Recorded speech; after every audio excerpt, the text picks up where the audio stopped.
Boo! Hello. Hello. Hi. Hi, hi, hi, hi. Hi. I die. I missed. Wow, wow, wow. Hello, Bucket. Hello, Picture Life. Hello, Slin. Sin. Wahoo! Yuffie! Wow, you also have an insane stream streak. You guys are cracked. Hello. Wow.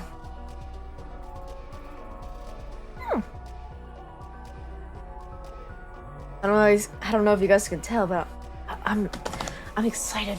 I'm so excited. I streamed an hour early. That's how excited I am. More like dedicated. Whoa.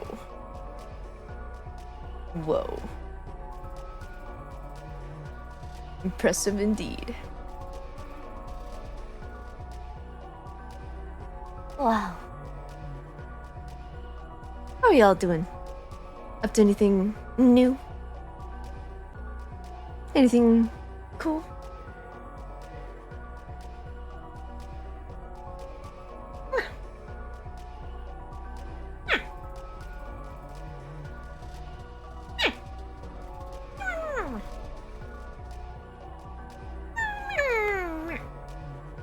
I got a new game that I was about to play. Ooh, exciting. A new game, you say? What is this game you speak of?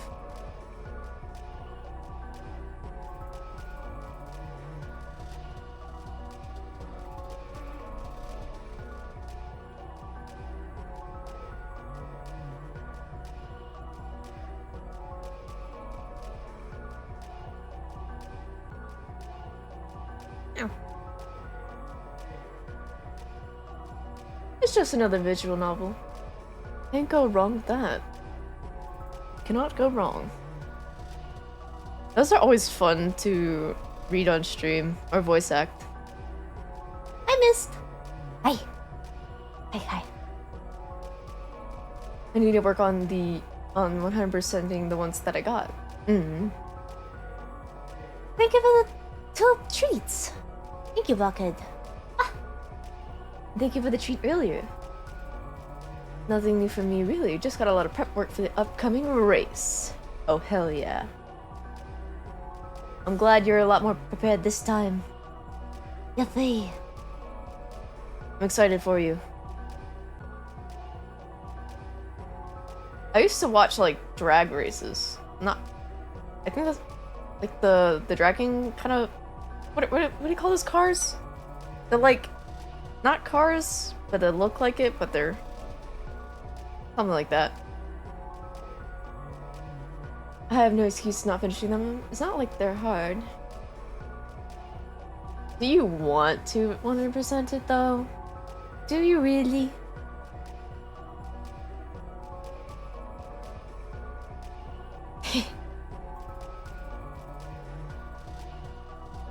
Alright.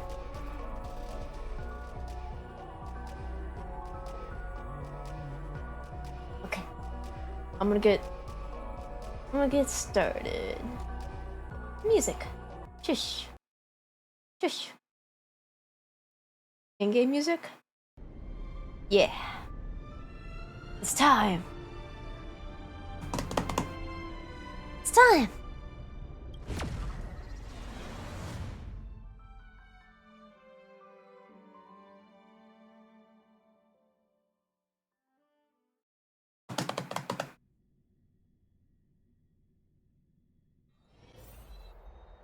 Yippee! Oh, it's the 2nd anniversary. Oh, perfect timing, even. It's nice. Oh. Okay, I got little outfits. That's adorable. What's this? Companion's blessings.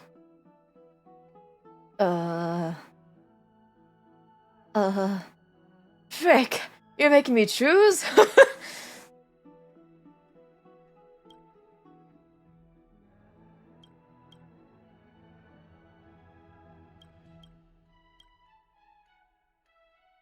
Dang it.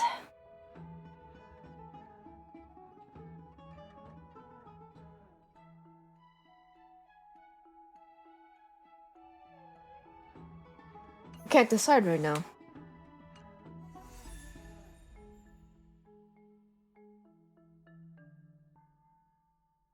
Oh! Wait a minute! We get a freaking... What? We can get Luocha or Mame? Oh no.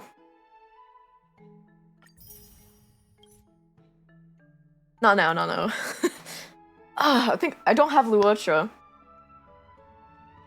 Ron is really good, but like, aesthetically I love Luocha more.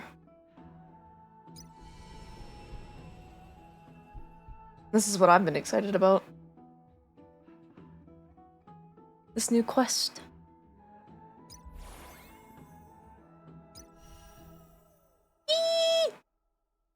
I'm gonna try it right now. Wow.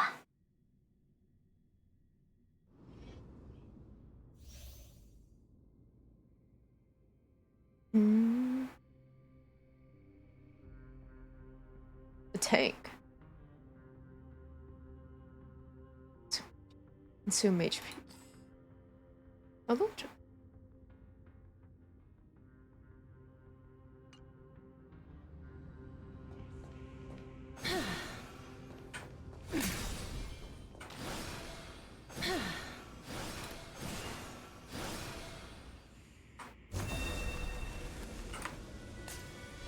Emerge from your cocoon.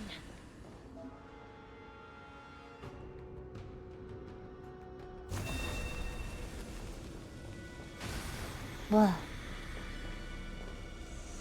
Emerge from your cocoon. Oh, that's fire. They have a scythe, they have a dragon.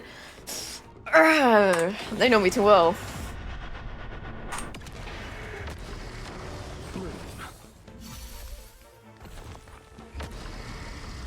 This may be my most favorite character in this game.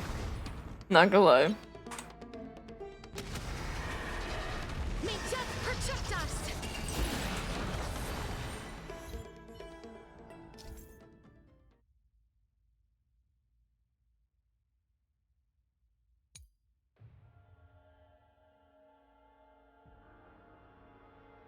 Self-destruct.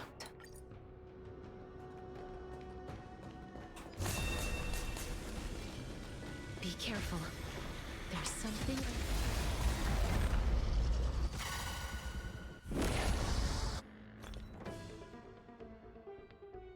I've been needing a quantum character as well, so this is like perfect.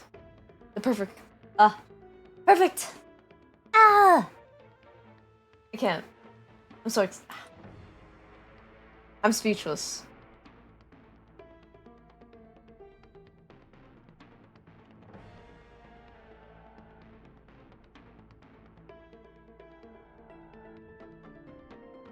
Maybe she would be really good paired with Luocha.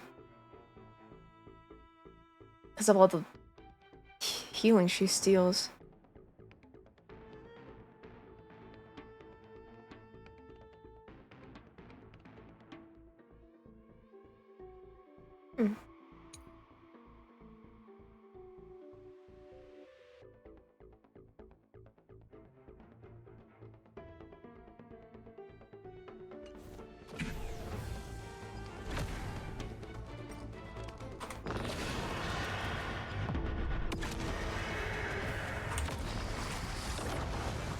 Receive divinity.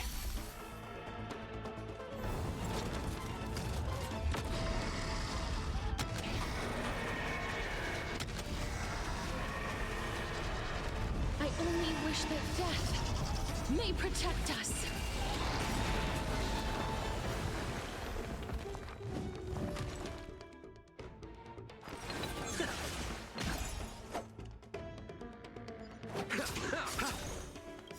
Eternal sleep is not the end. The dead will return! That which is seized must be repaid.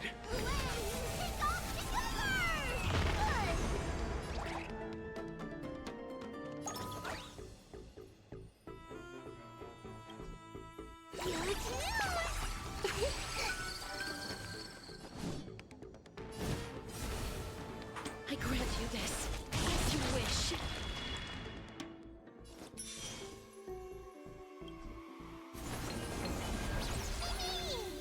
Me. He's so adorable. Abyss flower, bloom. I shall remember this warmth. Watch my moves close. Life is not as fragile as butterfly.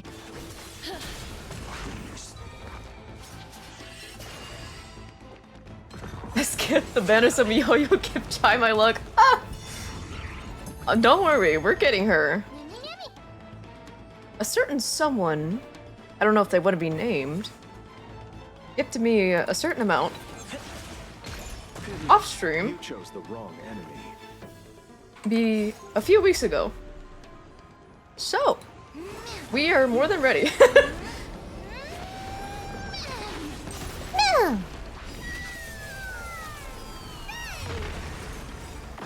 I think we have enough to get her weapon too. We'll see. My luck is usually pretty good in this game.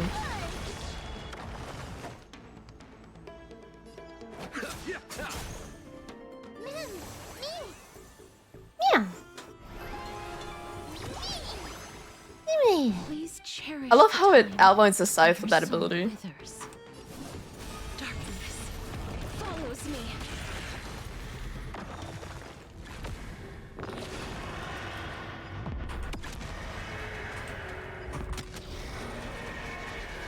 God, this is so cool! I only wish that death may protect us. Well, Yeah, I'm pulling for her. That's a certain. Actually, let's do that now. Let's see.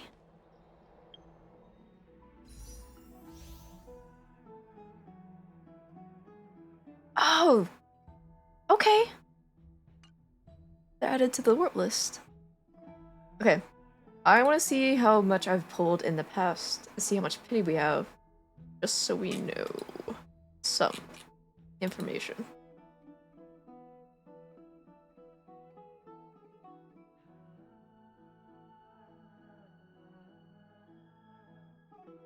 Yeah, we got some pity up. Well. I don't know how much pity. That's like 55 summons right there. It doesn't show past records beyond that for some reason. So we're just gonna assume I have 55. yeah. Alright, Let's go.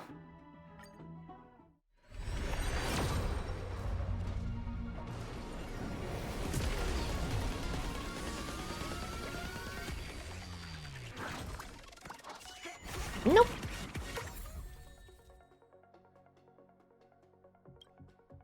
okay. That is 75. And I think we're getting a 5-star here.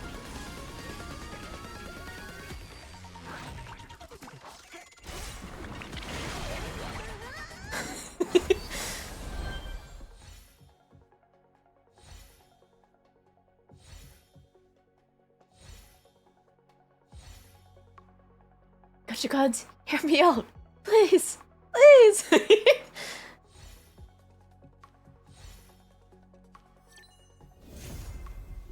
Let's go.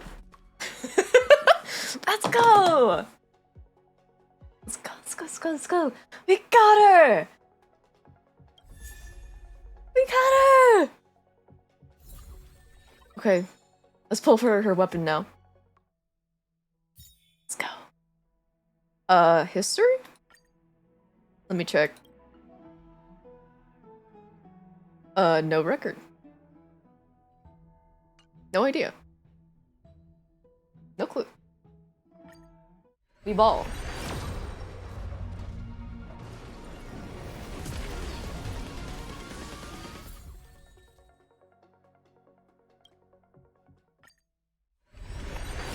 $20.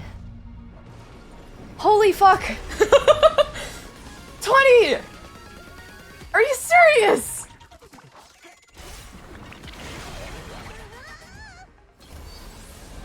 This is insane.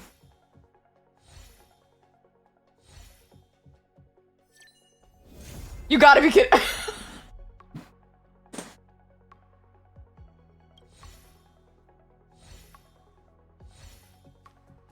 No fucking shot.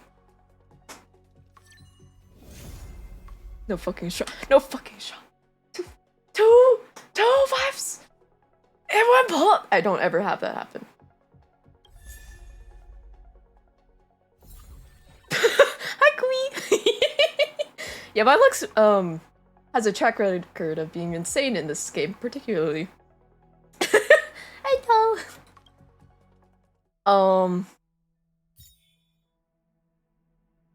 I wanna see your constellations because I may just pull more. Cause I really like her character, a lot. Let me see. When the enemy's current HP is 80%. Excellent.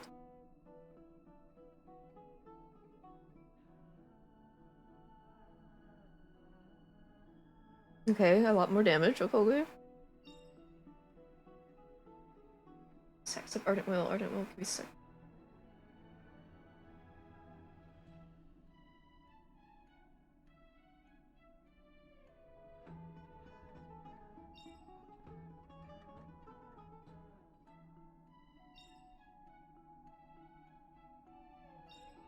Becomes a healer here.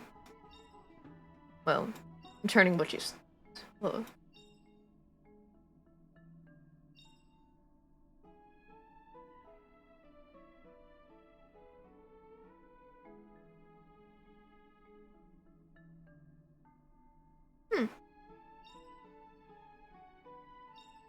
Do we want to pull for more?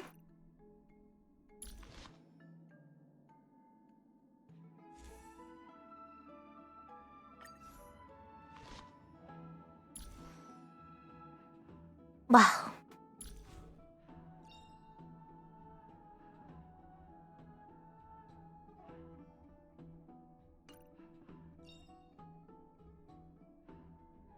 Let me think.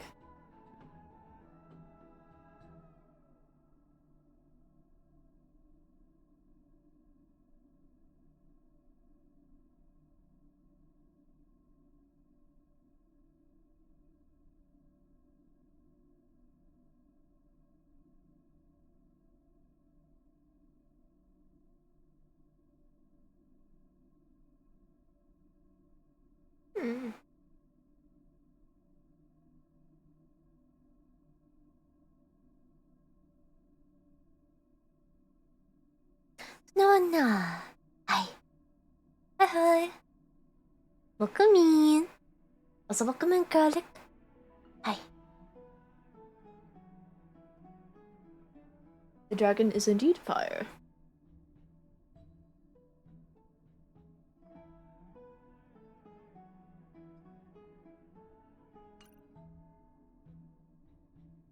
Just popping in for a bit. Okay. You know, just for the heck of it, since I really like this character, I'm gonna do some more pulls.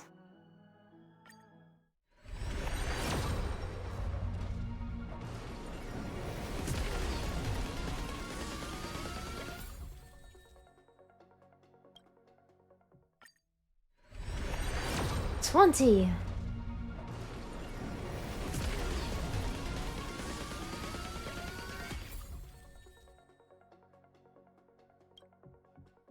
$30.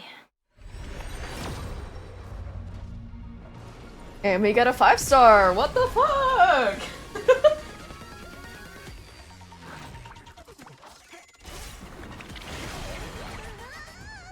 Who could it be?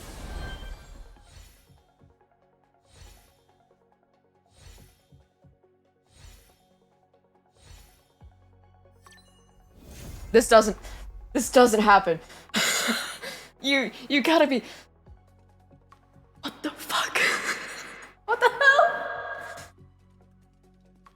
What the fuck? Wait, no shot? No fucking shot?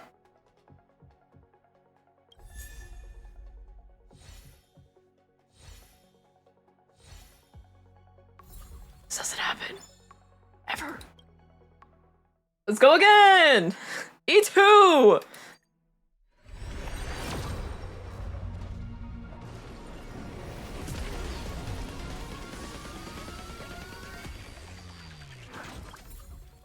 Wait, 10.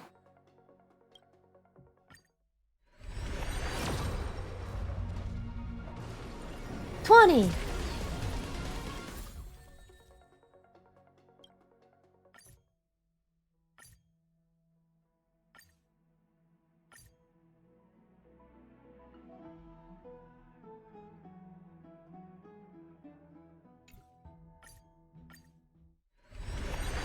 $30.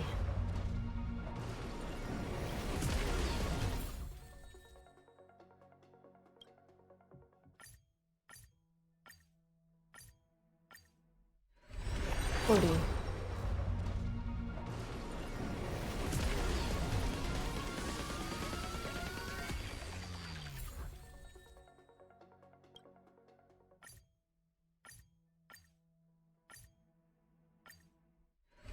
$50.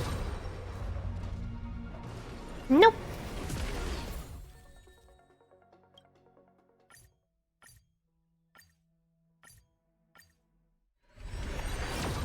$60. And no.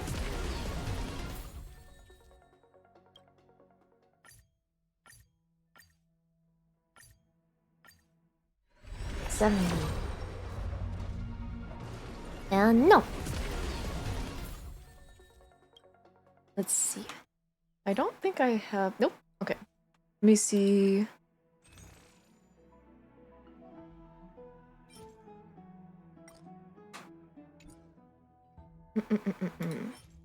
Okay.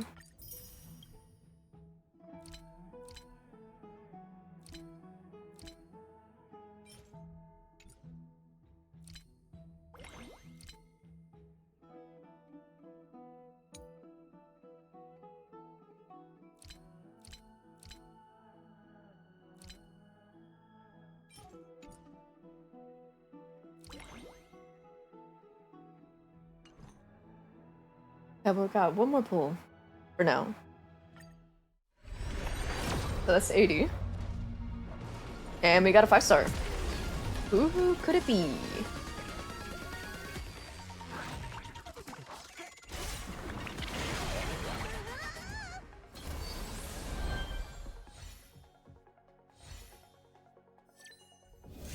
No! Not him! Oh well. Ah, E1 is fine.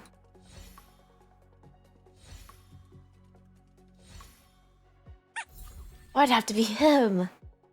Ugh. Tisk. Oh, there's pity up for the next. Anyways. I'm just glad I got E1. Where is she?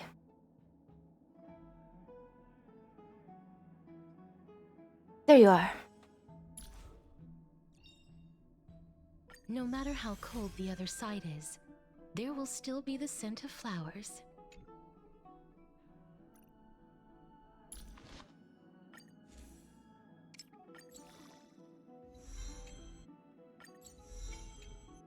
I'm leveling her up immediately. As far as I can go. Frick. I don't have this. I wasn't prepared. I should have prepared. That's fine. Look, light is coming in.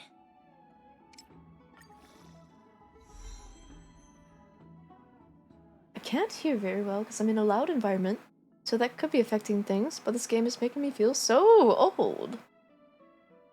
I have no idea what's happening. Look, Oh. light is coming in.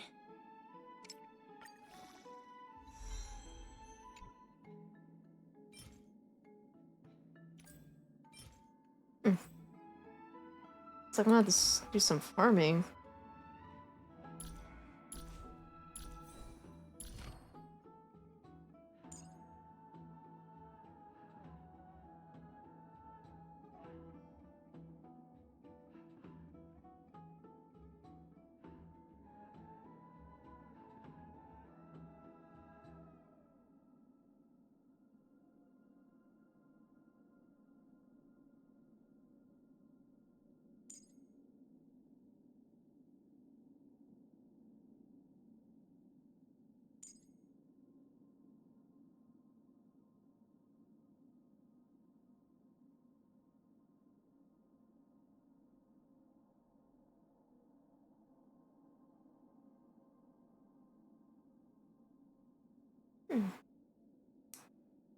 Not sure which one to level up first. Advancing action. Don't worry, me neither. All I know is Dragon Mob. True. So true.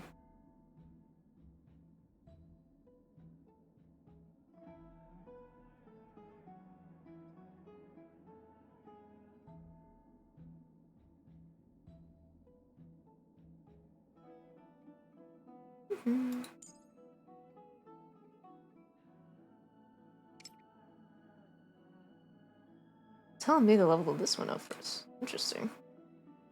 I'm glad that they added that now. We're gonna need a lot more of these. Okay.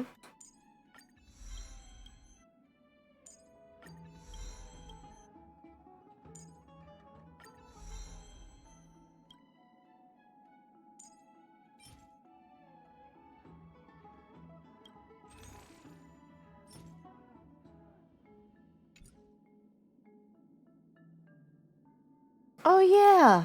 I forgot about these. I was looking for this.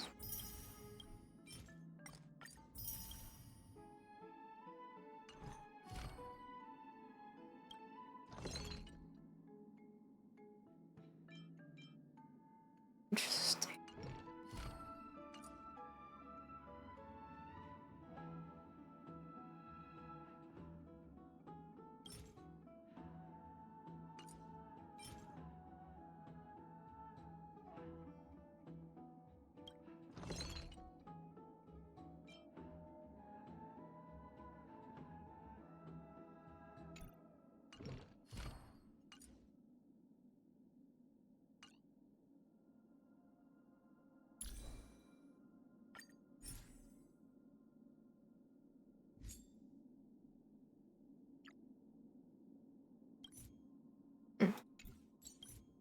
Looks like she has a dedicated set. Pretty.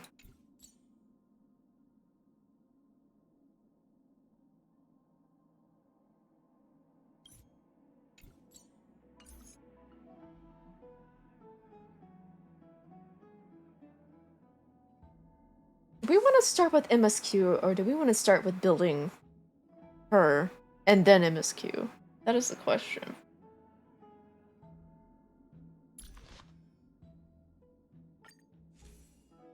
There's a lot to build, though.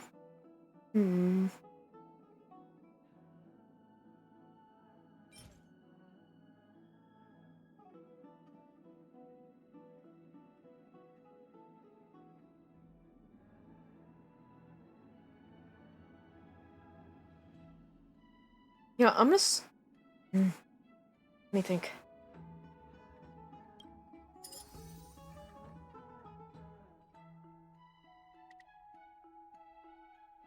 Yeah, let's do some farming. Why not?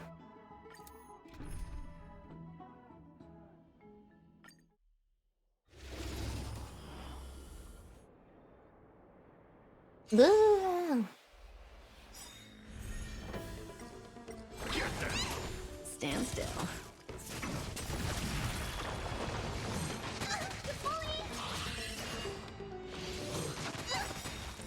Blood cleansing dragon. Fiend or devil, I'll crush them Time to say bye. Boom.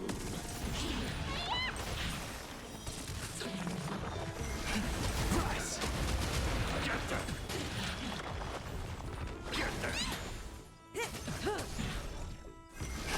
Break!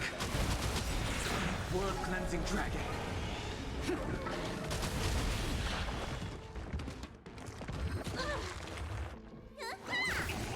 Stand still. Get them! Get them! Rise! Time to say bye. Boom.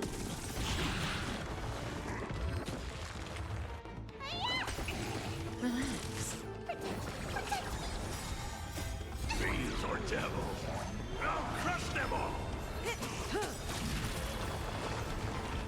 Time to say bye. Boom. Get them!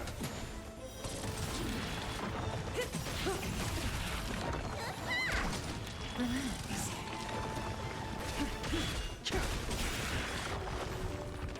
World cleansing dragon.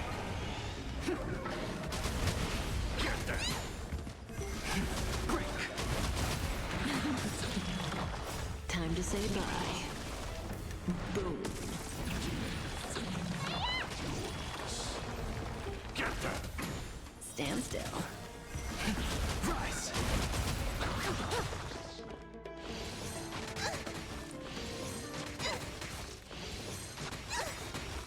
World cleansing dragon.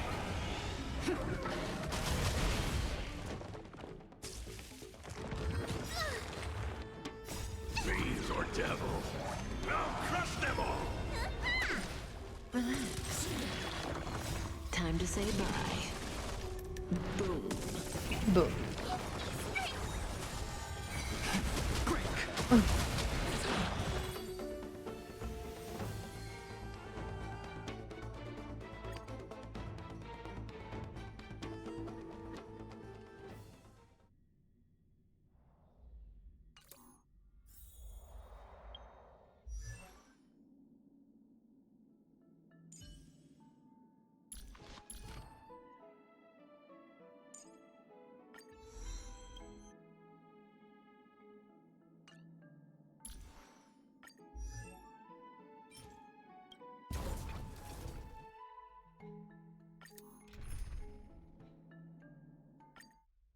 Wait.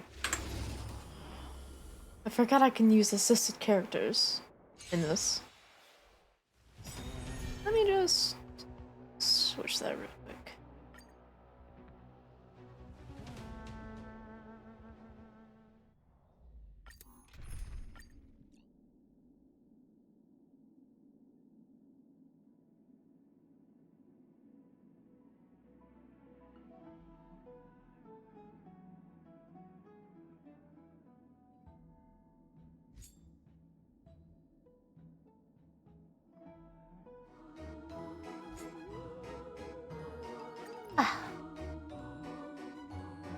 Thank you, Dai. Thank you for the care package.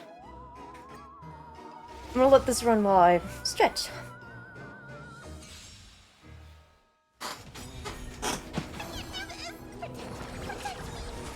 Root here.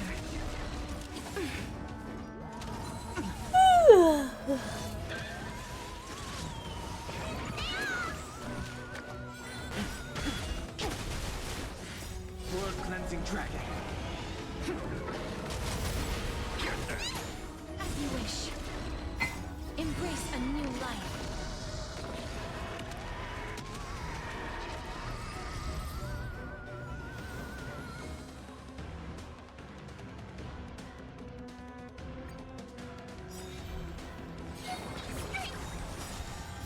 Fiends or devils, I'll crush them all! Root here.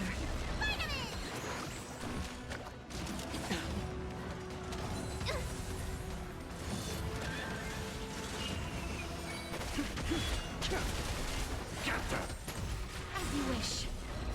Embrace a new life.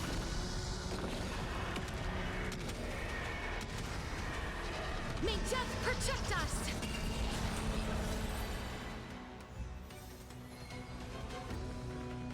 Alrighty.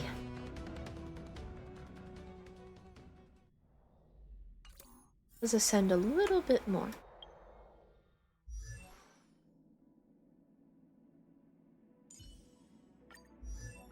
Look, light is coming in.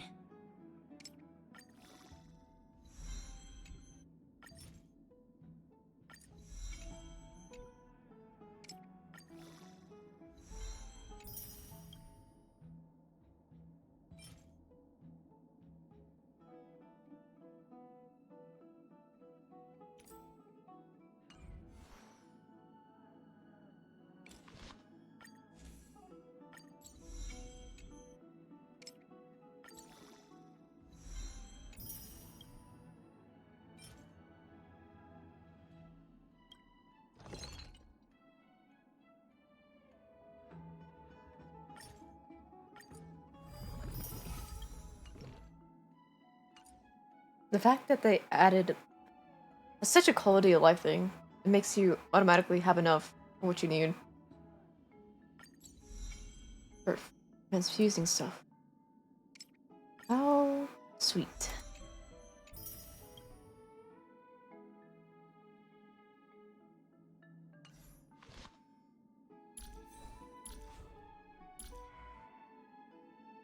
Yeah, we'll farm later. I'm gonna get on with the story.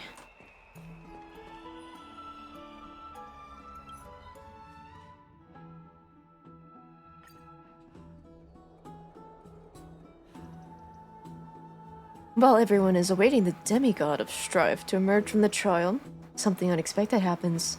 The Trailblaze squad immediately follows Mighty into the trial and rescue Finon. Into the trial and rescues Finon. That's what I meant. Who is trapped inside. Just as everyone breathes, a sigh of relief, a new problem arises. What? Woof. Woof woof woof. Woof woof woof woof. Woof. Anyways, Mighty had to shoulder the burden of strife, but the Kremnoans would never willingly give up the core flame to their old foe, Akima. In an attempt to gain a better understanding, he decides to first seek advice from his teacher, Kratos, a veteran of Kremnos. The two part on bad terms. Meanwhile, Trian and Casterus are dispatched on the Grove of Epiphany as diplomatic envoys of Akima. When they arrive, they discover their surprise. The Black Tide has struck, and they fight a mysterious sword master. In the end, they manage to rescue Noxa and the core flame that he carries. While everyone is on their way back, within the city of Akima, Kratos is arrested for abducting Trinon and trespassing on forbidden grounds. Under Mighty's meditation, Chibi and her sisters agreed to reveal their memories in order to facilitate reconciliation between Kremnoans and Akimans. Unexpectedly, just as Chibi and her sisters are about to meet the Time Titan, Onyx, and repair their memories, they encounter the mysterious Swordmaster. Yet again, Trian sacrifices herself and falls with the Titan to protect her companions.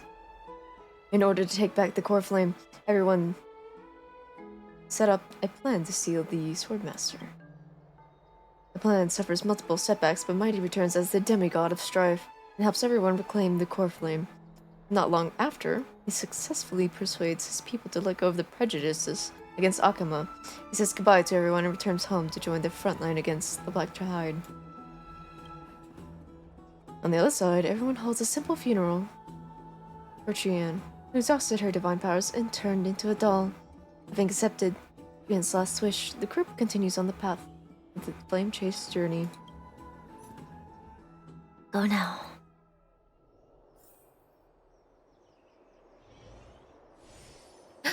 Critter!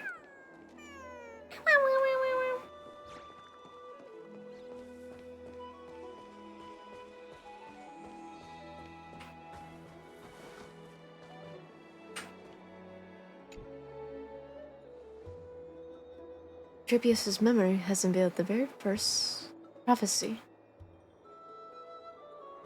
All shall bid farewell to one, and that one person alone will witness the miracle. Such is the will of fate. Only one shall live till the end, and they alone will witness Era Nova. If I take on Aronix's trial, will the prophecy come to pass for me as well?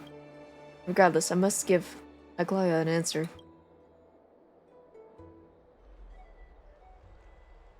Some time ago.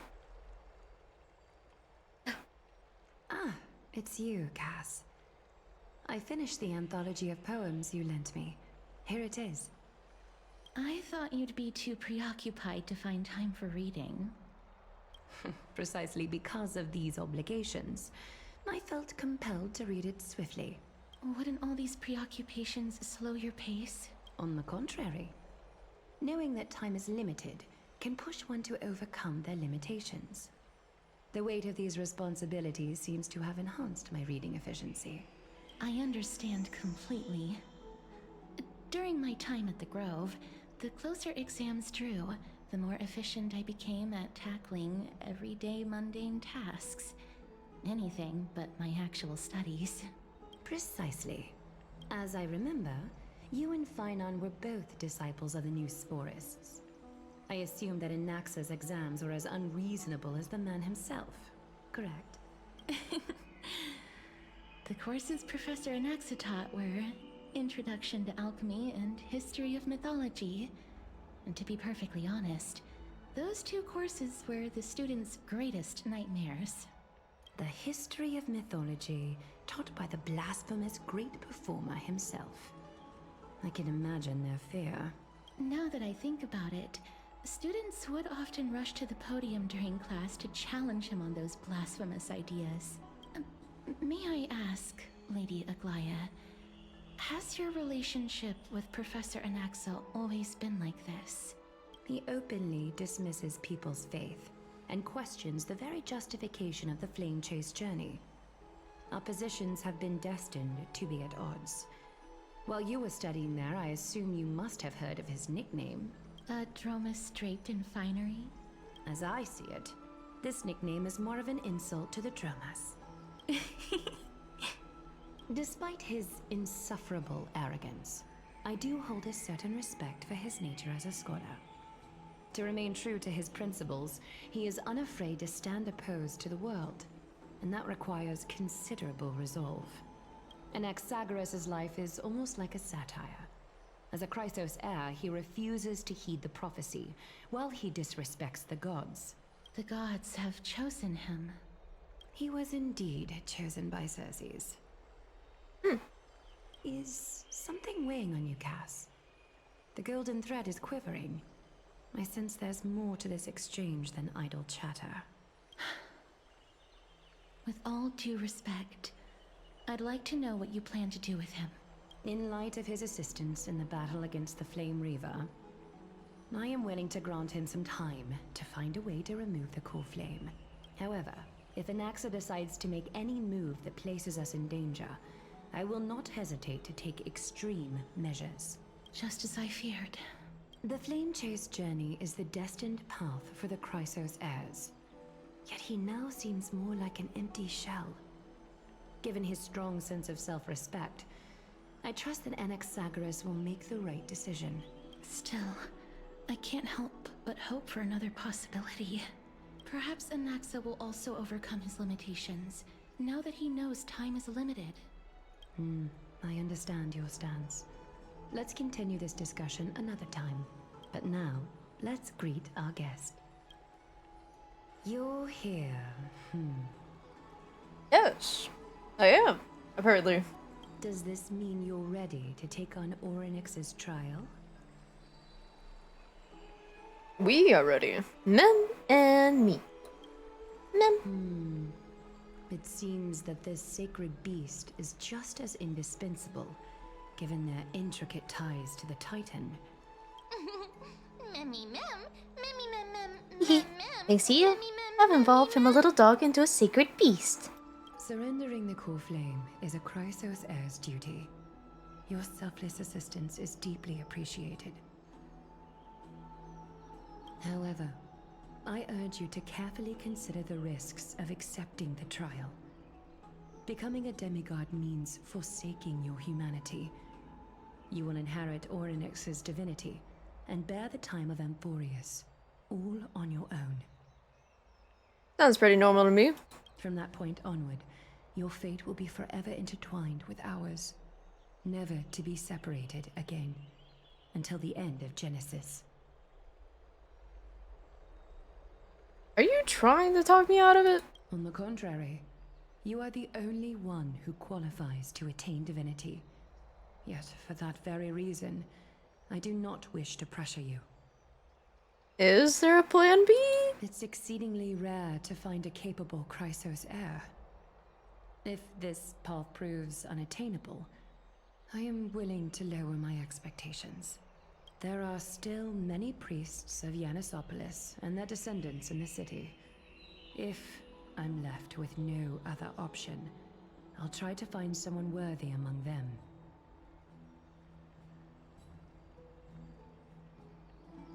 If I do not descend into hell, who will?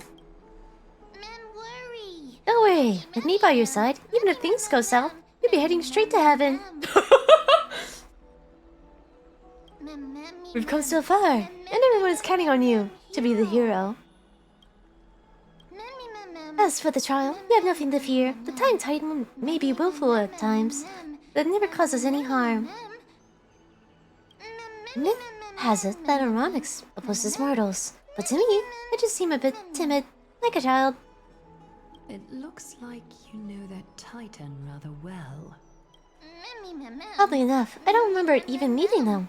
But the moment I saw Chai, Orynyx's memories were already in my head. Memories that exist outside of your own experiences. I can't explain why, but I can vouch for Mem's words. When I was in the Abyss, I heard the Titan's groans, full of pain and Oh, I remember this. grievances, yet without any ill will. I trust you all to make the right call. Since you've made your decision, go back to the bath chamber and get some rest. Trinem will call for you when the ceremony is ready. It is difficult for me, as the guide, to absolve myself from blame for things to have progressed to this point. Time and again, you have risen to the occasion for Akima. Nearly rewarding you with some honeydew is no longer able to express the extent of our gratitude. When the dust settles, I hope that we'll have the chance to have a long chat regarding your return journey and the curse of the sky. It's about time that we lift the taboo and discuss things openly. Before leaving, I should go say hi to Casters. Yeah! Mister, may everything go well for you and Mem. You need a Aglaia for something too? It's nothing. I only came to discuss some matters with Lady Aglaia. Previously, I lent her an anthology of poems that Lady Trian had gifted to me. Tracing back, this anthology was something left for Lady Trian by a bard before their passing. Although personal properties should be cleared out once their owner has passed on, Lady Trian gave this book to me since she knew how much I like to read. Can you tell me more about this book? It just contains an allegory.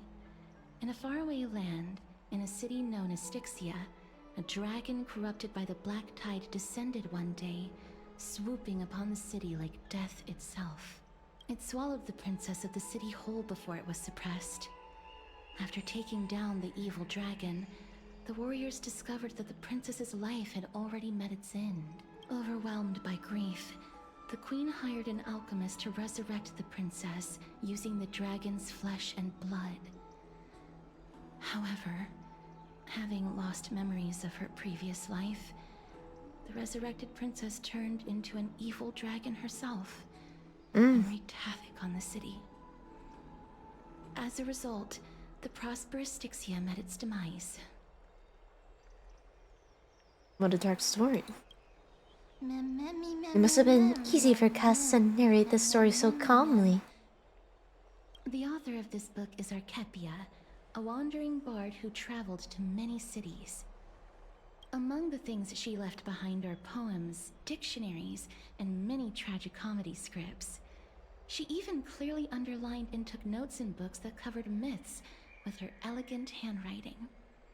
While flipping through these books, I felt like I was afforded a glimpse into the life of Archepia. It felt just like I was traveling with someone that I'd never met before. It was as if she had yet to pass on and was still alive.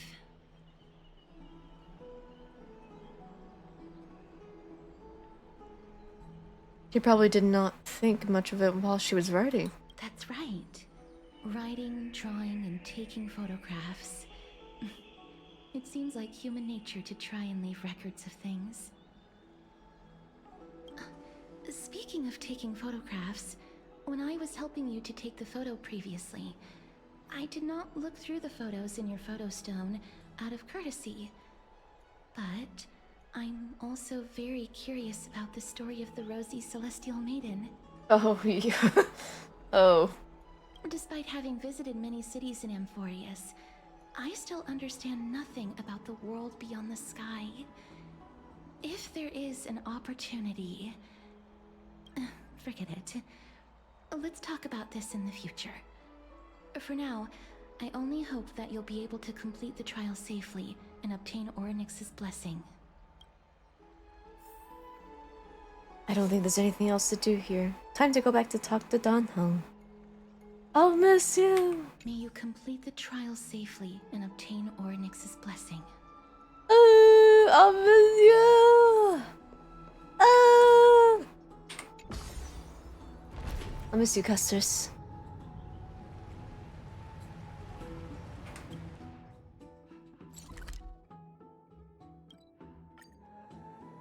Don't tell Cherry, though. Uh-oh.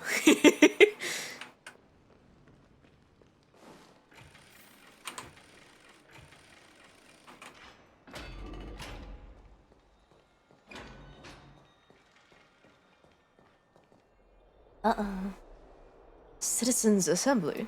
That's right. Oh, partner, you're back just in time. Yeah, This is partner. something that the both of you should probably know. Some good news? Good news? I wouldn't call it that. Do you remember the Council of Elders? That was on our heels previously.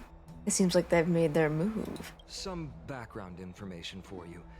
The Council of Elders is an authoritative body in Amphorius, made up of different city representatives. They hold legislative power over the Holy City, and are in charge of presiding over the Citizens' Assembly held once every few years. This is the most important social event of Akima. It is highly influential, and can even affect what happens to the Flame Chase journey.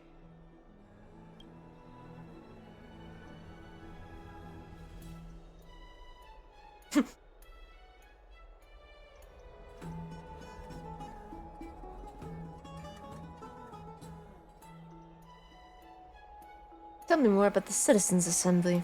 Every 5 to 10 years, the Council of Elders organizes a Citizens' Assembly at Dawncloud. During the assembly, the representatives will vote on major issues, such as whether the Chrysos heirs led by Aglaya should still hold the right to govern the Holy City, and whether the Titan's conquest should continue. It sounds like some sort of system to balance the heroes and the mortals. That is correct. However, the problem lies in the fact that there are ill-intentioned extremists in the Council of Elders. They view the Citizens' Assembly as a way to restrain the Chrysos heirs, and hope to take complete control over the Flame Chase journey. Yeah. We can refer to them as the Opposition. During the assemblies held in the past 100 years, the voices supporting the Opposition have been growing stronger in the shadows. It's only thanks to Aglaya that the Flame Chase journey has been able to continue to this day. The Citizens' Assembly is just around the corner. But this time, there seems to be a new variable to the situation. Is it us? No, although we might be mentioned, the Council of Elders has another target in mind. I'm afraid that the Council of Elders might want to take advantage of Professor Anaxa. Uh-oh. Aglaya will surely take back Cersei's core flame, but with Anax's current condition, it's so unique that nobody knows how taking the core flame away from him will affect him. He has always been someone that is only concerned about his own research. I'm certain that he must want to escape from the monitoring of the Golden Thread and protect himself. If the opposition were to offer an olive branch at this time... You suspect that he might betray the Flame Chase journey and defect towards the Council of Elders. Anaxa has never believed in the prophecy, so technically it cannot be considered a betrayal. However, he has taught many Chrysos heirs, and has long been considered an important ally of Akuma. I truly do not wish to see comrades turning on one another. I have a better understanding of the full picture now. Is there anything that we can do?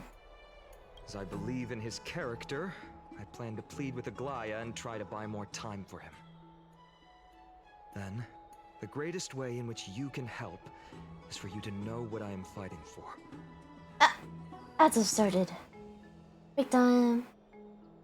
Break time.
Boo.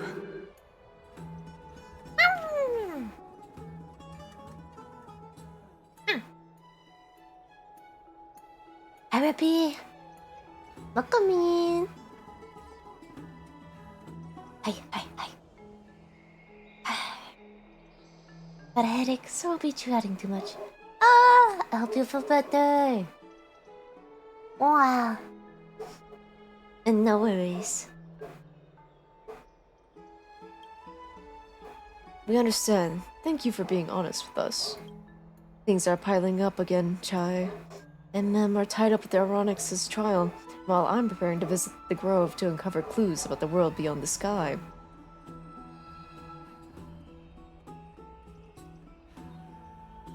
Let's just take things one step at a time.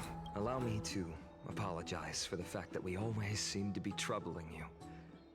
I hope that Oryx will show more benevolence and be more accommodating. I remember that they seemed quite fond of you back in the Abyss. Go and rest and regain your strength. We'll meet at the Vortex in a few days. Oh, right.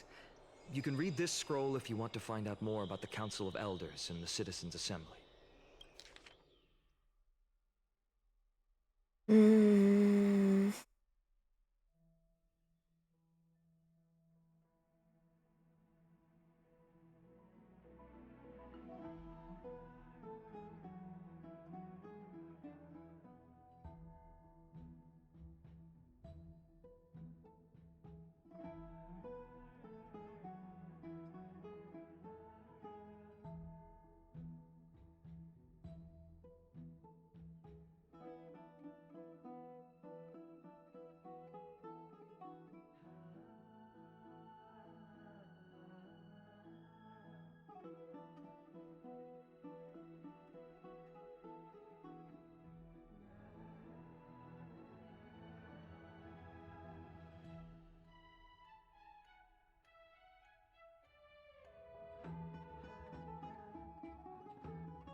It's just as I suspected. Troubles afflicting the Flame Chase journey aren't just external issues. Complex internal politics and interpersonal relationships are also exacerbating the problem. We can't let our guard down yet. We have to find out where we stand in this large interwoven web. Well, time for EPs! Ah, the trial feels like it's just around the corner. I'm starting to feel nervous. Welcome in, boss. Hello. Hi. How are you, Bus? Ah.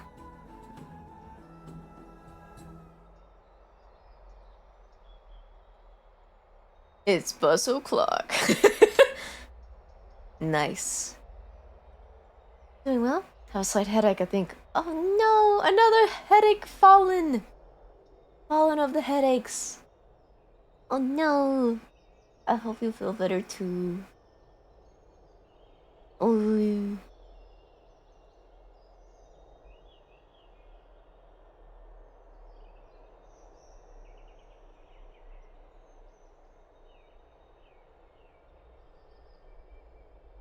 Don't worry, everything will be fine.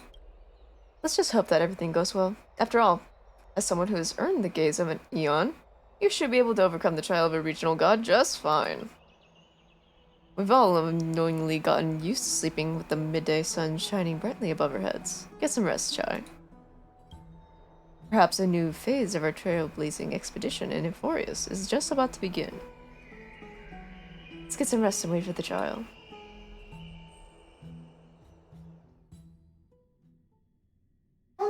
Woof. A few days later, at the Vortex of Genesis. Esteemed one, Oryx's vacant totem awaits. If you have already made your preparations to become a pillar of Amphorius, please, step forward. I can't believe we're becoming a demigod. This is crazy. Mr. I'm sorry, but I'm not sure what I should say to help calm your nerves. You can give me a head pat. That'll work. Oh, right. Perhaps something like, as long as you can successfully complete this trial, the rest of the flame chase journey will be smooth sailing. Maybe a hug, perhaps. A little pat on the back. I don't know. That sounds a little strange. Ah, don't worry. It won't take up too much of your time. Don't worry. You'll definitely make it back alive? Oh. Sorry. It seems like I've made the mood even heavier. In any case, may everything go your way. She tried. I'll give her that. Accepting a Titan's trial is a very peculiar experience. I'm afraid that I'm not able to accurately describe it. I'd take a hug, You not can gonna only lie. go and experience it Ah. for yourself. I believe that you'll be able to pull it off.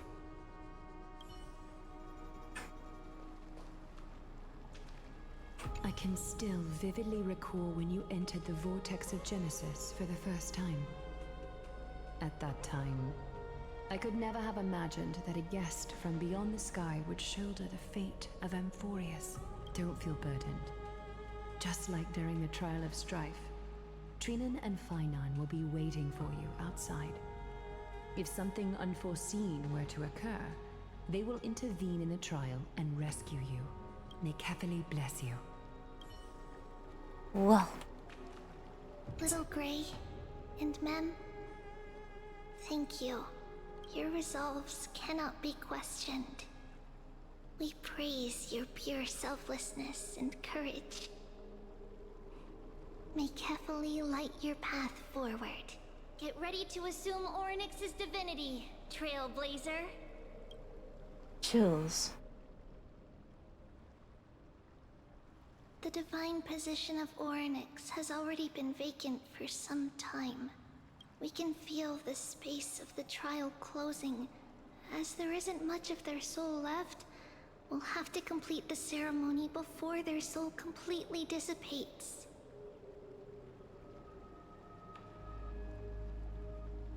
Let's begin.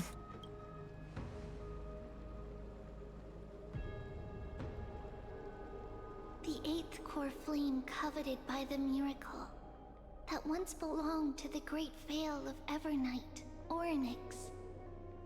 It shall now be returned by the two elected heroes of the Chrysosairs. A traveler who is upright and courageous, and a sacred beast that invokes miracles. It's also who, for me, not that. Both of you, please, come forward. Imagine we had like a Recite a long Star Guardian request. fusion. Me and Mem. O Majesty of the 12 Titans, pillars of the world. We seek Your divinity to mend the rifts of the world. Fill our bodies with blood of gold, to be wither and willing in service to the prophecy. I don't think I have gold blood. These are just words meant to make the prayer seem more solemn. Please, focus.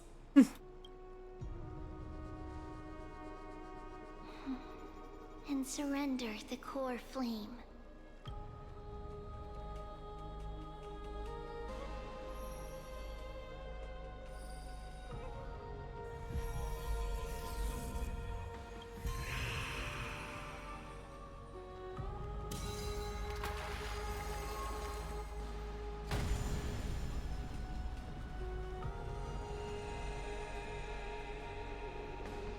Wow.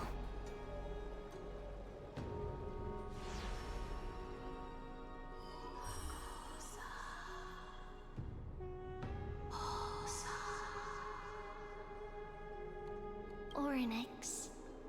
Their soul has been waiting for a long time. Perhaps they're also quietly waiting for the arrival of their successor. Wait for my return, my friends.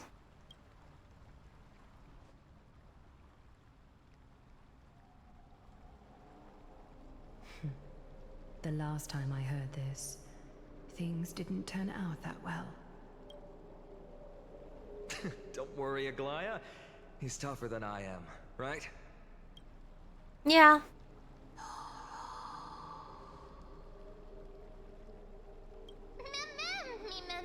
Let's go, Chai.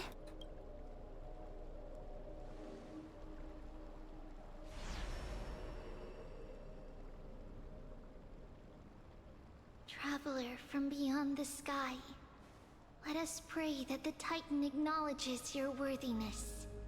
Although he loves cracking jokes at inopportune times, his determination is as strong as the Chrysos heirs. He will definitely... You gotta keep things light, you know? Gotta have a little funny in your life. While he's away, I would like to have a chat with you, Aglaya.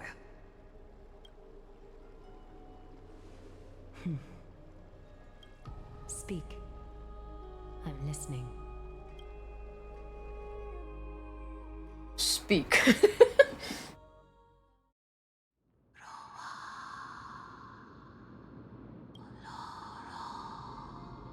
Slap, slap. Hmm?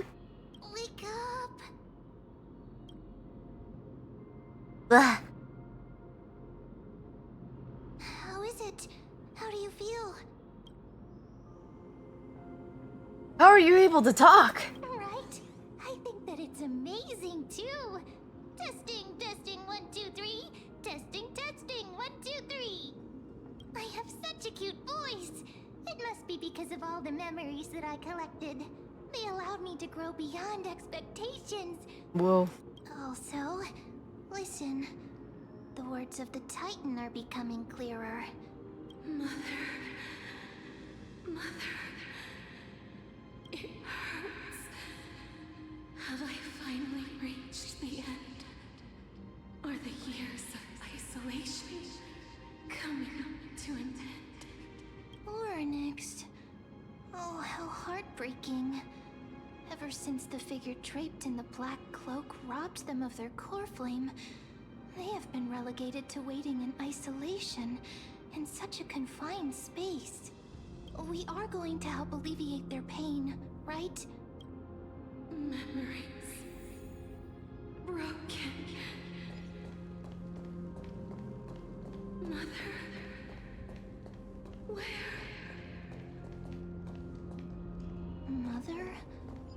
Who are they calling out for?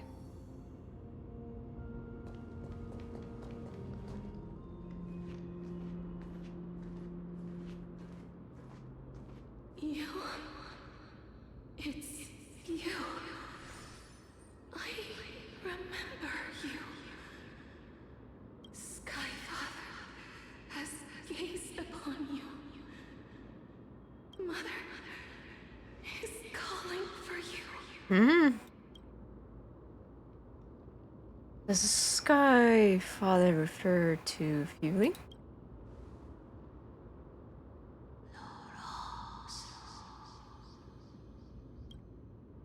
The Titan's words are indistinct. Each syllable emerging from the mist seems to be cloaked in frost, symbolizing memory. Skyfather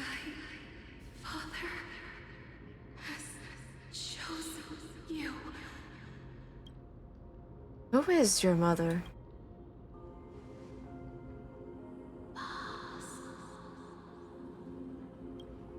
A majestic voice pierces through the golden mist, reaching the unseen mountains in the distance, reflecting and returning your ears as an echo. Within the echo, you seemingly can make out the cry of a baby. Mother is no longer responding. We've come to you because of something important. Something important. An important matter. Orynyx, listen to me. Aren't you tired? Throughout the long years, you have always been protecting the fate of Amphorius. Each time people draw strength from within their memories, every single ripple falls onto your shoulders. There's no need for you to bear this any longer, Orynyx. From today onwards, someone else will bear time on your behalf. This is why we have come. The fact that we have a pocket watch too. Freedom. Freedom. I want freedom. Oh, poor child. Everything will be fine. Let us help you. You can have a good rest now.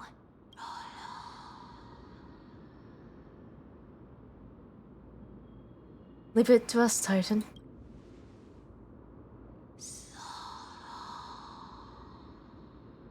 You have potential, strength, willpower, powerful, and tenacious. Y'all made me blush. Oh my goodness. But you lack something. Just one thing. Lacking something. What is it?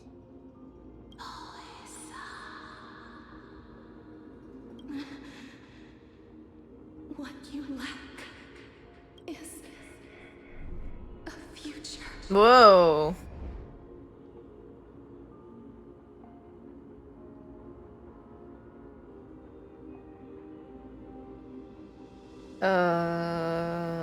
That's right, I live in the moment.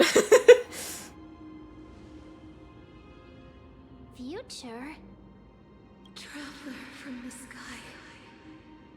You should have Huh? dissipated already. Died? The gaze from Sky Father. Stabilize your form. Because from the moment you crossed the sky, your life was cast away.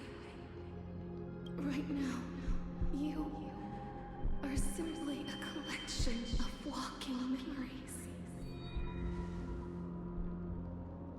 What? What?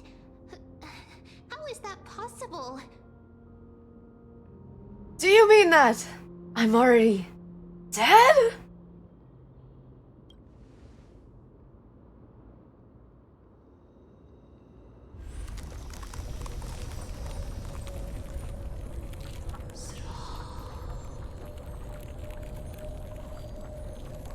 The space is collapsing. Someone must inherit the authority of time. If the pillar is lost, the laws of time will collapse. Enjoy your lick. Amphorius will succumb to eternal disorder. You still haven't explained things clearly. Time never compromises, never bears grudges, never forgives, never makes a choice. Child of humanity, Titans, Mother, Sky Father, time restrains everything that exists in this world. Orynyx's divinity is dissipating? Is the trial coming to an end? Pathstrider of remembrance, my strength, I shall entrust it to you. The fate of the world. If you wish to, save it. Go and find your future that has been stolen. Stolen. It was stolen. Even if that means you'll We're cheating on death? have to challenge that. The drama. Clasped with unyielding fingers. Wow.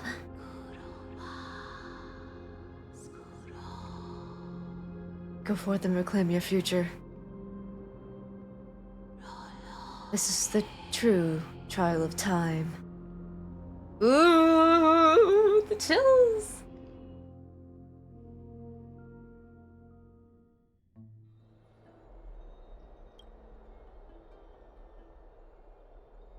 You're finally awake.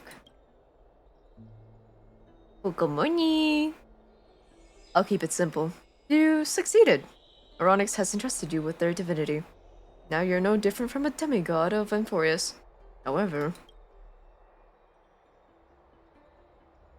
Mem has told me about what happened during the trial. They are still explaining things to others and told me to bring you back to your room to rest first.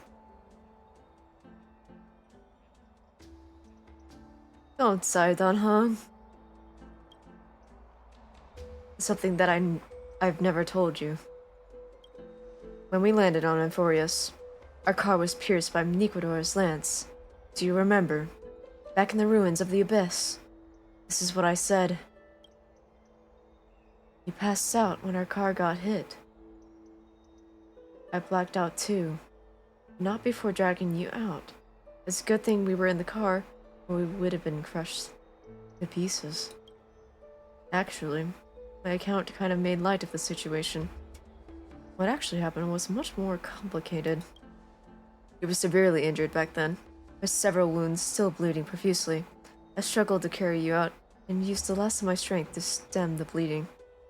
But then, I was also hit by a falling rock and lost my consciousness. The last time I checked, you still weren't breathing. When I regained consciousness, I saw that you were alive and full of energy, so I never brought this up again. How exactly did I come back to life? I'm not sure whether the gaze of Fuli has anything to do with this matter, but according to the Titan, you are living in the form of a memory right now, just like those objects of the past in the miracles of Oronix. Perhaps Mem is the anchor rope that ties you to the present.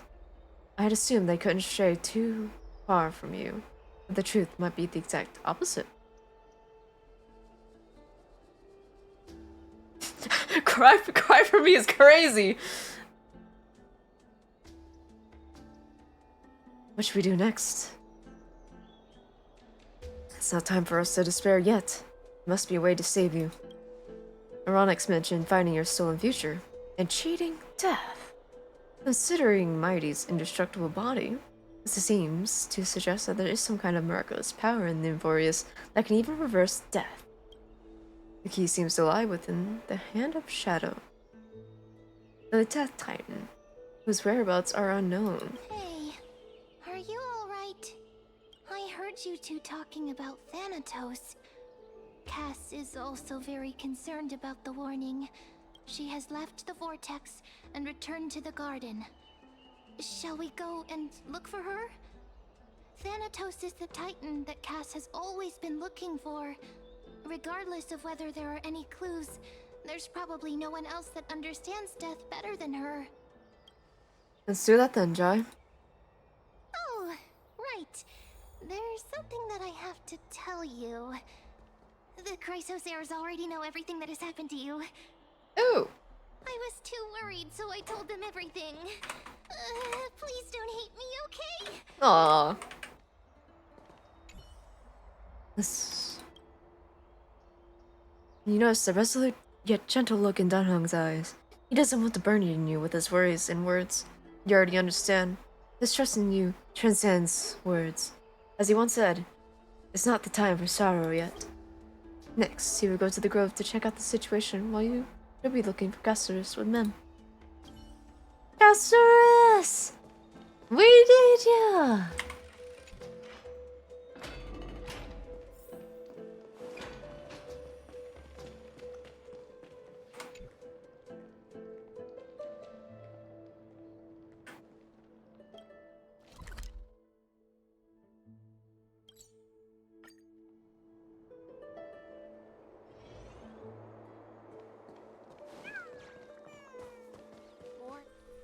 Mister, I'm right here.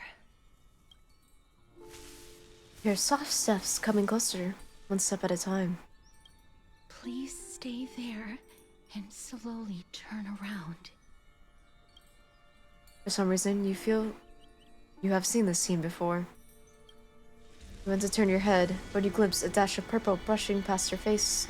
Then, a chill seeps through your skin, spreading into your veins. Thump. Thump. Your heartbeat begins to slow.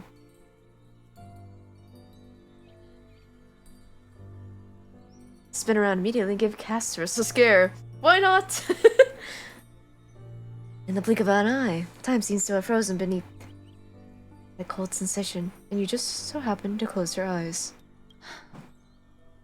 Please pardon me. Subtle fragrance of an unnamed flower fills your senses, its sweetness making you forget the need to breathe.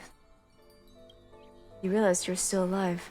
No, to be more precise, your death was not thorough. The coldness of the initial touch dispersed as quickly as it came, replacing it is a touch of fingertips and a tremble born of trepidation that originated from a certain linky arm. A quivering finger gently pressed against her cheek, causing a faint tickle. Just as I expected. I cannot feel anything. Castorus, you're shaking. Back at the Grove, I was puzzled as to why you were not affected by my curse. I thought that it might have been the special ability of a traveler from beyond the sky. Never did I expect that this would be the true reason. I'm sorry. I should have noticed that something was amiss earlier. Mister, if my abrupt behavior just now offended you, I hope that you can forgive me. I think it's cute. I'm just thinking, if your soul has really left your body, as a mortician, I might be able to trace where it has gone to. Cass, did you find anything? My apologies. Not as of yet. Perhaps I have overestimated my capabilities. But, mister, would you be willing to let me try again? This time, I'll increase the area of contact slightly. Perhaps the result might be different this time. There's no harm in trying again. I have never touched the living in this way before. If my actions are in any way disrespectful, I hope that you can forgive me. My arms are wide open.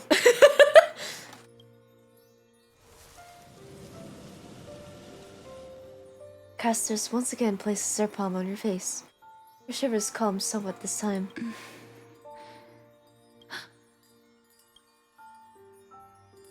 Did you discover something? I seem to have caught a glimpse of something. Your soul is currently roaming someplace and cannot find a way to escape. But perhaps it might not be a bad thing. If your soul is still wandering around, it means that we still have time. We have a chance to find it before the fingers of Thanatos sweep everything away. Clues. Just a few more. I need more guidance. The connection has been severed. With my strength, I'm not able to trace it. It was me. I was a little too hasty. Don't worry, mister. Although we currently have no leads, I will do my best to search for the whereabouts of Thanatos, bring back their core flame, and personally return to you the life that you have lost too soon. I know that I'm lacking in confidence, but I hope that you can keep this promise of mine in mind. Before I manage to deliver on this promise, please do your best to hang on. Amphorius needs you.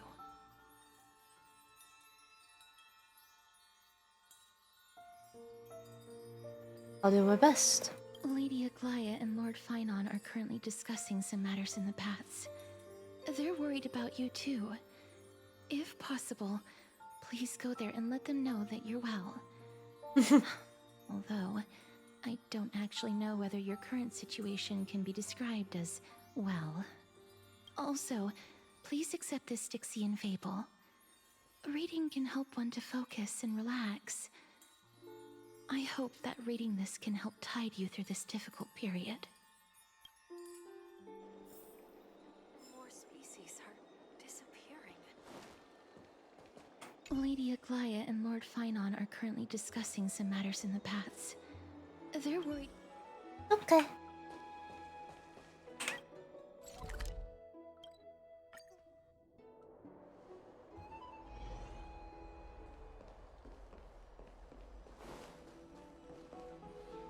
They're here. That partner! Hyacinth said you definitely wake up. How do you feel?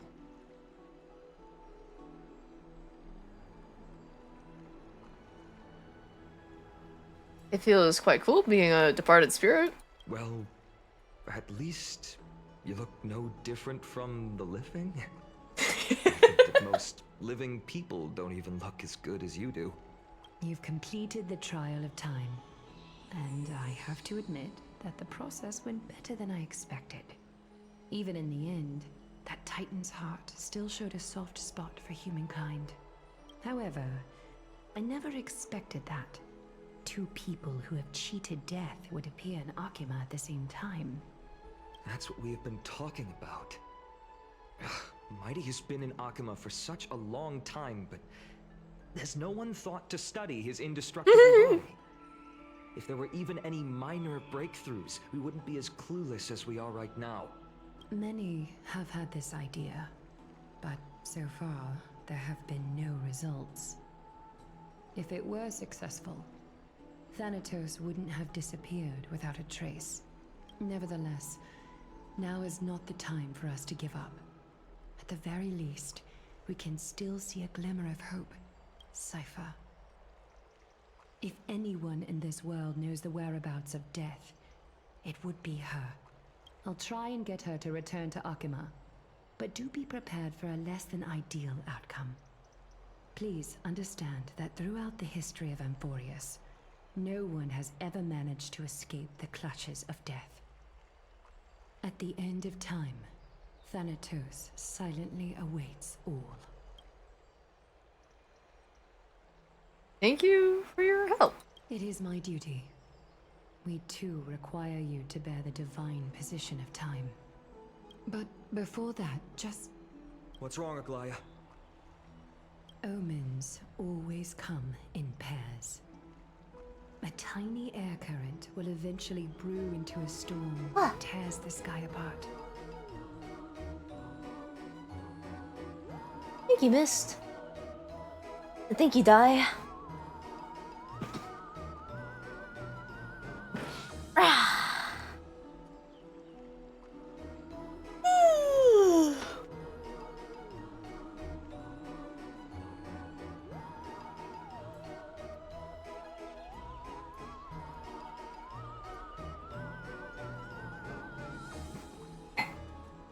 Num num.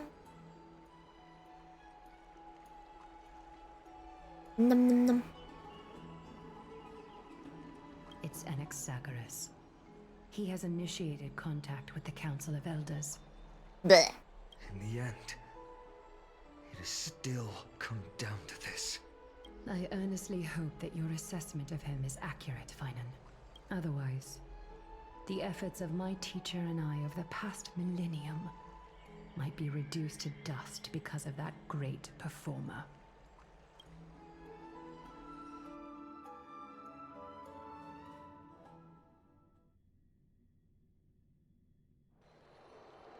Not long ago. Uh-oh. I'm back here again. I remember this dream.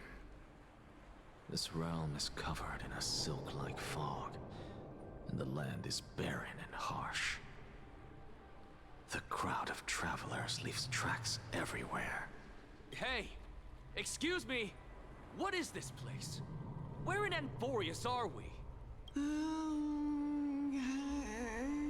The mutters of the traveler are in a language I'm unable to comprehend. Or perhaps they're just distracted and ignored my question. Tell me, which Titan reigns over this land? And how do I find them? Hand of Shadow. The Death Titan. I'm gonna lurk. I'm not sure if I'll be back, but it's always fun hanging out. You guys have a great time. Thank you. Have a good lurk. Ow, ow. Glad to have you here as well. Hand of Shadow Thanatos. And thank you, Dai.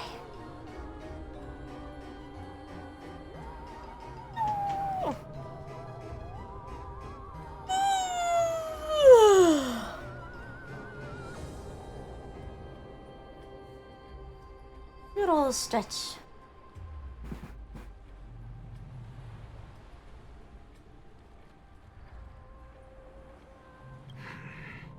Could this possibly be the Netherrealm?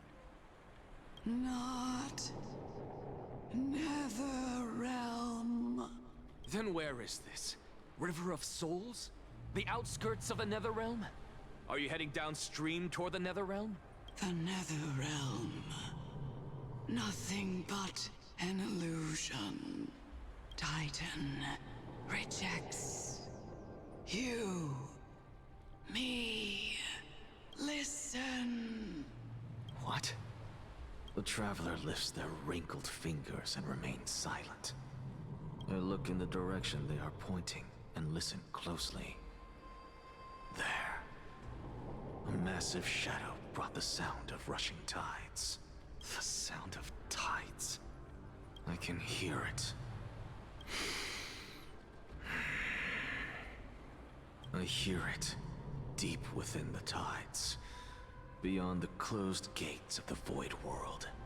A voice about to recount something. Child of humanity. Is it death's embrace you yearn for with such urgency? Oh, you have awoken. Welcome back to the mortal realm. Your consciousness is dissipating much faster than I expected. Ultimately, it seems like the Titan's core flame is incompatible with a mortal body. How much longer can my consciousness remain in the mortal realm? In my estimation, at best, you'll see 15 more entry hours. 15 days and nights. What is it? Are you finally starting to become attached to the mortal world now? On the contrary, 15 days feels a little too long for solving a singular problem. Stop giggling. It's time for us to go. The messenger from the Council of Elders is almost here. Let me ask you one more question. Are you really planning to betray Aglaya's will? What betrayal is there to speak of when I was never loyal to her to begin with? What about that white-haired student of yours? Acting so recklessly, do you not care about what might happen to him? There will be a price to pay for blind faith. This is also a lesson for Finan.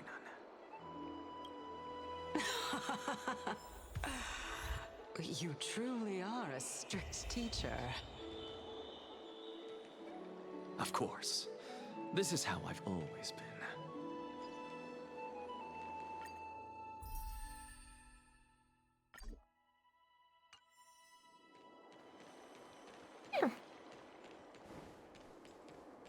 Creature.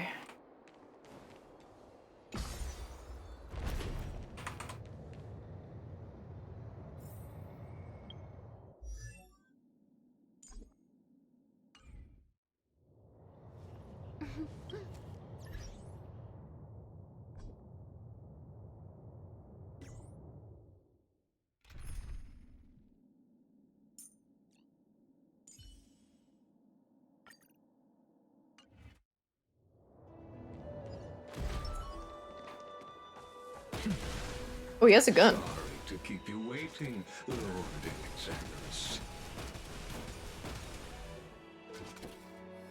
Nice. Watch this magic trick. Okay.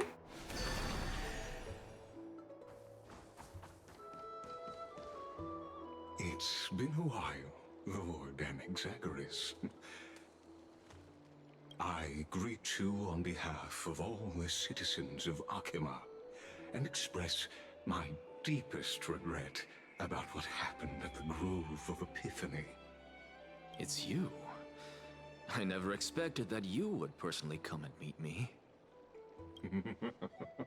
By carefully into Lantern above, I have come as a testament to the justice of the Council of Elders. There are Antikytherans here? They have been a rare sight ever since the Chrysos War.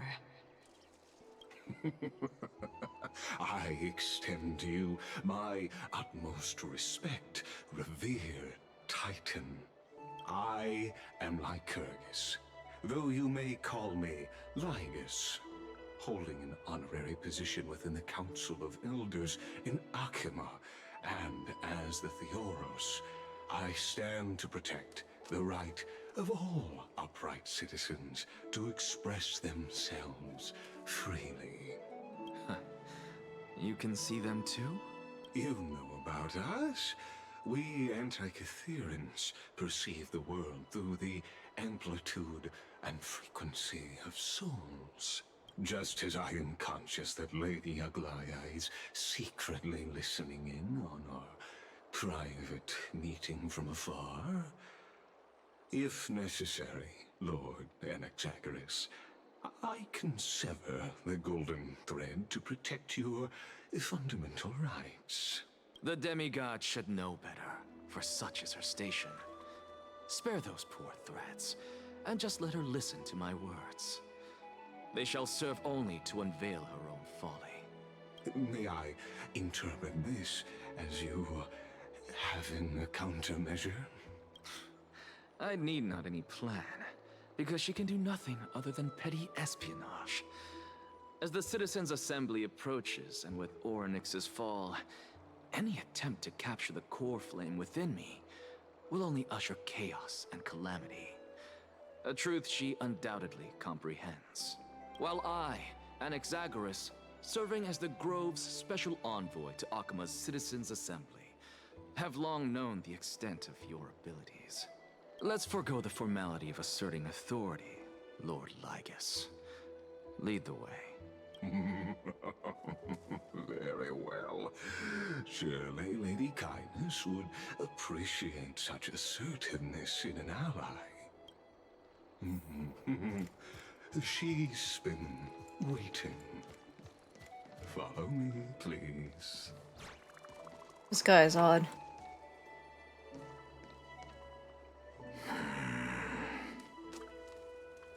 Is there something on your mind, Lord Anaxagoras? Nothing, really. It's just a question that I contemplate every time before I ascend to Dawncloud. For the Titans, does the falling equate to death?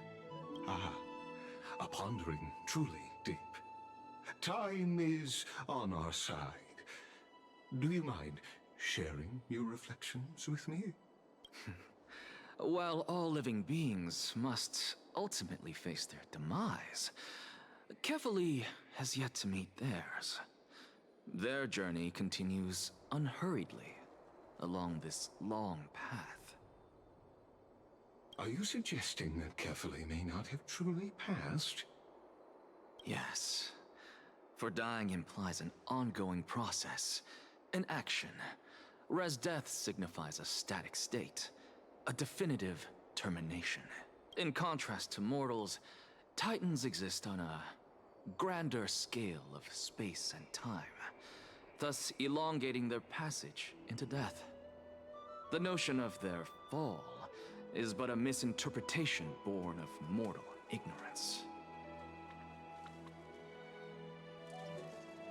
Ah, an intriguing concept, albeit challenging to substantiate. After all, Kefali has maintained a profound silence ever since the era Arasa, while scholars and priests alike have conveyed the message of the gods' imminent fall.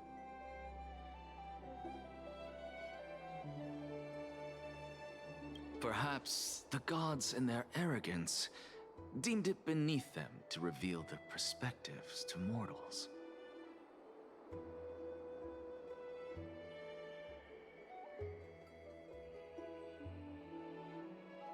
Could you elaborate on your statement? I'm gonna fight this lag. Circes, the kin of the Sky Father as recounted in myths, now resides within my brain. Were I to inquire, Kefli would have no cause to refuse. Oh. That very well could be true. But what if the world-bearing Titan still chooses to remain silent? In that case, the myths crafted by the people of Amphorius are nothing more than pitiful jests.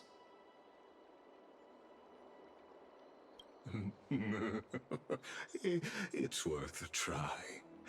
I believe, and I'd love to witness the fruits of your theory and the change it may bring to this imperiled world. Because I completely concur with you on this aspect. If the Titan has indeed met their end, any response from them would be impossible.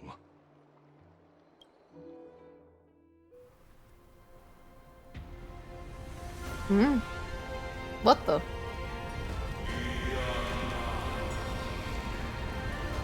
Alright then.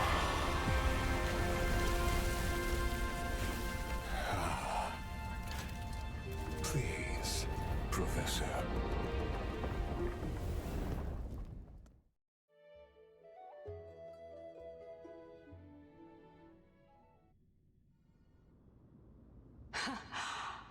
The children of humanity have indeed created a spectacle. Welcome to Dawn Cloud. The atmosphere here carries a greater sense of solemnity than the mundane clamor of the Marmorial Palace, with entry permitted only to the invited.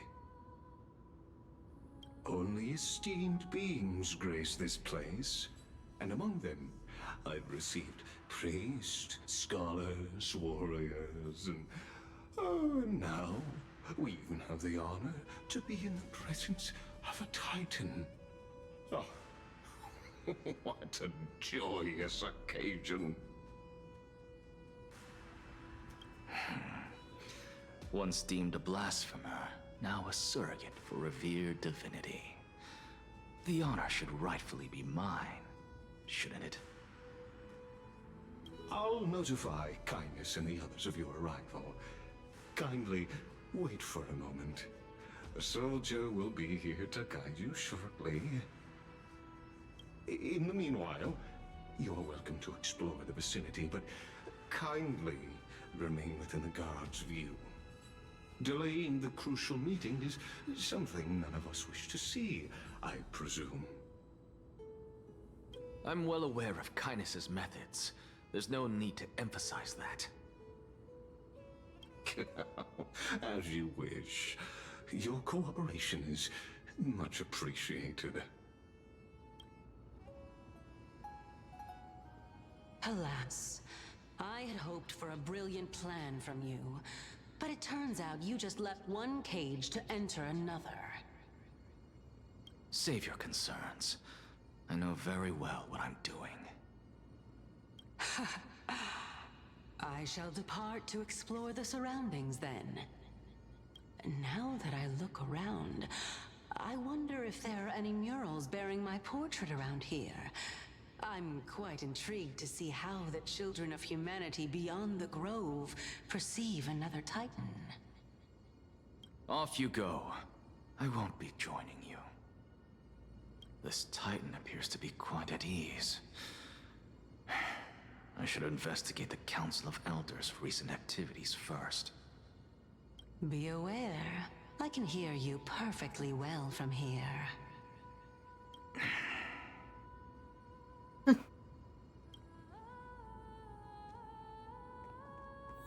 Ugh. This place is lagging me the fuck out. Amphorius, please. Oh, it's too much. Ooh. We're gonna make it through. Professor Anaxa!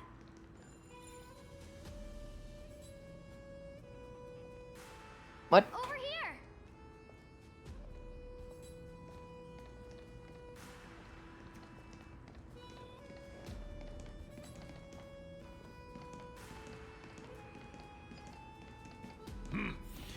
Even blasphemous scholars can come here, it seems.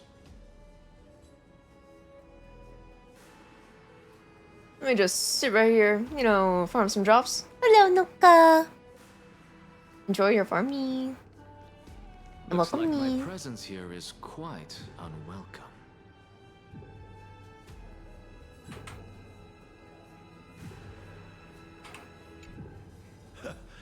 Anaxagoras, I thought that you had died to the Black Tide, just like the other scholars.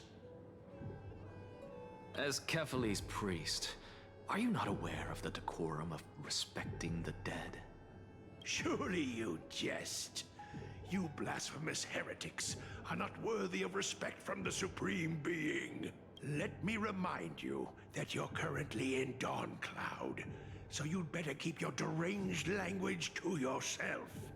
I am no longer that altar servant from years ago, who could only acquiesce to the commands of others.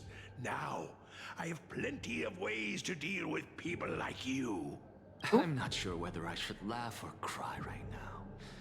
I can't believe that a follower such as you could have been made by a creation titan. As I see it, a dead titan can't provide you with this level of confidence, right? Then who is it exactly? Could it be kindness? You. Seeing how fond of you Elder Kindness is, I shall let that slide for now. Leave immediately, and don't impede us from receiving the Supreme Being's blessings. Seeing as we were able to hear of this matter from the mouths of others, it seems that kindness is indeed quite sincere toward us. Perhaps this affair will proceed smoother than I had anticipated. Oh my, what a thrilling confrontation. As expected of one of Kephales's followers. Are you praising or insulting him? Praising him, of course. As a believer of the God of Deliverance, it is only natural that he detests evil. Didn't you hear me? I asked you to leave. Go as far away from here as possible. Don't mutter to yourself like some sort of madman and disturb my meditation.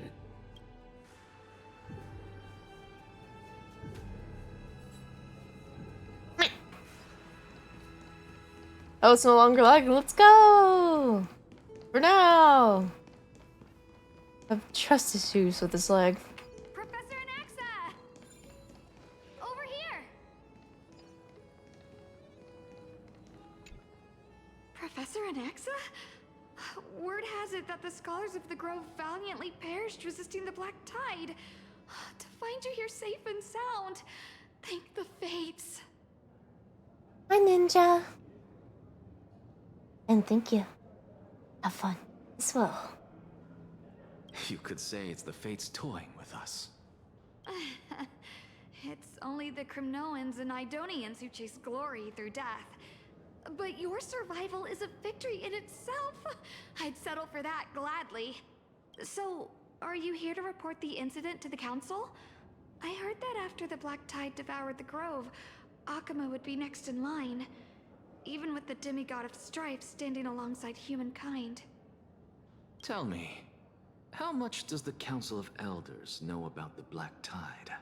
Once Kindness and her followers learned of Circe's and Orynyx's fall, they proclaimed in the council that the Flame Chasers could no longer stand against the calamity alone.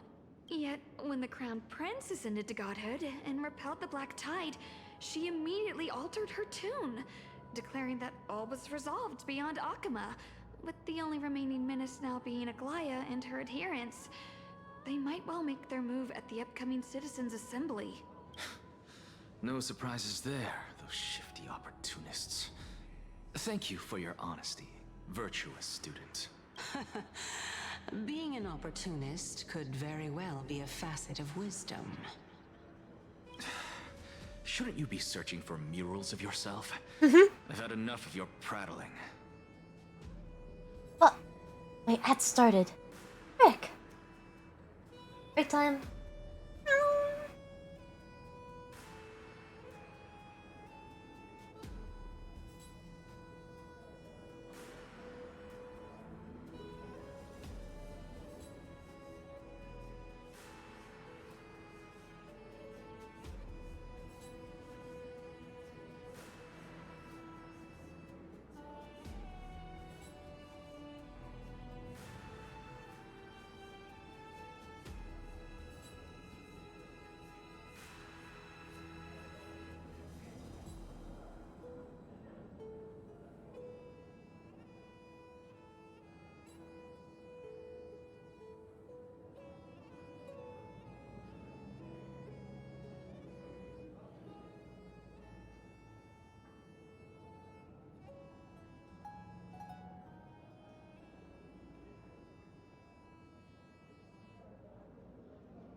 No.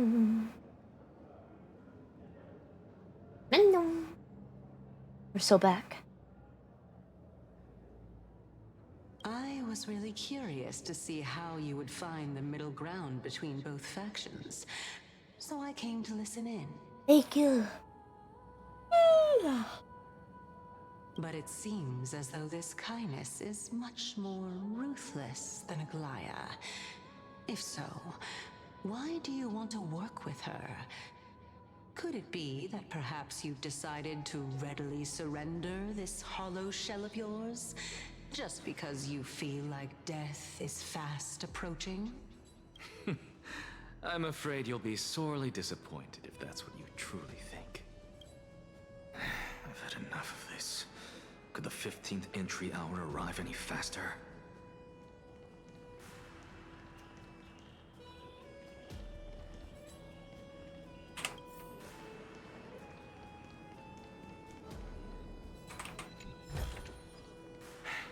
I suppose I can just ignore this.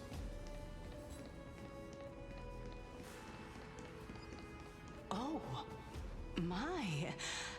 Could it be that the great tree painted in this mural is actually depicting me?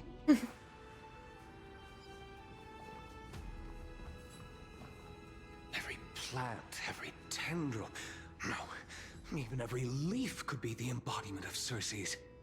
As a result, mere mortals who did not know what the Titan actually looked like chose to paint them as a giant tree instead.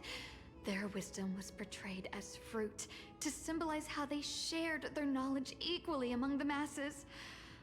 Such exquisiteness indeed. This mural is quite abstract. I really can't tell whether you are praising or demeaning yourself. Now I'm quite curious whether the Reason Titan has studied figures of speech before. Of course I find such stylistic devices interesting. For all we know, this could be the answer to the question, what exactly are we? I, for one, am not willing to admit that I could look this ugly. Damn, Anaxa. Was this the reason why you failed in your attempt to refine my soul when you were ambushed at the Grove? Since you are aware of this, why did you save me back then? From my perspective, this point alone was enough to separate you from the average person. How do two lunatics coexist in the same brain? Therefore, it seems that your journey to Dawn-Cloud this time is not just to seek protection. What, then, is the intention behind your actions? The entire plan is stored in my memory, so why don't you look there? Then don't mind if I do. 1 year old? 2 years old? Oh my!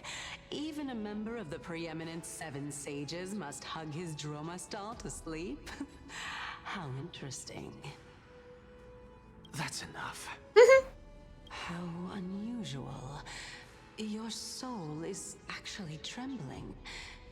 This must mean that behind this toy hides a secret that nobody knows, right? Since our days are both numbered, I don't mind telling you more about it. This is a present that my sister gave to me.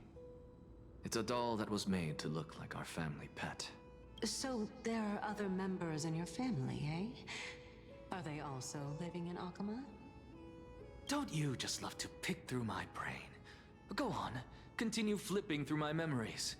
It won't take long. You'll discover the answer when you reach the memories of when I was 5. Oh, the Black Tide is everywhere. I can't bear to look. When I was young, I couldn't accept this outcome either. Georios, Aquila, Kefali, and you, of course. Although I prayed to every Titan that I could think of for help, my efforts were ultimately futile. This...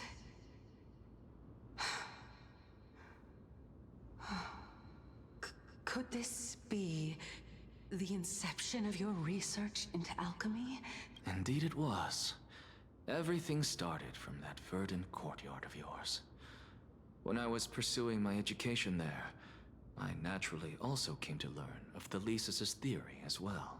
Oh, I remember that person. He was the one to come up with the concept of souls, right? Not only that, he also believed that life, as well as the composition, movement, and transformation of matter, all stem from souls themselves. This is why I thought that, since all living things stemmed from the same origin, why could I not sacrifice myself in order to resurrect my nearest and dearest? Anaxa, I did it, teacher! But this is absolute blasphemy. Regardless of how much freedom the Grove provides, such an act could cause you to be burned at the pyre. Your beloved, where is she now? Send her away from the Grove at once, to a place where nobody will ever be able to find her. Otherwise, the both of us will be judged by the Council of the Seven Sages. Calm down, teacher. My sister, she's still not in the mortal realm. Even to this day. What do you mean? It was naive of me to think that I could snatch the deceased from Thanatos' grip by merely sacrificing one eye. Equivalent exchange. All I received for that price was but an opportunity to see her for one final time. He sacrificed his eye. That's why he has the eye patch.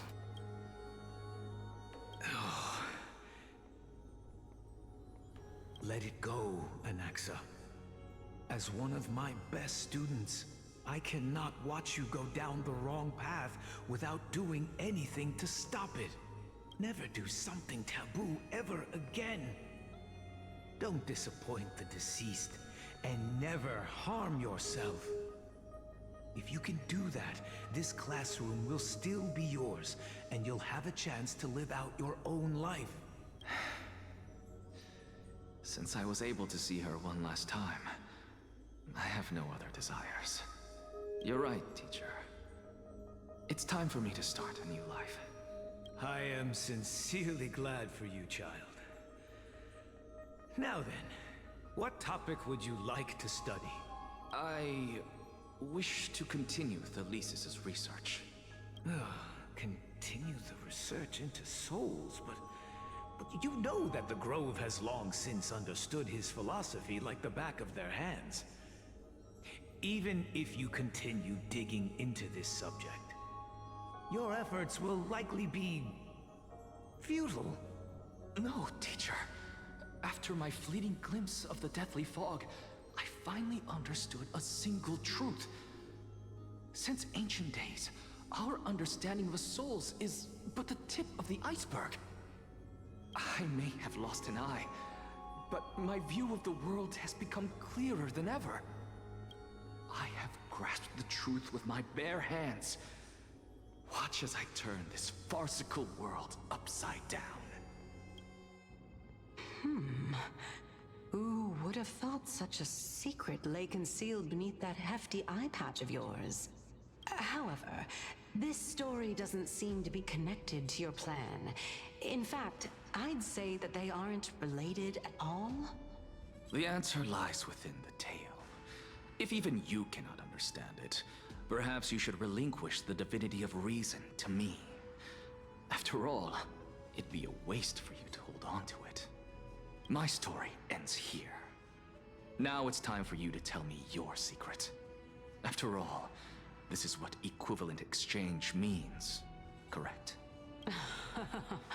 As expected, you laid a trap for me to step into. Unfortunately, even if I was willing to talk about my past, I may not know more about it than you do. Did we get Casters? Yes. We got her E1. I think you call it E. Yeah. We got her E1 and her weapon. I was trying to get for E2, but that didn't work out. But that's okay. I'm just glad I got her. But yeah, we did it. Welcome in. How are you, Temporal? Oh? Are you saying that the renowned Reason Titan is now admitting a lack of wisdom? Your followers are going to be sorely disappointed by this. Child of humanity, remember this. Being cognizant of one's ignorance is the greatest wisdom of all. Now I understand. No wonder you asked me to answer your random, nonsensical questions. Not only that, you're the only one who can shed light on my query. As the saying goes, onlookers see most clearly. Is that so? Lord Anaxa. I saw you muttering to yourself and was wondering whether you were caught in a delirium of reflective thought. I'm sorry to interrupt you, but time is of the essence. I have a message from Lord Lygus. Lady Kindness has met up with the Council of Elders and is awaiting your arrival, so please depart forthwith. Me, I'm doing well. Just freed from the work situation. Everyone's super on edge, as you can imagine. DOC.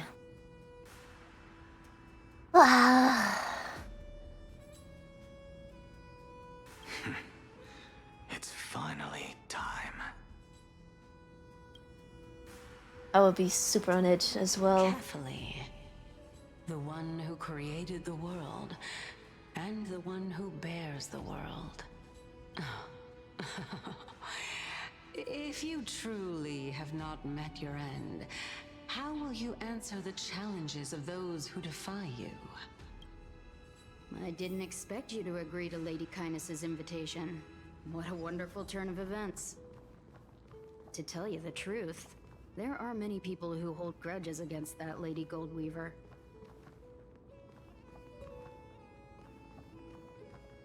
Isn't that the Dromas draped in finery?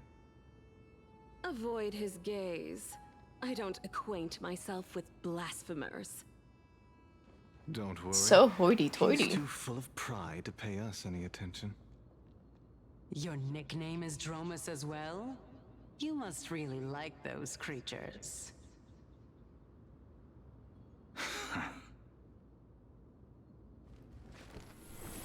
All things are connected by origin, and are made of the same essence.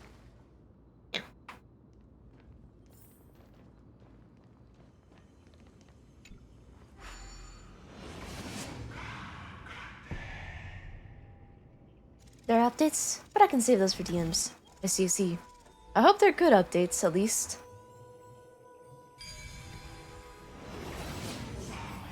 A student of Empedocles? I hear that his views run counter to the Venerationists. This is what being a scholar is about. A collision of ideas only occurs when there are differences in beliefs, and it is such collisions that lead to progress.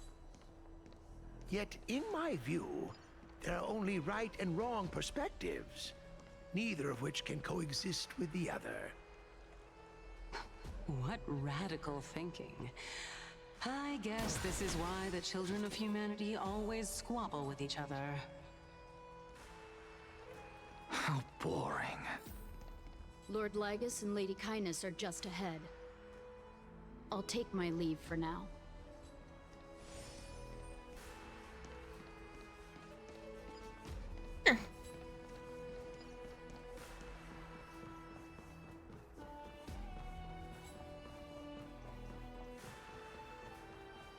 Welcome to the Demigod Council, esteemed guests. You creep me out. Just a little bit. Just a little bit. Just itty bitty. Lord Anaxagoras. Oh, I've heard so much about you. Head of the Neusporists of the Grove of Epiphany, notorious blasphemer, a Chrysos heir who bears Circe's core flame, a survivor of the Grove calamity. Did I miss anything? Well, if so, please be so kind as to enlighten me. Since Lady Kindness is already well acquainted with me, I won't waste any effort introducing myself again. But then again, perhaps the customs are different here. Back in my hometown, there is a form of etiquette known as honoring guests. The host will welcome their guest with warm hospitality by treating them to fine wine and a cozy bed. And yet, ever since I arrived, I have not been welcomed with warm courtesy or ceremonial gifts. Instead, I am met with intense scrutiny. Even more absurd, the host has sharpened their blade and instructed their servants to lie in wait in the shadows.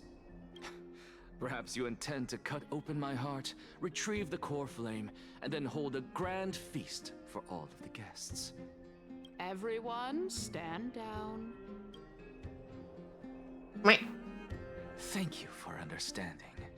I am but a feeble scholar who is not used to the stench of avarice and blood. No need to be humble, my lord. From my perspective, your courage and gumption are worthy of the reputation of the Seven Sages. Your bravery is more than adequate to accomplish our perilous endeavor. So, you wish to start a war? Well, since the Chrysos heirs are calling for war, we will respond in kind. Conflict is inevitable. Since Aglaya endeavors to suppress the virtuous commoners with blood of gold, we will not hesitate to display the rights and mettle the citizens of Akama are so entitled to. As to your question of whether peace is still a viable option, well, to that I can only say this. Everything hinges on the next citizens' assembly and whether they have a sudden epiphany amid the clamor of the masses. And since you, as a Chrysos heir, accepted our invitation, you have indeed given us a glimmer of hope. What brazen arrogance. What you're saying right now is worlds apart from what you were saying before you retired your cleaners. I don't deny it. After all, they're responsible for cleaning up any threats, and just a moment ago, you were on the side of the Chrysos heirs. But now that you're an ally of ours, we can continue talking somewhere else. As you know, these walls have ears. I was fortunate enough to have the opportunity to discuss a treatise about the Venerationists with your teacher, Empedocles. Yet, it seems you subscribe to the Nusporists instead, Lord Anaxa. I've heard that this school of thought is one with many detractors. It's normal for ideas to have supporters at the centers, just like how there are two types of people in this world: geniuses and dimwits.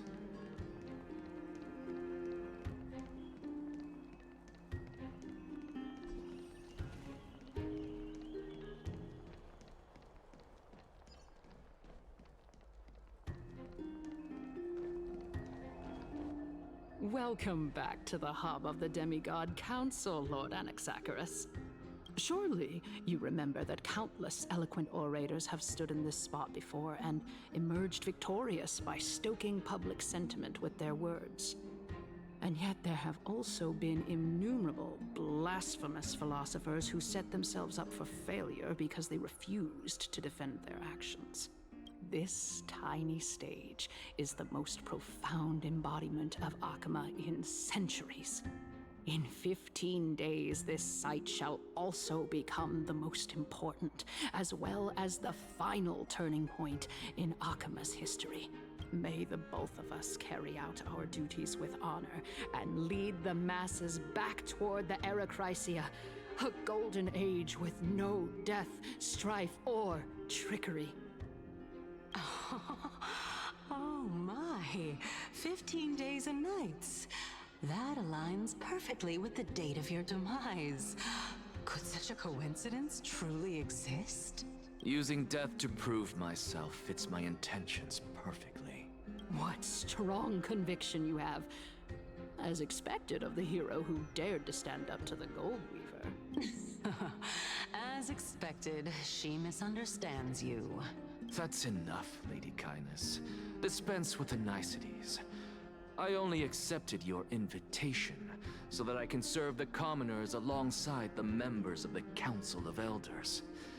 Don't test my patience with such superfluous formalities. Well, you say that now, but surely you also require my aid as well, so that you can stay alive even when being pursued by the Golden Thread? You worry too much. She won't show her hand too freely, as she still needs to garner support from the masses at the Citizens' Assembly.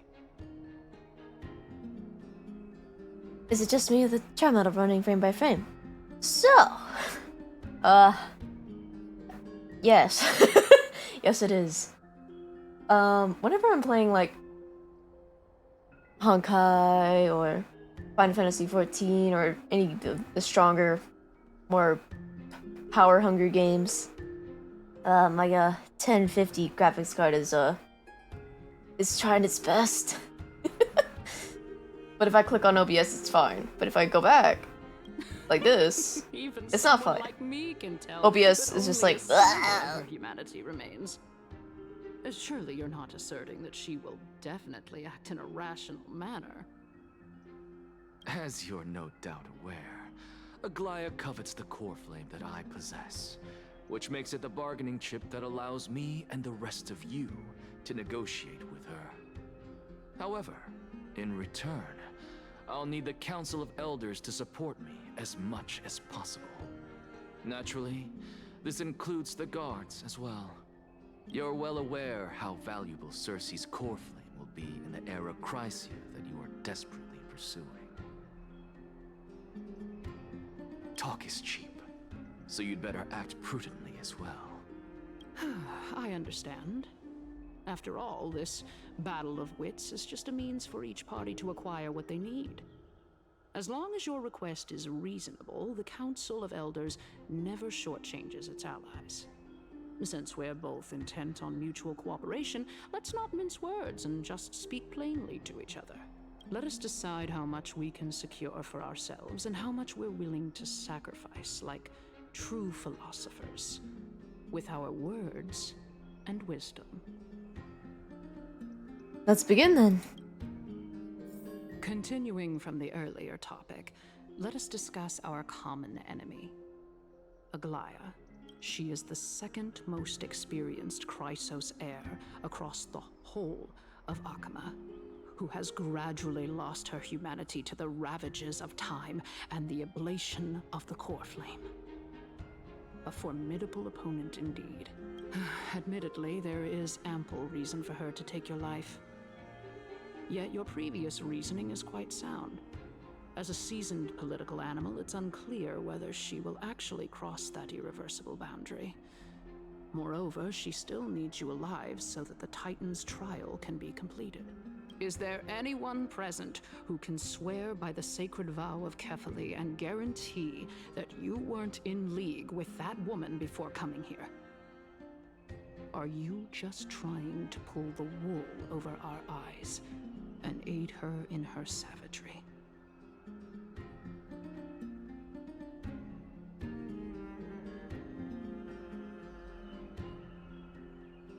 She's prepared to execute me. I believe you're aware of Castorus the Executioner. Long before I returned to Akama, Aglaya had already dispatched her to monitor me. If I weren't able to reach this place in time, I would have been forced to meet Thanatos first. As compared to a comprehensive plan with uncertain results, if you decide to cut open my chest and remove the core flame, wouldn't that settle her nerves even more? Everything is in place. She just needs the right timing. I understand what you mean. At the very least, the both of us agree that this tyrant who wallows in extravagance and greed is the greatest threat to achieving peace in Akama. The Council of Elders is willing to defend your right to live, just as we defend every oppressed citizen. However, I regret to say that sentiments in favor of the Chrysos heirs and Aglaya are only growing in magnitude. The peace that we are aspiring toward, as well as everything that we hold dear, will be destroyed completely. The city will be burned to ashes, and the citizens' blood will be shed.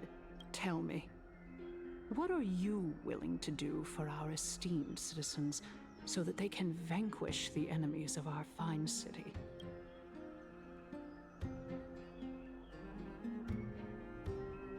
Garnering my sword is equivalent to garnering the sword of the entire grove.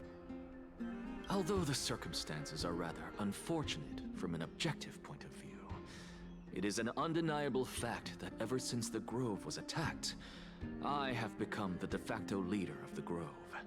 The Council of Elders needs more backing if it wishes to topple Aglaya, and it's evident that the Academy wields considerable influence. At the very least, I have served as the Grove's special envoy to Akama for a significant amount of time. Of course, this also means that I will hold a crucial vote at the Citizens' Assembly. In the name of Kefali, Akama thanks you for your sincere and valuable thoughts. At this stage, it's clear that you and I understand the benefits to be won from this discussion. Let me put it plainly. The Council of Elders has always been renowned for its fairness, and that fairness is built on a foundation of sincerity. The Council of Elders has vowed to all citizens of Akama that it will always remain loyal to them. As for you, my lord, how will you guarantee that you will be able to live up to such earnestness and will not betray Akama's indomitable citizens when the opportunity presents itself? Just as you now betray Aglaya when it suits you. How absurd. My loyalty is unquestionable. Surely you jest. My loyalty does not need to be proven. The fact that the Council of Elders is asking for proof of my loyalty is itself akin to a form of betrayal. I am incredibly honored to have witnessed the both of you bury the hatchet in a civilized manner. However, I am afraid that I must interrupt for a brief moment. As the Theoros, I have observed the following. Lady Aglaya, the Goldweaver, is currently on her way to Dawncloud. Oh. Oh. Well, I do believe that we might have a slight overabundance of guests today. Feeling dissatisfied, Lady Kindness?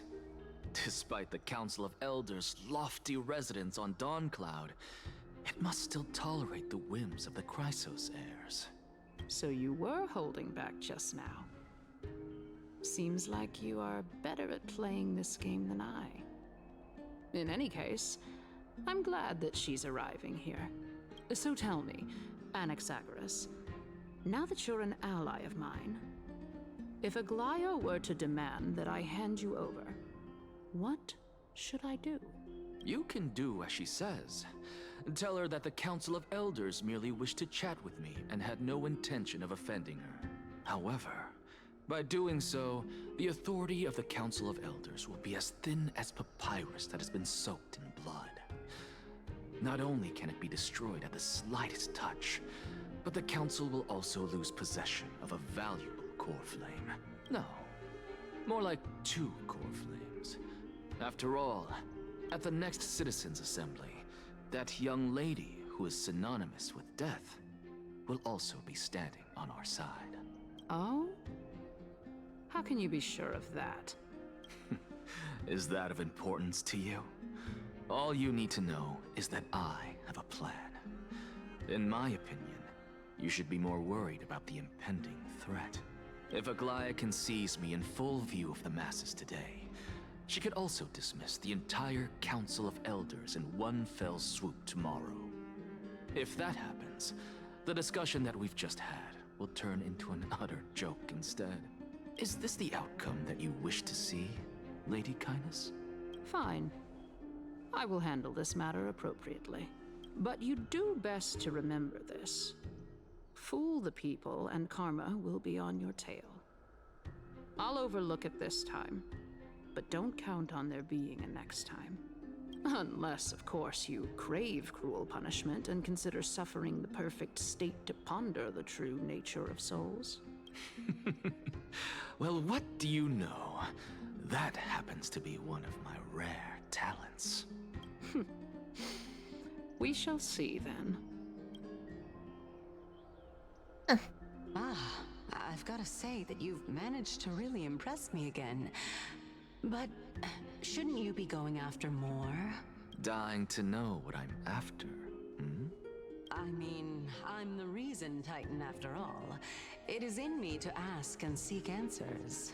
Easy there. You'll learn the answers soon enough.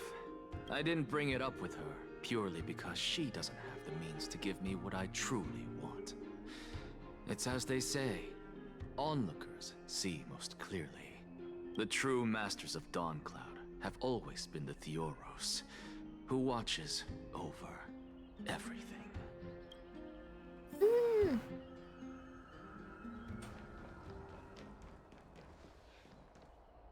An expected visitor. Welcome once again. You know, you could actually skip all the pointless debate and come straight to me to seek an audience with Kefali. I have no reason to refuse you, do I? You may not, but Kindness has. Whoever gets hold of Kefali's core flame will get to rule over Akama. She's wary of me, so naturally I had to gain her trust. I would say that debate was not at all pointless. Very true. In my view, this individual has gone to great lengths to get close to Kefali. He might very well be plotting something nefarious against the Titan.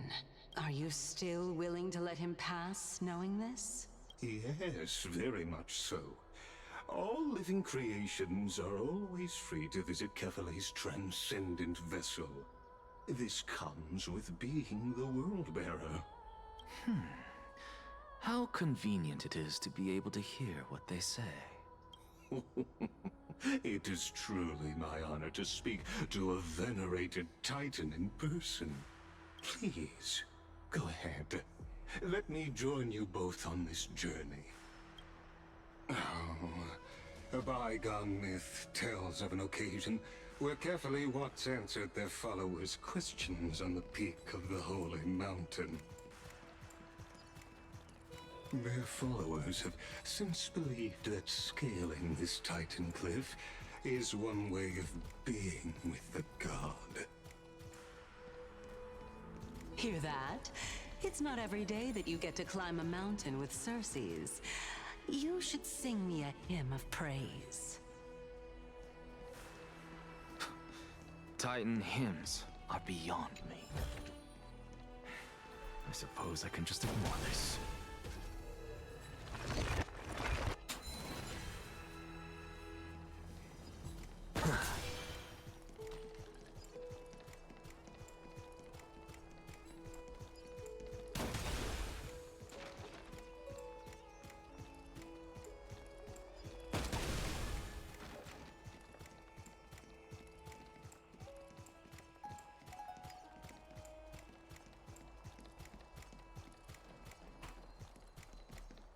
Go on ahead.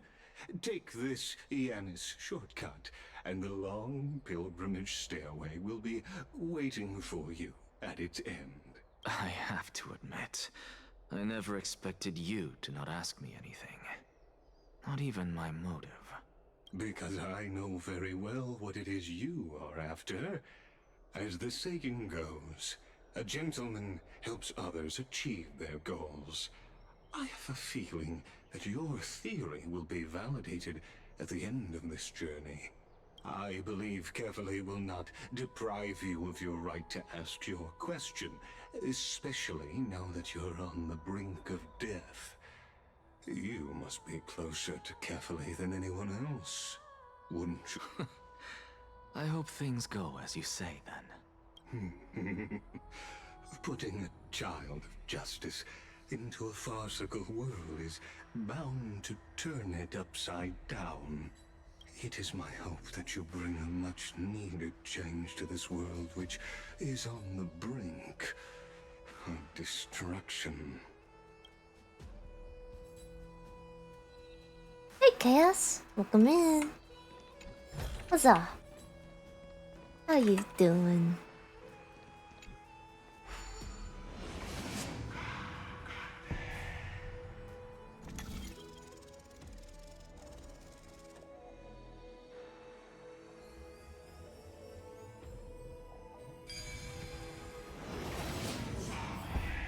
Honestly, this is my first time going up to Dawncloud's peak. So depressed from yesterday? Whoa. What a splendid view. I'm sorry to hear. Isn't it about time you recognize the magnificence of us Titans? I hope you'll feel better. Eventually. Well, I don't see how this place is different from those temples in the city. All they have are magnificent facades. And even though I've come this far, I'm still doubtful about getting useful clues from him. I must be getting ahead of myself to be expecting to hear something nice from you. Oh? Haven't you been in my head for some time now? It's high time you get used to how I feel about things. Alright, we're just a short hike away from Kefali. No time to waste here. So the intellectual debate from earlier was too draining for you, huh? If Amphorius gets a new lease on life, you should focus on strengthening your body and stop shirking social interactions. Save your concern. The Titan is in sight. Can you make it? Why? Are you going to carry me up if I were to fall now? You lost 3 50-50s and the 725. Ooh. Ooh. I'm so sorry to hear. Ooh. That's horrible.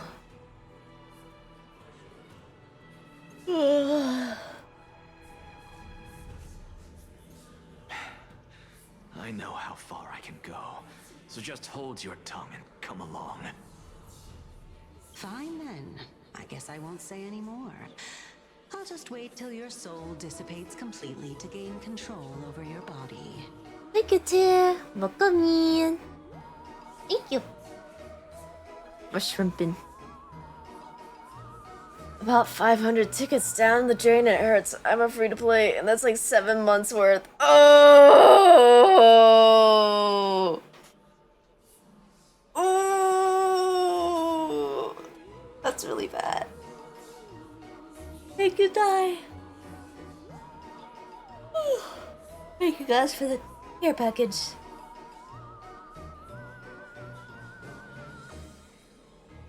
I've been saving up as well.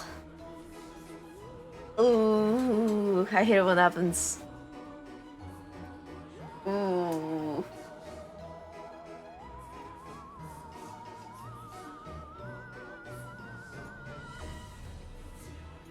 I mean, at least you got her, right? That's how I think whenever I pull someone, even if I lost so many 50-50s. I'm like, ah, at least I got her.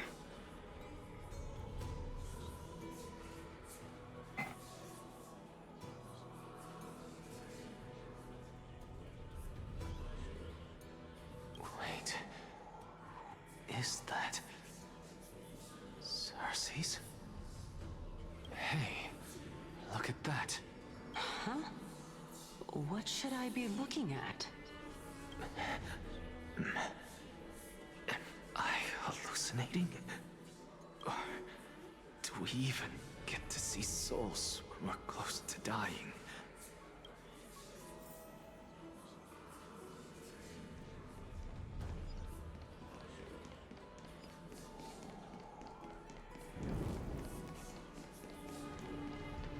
Oh? Why didn't you bring your favorite spear with you on this trip, Nias? Nias. I know I've heard this name somewhere. It's unfortunate. The Black Tide destroyed every last inch of my calyx. How could that be? Even a creation of Georios, from their prized ores and molten fire, couldn't escape the fate of destruction? Hey, Cersei's. Do you know a certain Nias? Nias? No, not that I remember.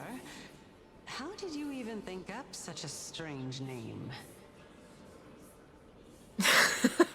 Chaos. I just saw him. Nias.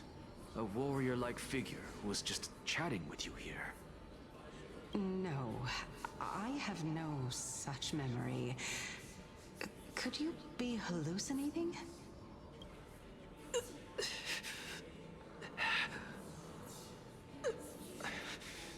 This is a departed spirit.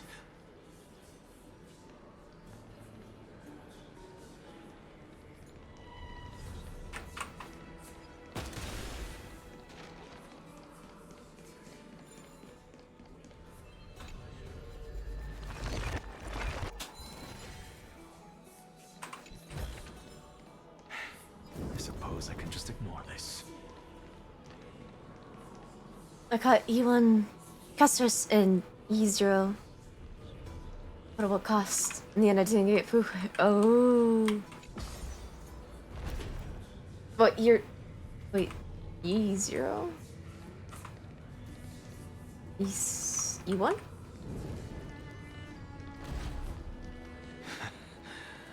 You two again.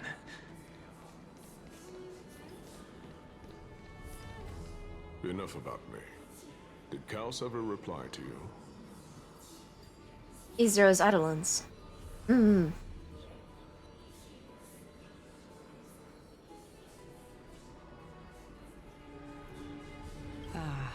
Well, regrettably. Seems like the price of becoming a demigod is a lot heftier than we thought. Kaos. Demigod. I've never heard of this person. Which Titan's authority did he inherit? Look on the bright side, Nias. Since we've come all this way, I doubt he'd snub his old friends, would he? Let's just hope we mean as much as the world to him. Hey! Are you seeing that same hallucination again? Yes. It's still you and Nias, but you're now talking about a certain Kaos. I'm guessing he's one of your companions?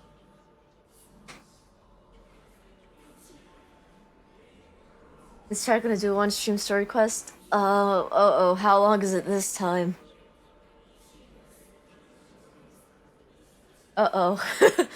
We're not gonna do that again if it's if it's longer than I think it is. Oh, you gotta be kidding me.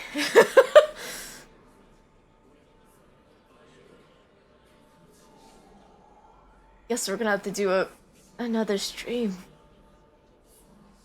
Kaos.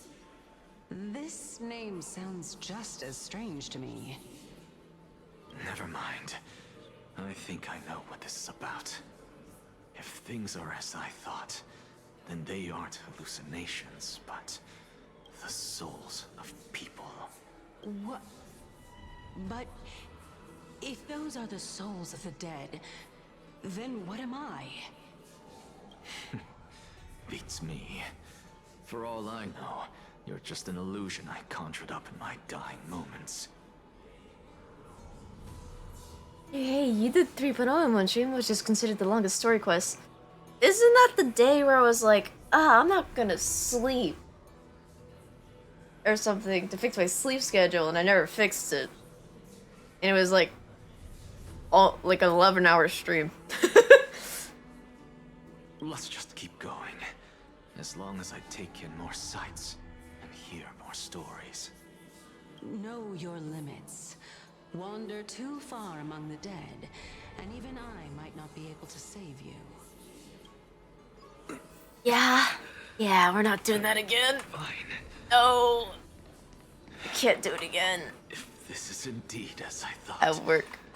then this would be very amusing.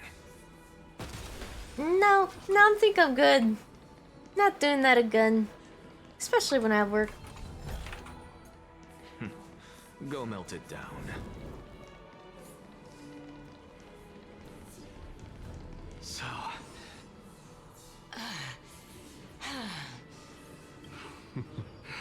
Can you keep going? Of course. I'm just... If I knew we had to climb a mountain, I wouldn't have come along with you. I guess this also counts as one aspect of the world-bearing burden. If Amphorius does have a next life, you may want to get your body in shape. Keep your sarcasm to yourself. I'm not getting anything of value from them. I would sooner throw myself off this cliff and hit rock bottom than exercise even a little. Oop. I am Calypso of the Eminent Seven Sages, after all. Training would make me no different from those Helcalithist barbarians. Calypso. She's one of the Seven Sages. A member of the Grove? No, she can't be. I would know her name if she really were one of the Seven Sages. Hey, Cersei's. Does the name Calypso ring a bell? Cersei's? Daggone. Doesn't matter. I can do this myself. Looks like I'm nearly there now. The land of the dead.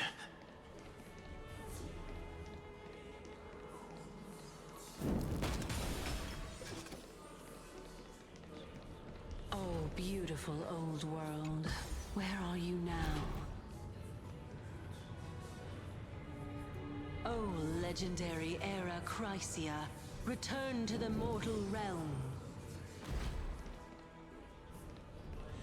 Splendid gods once walked the paths we walk. Alas, all that's left of that warmth is a hazy mirage. Why are you chanting that too?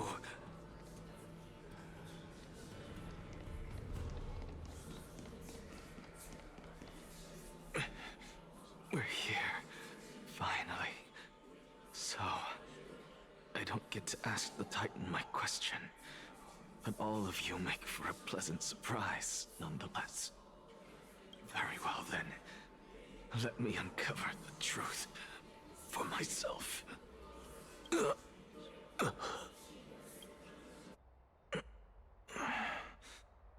I still fail to make it in time? Huh?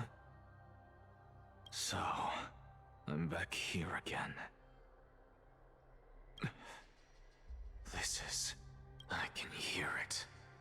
I hear it from the depths of the tides, behind the closed doors of the Void World. A voice ready to tell me something. This time, the voice is a lot clearer than before.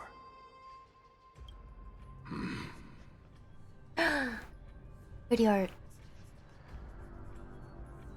Since we've come this far, let's just wait.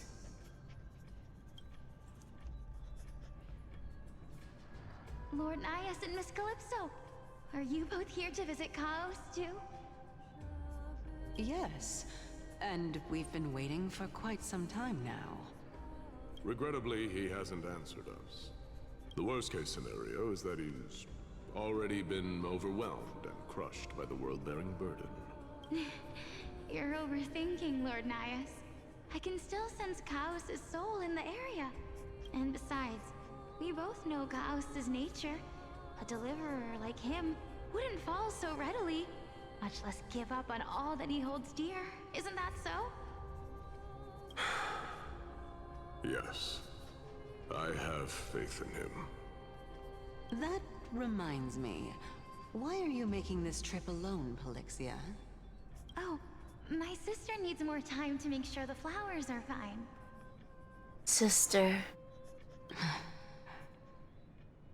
Such a pity. Both of you have hearts kinder than anyone else. Yet you are born only to take over Thanatos' divinity. Everything that I see and hear this time has left me shaken to the core. What may seem like a mundane conversation is in truth a once-in-a-lifetime exchange that has revealed the ultimate answer to Cersei's question.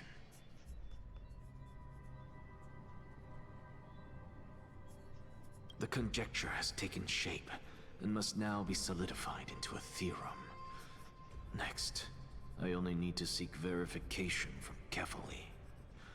By doing so, I can answer Cersei's question and reclaim my body.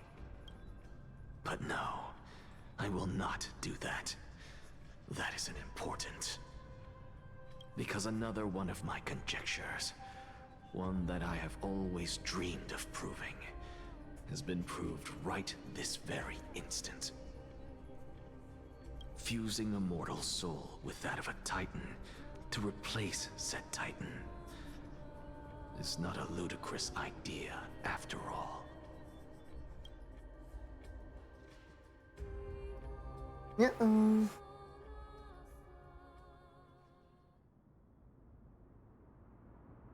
What are you thinking about?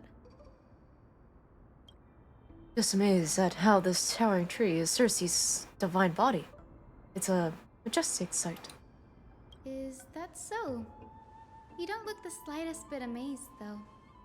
Plus, you seem to be strangely familiar with the city around the great tree. Merely something from the past I won't go into. Events of the past, huh? I was also a child when I looked up at Circe's. Their leaves and branches reflected the sparkling stars, and their trunk was like a pillar that supported the sky and ground. I stood at this very spot back then, imagining the day when I could climb to the top of this tree, because I would be the closest I can be to the sky at that spot. You're a sky priest, yet you study at a place that is home to the Reason Titan. That is rather counterintuitive. Don't read too much into it.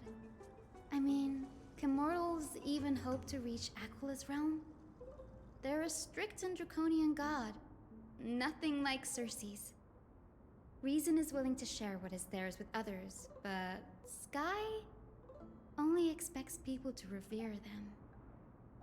You get what I'm saying, right, Denny? After all, the Titan that imprisoned called him you Danny. away here in Amphorius is none other than Aquila themselves. Yes, I didn't count on provoking the ear of a local god. But there will always be people who dream of soaring towards the sky. The Grove has a wealth of research on Aquila, and that is exactly what we are here for.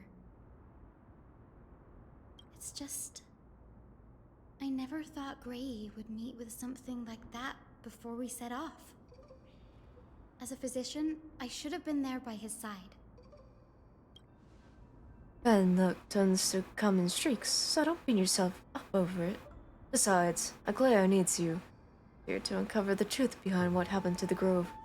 Let's just make the most out of this trip. People look out for any documents related to the Death Titan. Be useful to try. Yeah, there's no rest for the weary, huh? In any case, what we're looking for could be anywhere in this enormous grove. Let's split up to cover more ground. Danny, with your skills, I'm sure those monsters born of the Black Tide will pose no threat to you anyway. What about you? Will you be alright on your own? Have you forgotten that you're talking to the chief physician of the Twilight Courtyard? Have more faith in me. I'll be just fine. The silence in here is near deafening. With the vast amount of knowledge it holds, this academy is akin to a labyrinth of information. Even the cleverest of scholars would easily lose their way in here. I should gather my thoughts before heading in.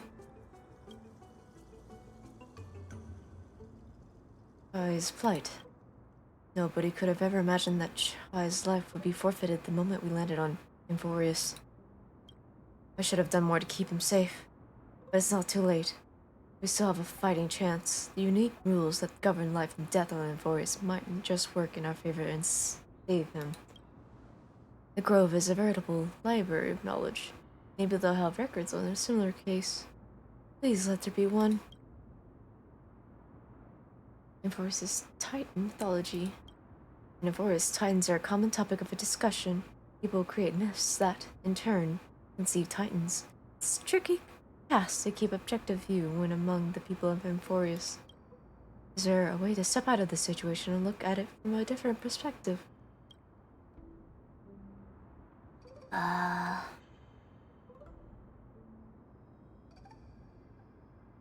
Chrysosaurs and demigods. Chrysosaurs are humans who possess heroic qualities, with most of them demonstrating extraordinary combat prowess and strength. When clearing a core flame trial, Chrysosaur can even ascend to a demigod and inherit a Titan's divinity. Wait, something about that feels off. This is a selection process of some sort. Wow. And ads seem to be starting, so we're gonna take a little break. Thank you for hanging out with me so far.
Boo.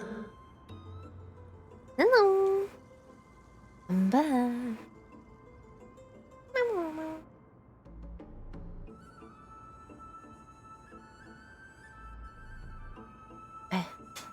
Titans and Eons.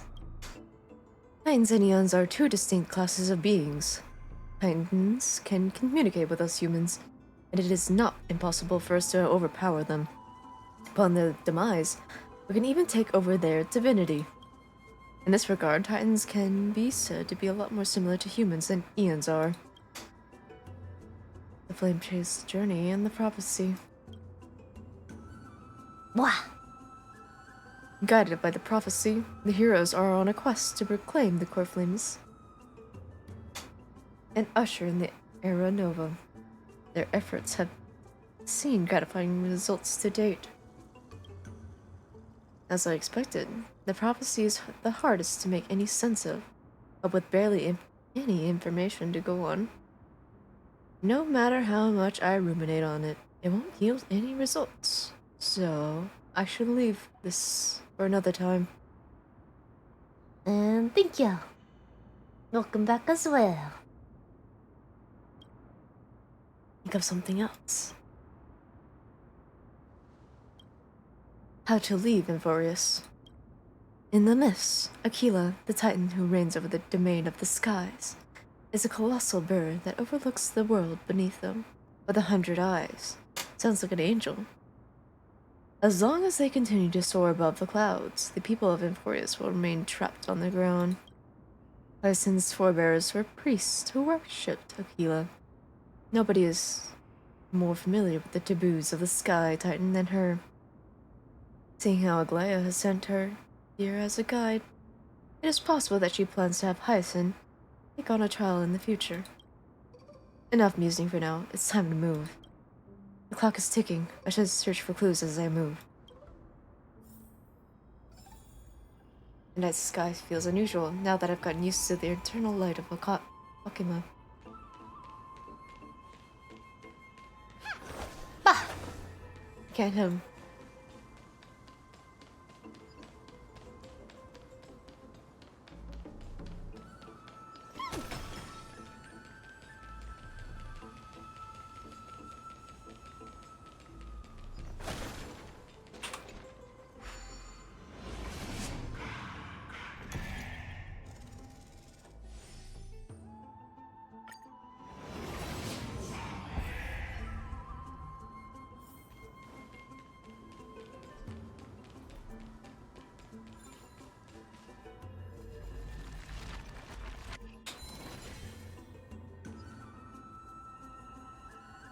Black monsters are twisted in form, and their life has turned into ash together with their souls. It is impossible to figure out their form when they're still alive. These are the remains of a black tide monster. It doesn't look different from the Titankin from up close. What's that underneath it? A scroll.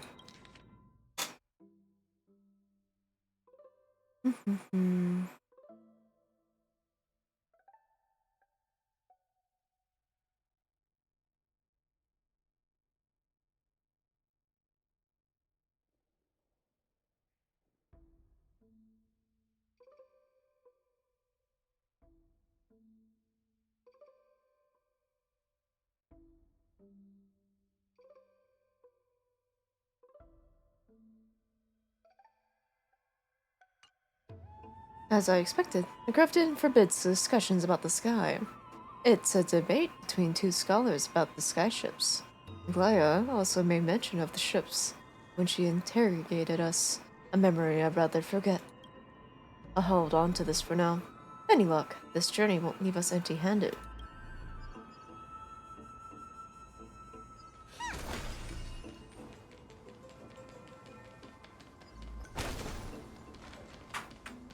Wait a minute.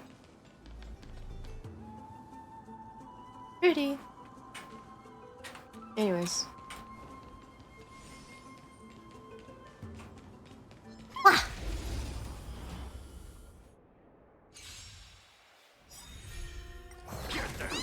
Relax. What's in your prescription?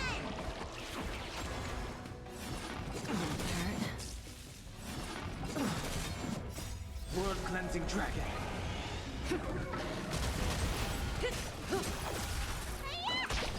Stand still. Time to say bye. Boom. Rise.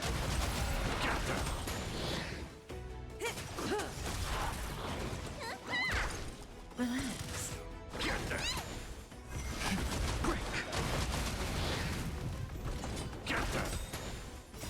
Bees or devils, I'll crush them all. World cleansing dragon.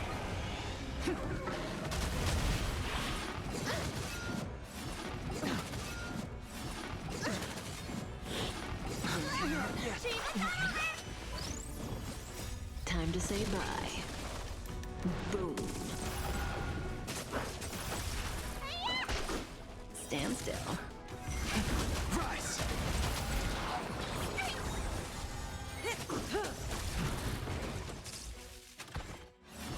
Didn't hurt. Relax. Time to say bye. Boom.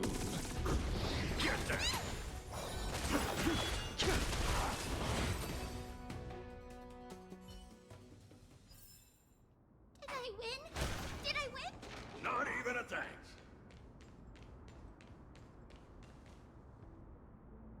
That's Hyacinth. Why is she surrounded by so many monsters?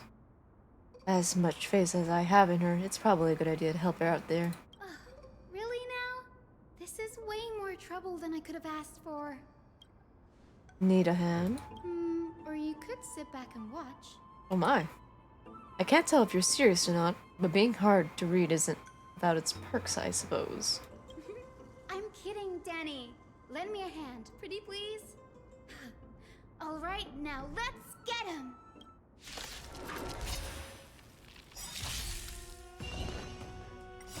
World cleansing dragon. Stand still.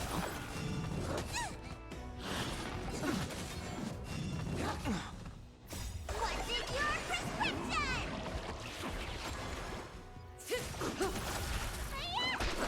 Relax. Bees or devils, I'll crush them all. Time to say bye. Boom.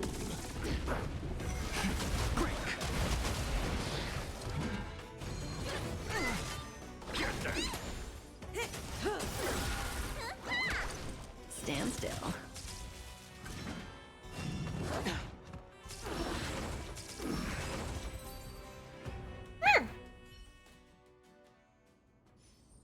This place is practically in ruins. What happened? There shouldn't be this many monsters here. The Black Tide is remarkably quick to detect the light of Amphorius.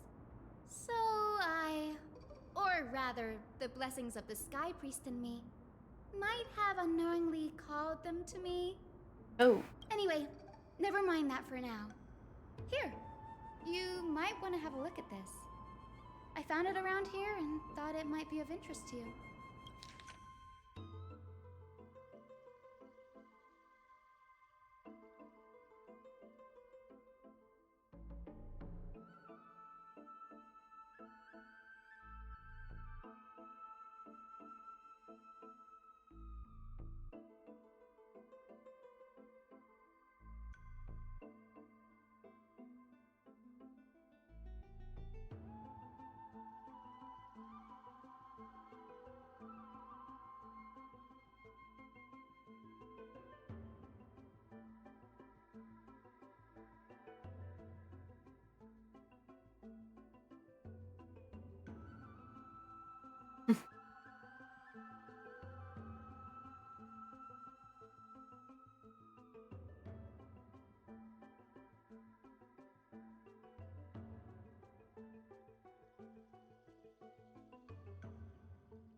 Anaxagoras.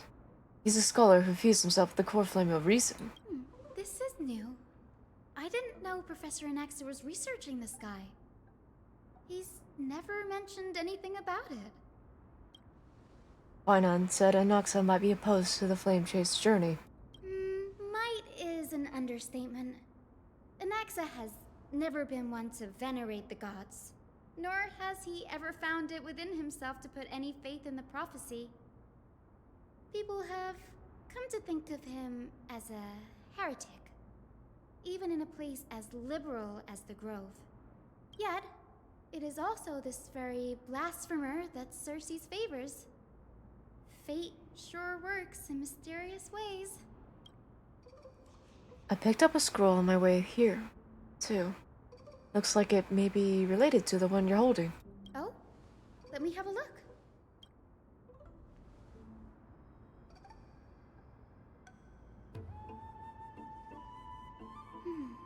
By the looks of them, these scrolls are records of two conversations that took place in the same setting, one after the other.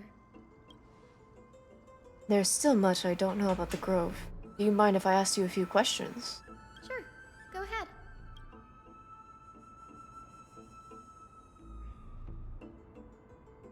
Was it a mistake to build the skyships? Nearly everyone in Amphorius has heard the story of the skyships by now. Aquila's stature is loftier than the heavens, and their divine retribution is merciless. That's why it's no use building giant skyfaring ships. Oh, but I do wonder if a supercharged mini Treaty cannon could slip past their watch. That was a joke, right? Who are the Venerationists? The Grove of Epiphany is home to 7 schools of thought. While all 7 schools are founded on the ideologies of Thalesis, the first scholar, each is unique in its own way. Among them, the Venerationists revere and worship the Titans the most. As the sage of the Venerationists, Euthyphro has always been at loggerheads with Anaxa. If we were to place the 7 sages on the scales of Talanton, Anaxa and Euthyphro would be placed on opposite sides to achieve balance. Very illustrative explanation, thank you. What is Anaxa's field of study? Newsporists primarily study the application of alchemy in soul repair. Everyone considers Anaxa a blasphemer, but that has never stopped him from sharing his ideas, no matter how taboo. If you must say that he's hiding something, then it's likely what lies beneath his eye patch. Was she the creature from before? No, she's her own person. Squishy! Hi. Mimi! How are you doing? How was your day? Shucks, I thought I was onto something. Nope. They're their own person. It would be cool if they had their own, like, human vessel. Wee! Hee. Wow. I hope the Dre has treated you well. And guess what? We pulled Casters. And we pulled 2 of her! And her weapon! It's been pretty good. Pretty good day. Hey, sleepy, but pretty calm. How's gaming? It's going great! I'm so curious about the story, but apparently there's a lot of it. There's a lot of story. We may have to break the stream in parts. We may have to play some of it next week. In next week's streams. Well, let's go, Ascension! Yeah! More parts. Enrichment. Yes. Indeed. I do feel sorry for the people who want my art enrichment, though. Oh, that's okay. More to look forward to. I don't have any more questions. Anaxa often says that every failure brings us one step closer to the truth. Perhaps, to him, the crash of the skyship carries a different interpretation. The firmament is not impenetrable.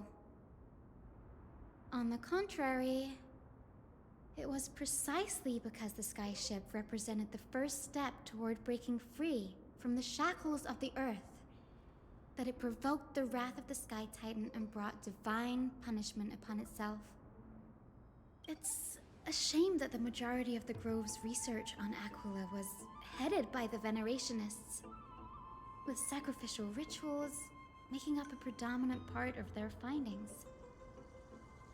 Discourse about more esoteric subject matters in relation to Aquila dwindled even further after the skyship incident. So much so that even this scroll is completely new to me. I enjoy all the enrichment. Plus, you can keep Honka in your pocket for the art brain break days. Yes, indeed, Squishy. Wow. If only for the days, man. Some days I wish I could just read manga on stream. But like, I don't know how I would even do that. I don't know if I'm even allowed to do something like that. Reading manga on stream.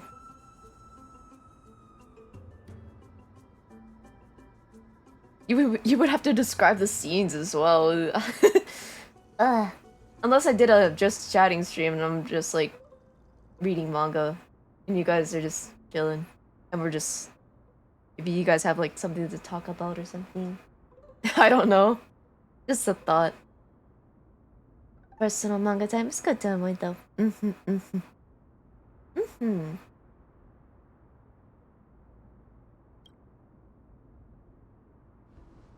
Don't worry about it. We'll just collect everything we can find on the Titans for now. There's something else that caught my attention, though. This says that Anaxa is conducting secret experiments of some sort. That's what I'd like to know. What are these experiments he's involved in?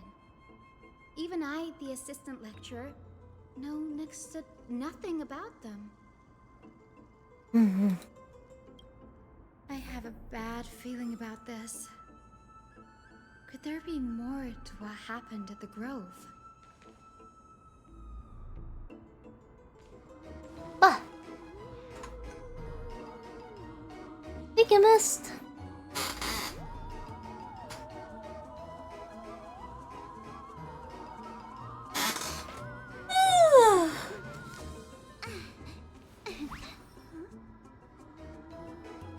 Uh-oh. I may need to refill my, drink. Wait, you want to read manga for us? I mean, I just want to read manga. I don't know. I don't know if I could even be allowed to read manga for you guys. That's the thing.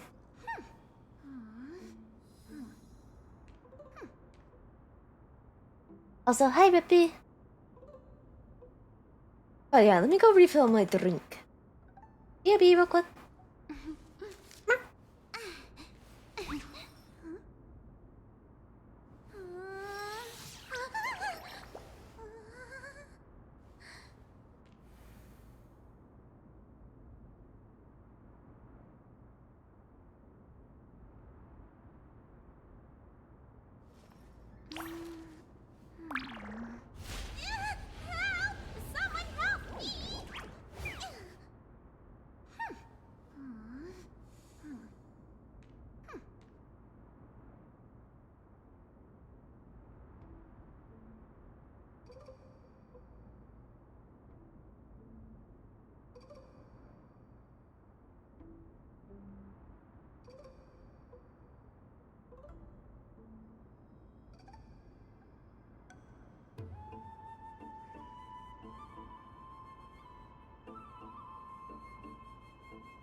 Someone help me!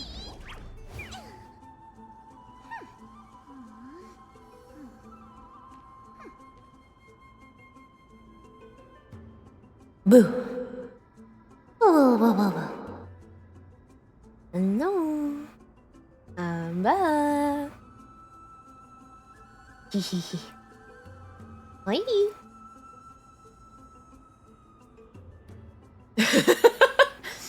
I keep hearing Porwa getting abducted.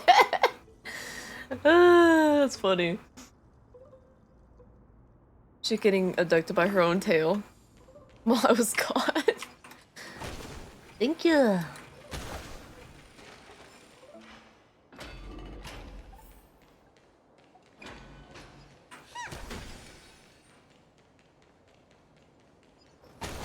This little hallway's cozy. Cozy, cozy. This is the Library of Philia, a place where the Grove stores its collection of tomes. Wow. Welcome back, welcome back. Thank you, thank you. Other than books written by the 7 schools, you can also find philosophical texts, ballads, and religious writings from the Outlands here. Cities that desire to learn from the Grove were apparently expected to contribute knowledge of equal value to what they sought. We've had more than our fair share of hilarious episodes over the years. For instance, it's said that the Erythrocheramists once borrowed a manuscript from a certain author, but ended up returning a copy instead of the original. What's more, the original manuscript was supposedly then hidden here. That doesn't seem like a nice thing to do. Nice? No need to hold yourself back, Danny. You can just tell it like it is. Their behavior was no different from bandits. Well, if you don't mind, did the Grove ever rob Castrum Kremnos? Whew.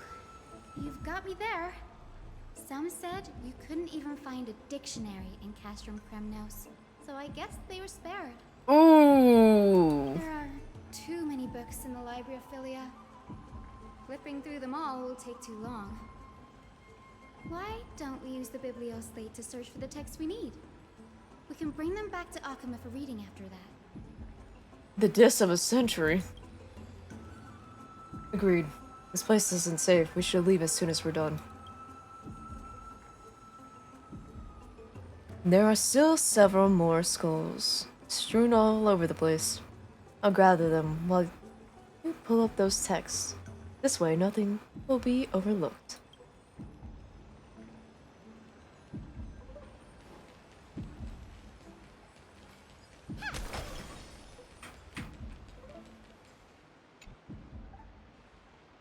These are complaint letters from the scholars about Anaxagoras, the blasphemer. There's a thick stack of letters. Based on the dust accumulated, and the perfectly intact seals, the complainee did not even bother opening them, just chuckled, chucked them aside into a corner. This is about Anaxa. You should read this. Tyson, you should come have a look too. Ugh, it's so dusty in here. Whoa. Are these all complaints about him? I can already see what they must have written. Anaxa has no respect for the gods. His very existence undermines order in our society. They're probably all things like that. Does Anaxa hold that much influence? Why else would they call him the Great Performer? When Anaxa established his school of thought, the first thing he apparently did was read his own work to everyone. Are the Titans truly an accurate reflection of what humans think gods should be? Worlds created by gods are indubitably perfect, but what of Amphorius? Only foolishness and insensitivity everywhere you turn. An uncanny impersonation. What happened after? They marched him straight to the seat of judgment before he could finish. Though what he took on in the end was more of a debate than an actual trial. He had to address every one of the scholar's allegations, or face expulsion from the Grove. The first allegation was... Do you agree that since the Titans created the heavens and earth, so the mountains, rivers, and seas must likewise be their creations? Am I supposed to put myself in Anaxa's shoes and answer that? Yes. As told in the myths, the seas, the skies, and the earth are all, beyond the shadows of a doubt, creations of Titans. Anaxa would have probably been spared a lot of trouble if he had answered this way. Instead, he quoted past instances of the Flame Chase journey, and posited that humans had the potential to take over the divinity of Titans. Needless to say, his critics didn't take kindly to his answer, so they followed up with a second allegation. You claim to be studying souls, yet you are, in fact, defiling them and committing acts condemned by the gods. Do you admit it? That's a serious allegation. Did he really do that? Anaxa always wears an eye patch, never removing it, even when alone. Some say he used one of his eyes as an alchemical ingredient. Every being in the world owes their safekeeping to Kifili, and this is even more so for the Chrysos heirs who have divine blood coursing through them. If he has really done something of that nature, then it'd indeed be sacrilegious. Thankfully, they had no way to prove it, so it amounted to nothing more than an allegation in the end. One by one, Anaxa engaged in wars of words against those who would challenge him. Toward the end, a scholar asked him, Anaxagoras, have you any respect for the gods? It was only after a brief silence that he answered, I have never denied that Titans are meant to be noble constructs. But he didn't say that the Titans are not noble. Rings louder in this case. Yes, I'm not sure how that controversy was eventually resolved, but what's for certain at least is that Anaxa was allowed to stay in the Grove where he continued his research, despite being regarded as a heretic. By the way, this stack of complaint letters has reminded me of a place in the Grove. We may find clues there that aren't on the teleslate. I'm talking about Anaxa's alchemy lab, hidden between the cornerstones. Given the Grove's meticulous approach to archiving, could there really be such an oversight right under their noses? It's a well-kept secret. Among the 7 sages, excluding the nominal chief sage, each has a private sanctuary where they can conduct research undisturbed in their free time. Even the administrators of the Library of Philia are restricted from accessing those places and documenting the sage's research.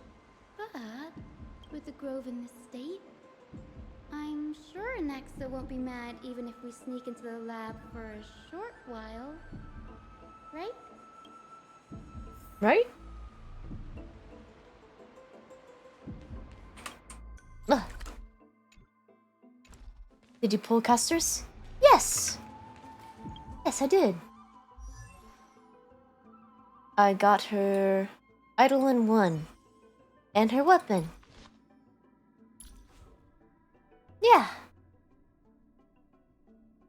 I lost to one I lost to one of these dudes. One of him. Yeah.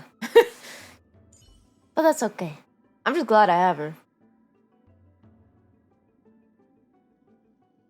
Mm-hmm.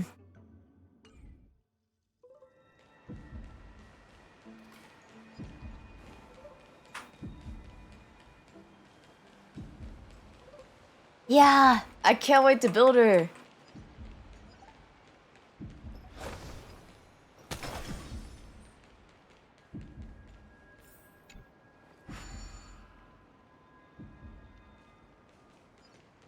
Ooh, the lag.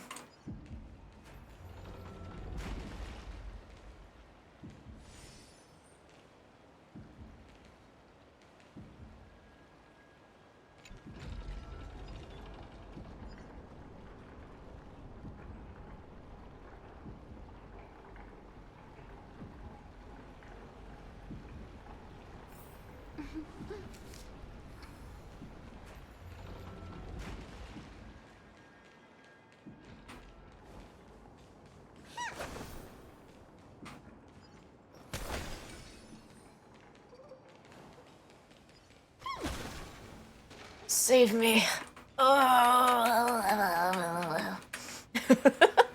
This is the place. But where is everything? Materials for alchemical experiments, matrix diagrams, and even the seal to the lab. They're all gone. Did the Black Tide destroy it all? No wonder we didn't see any defense mechanisms along the way.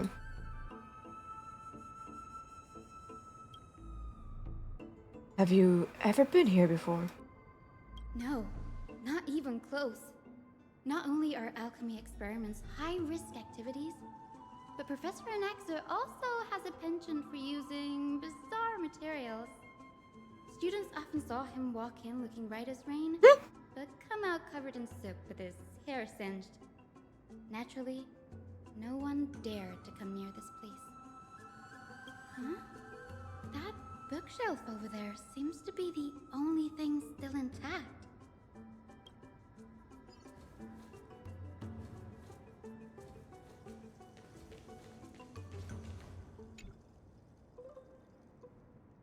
These are the materials requested by Anaxagoras.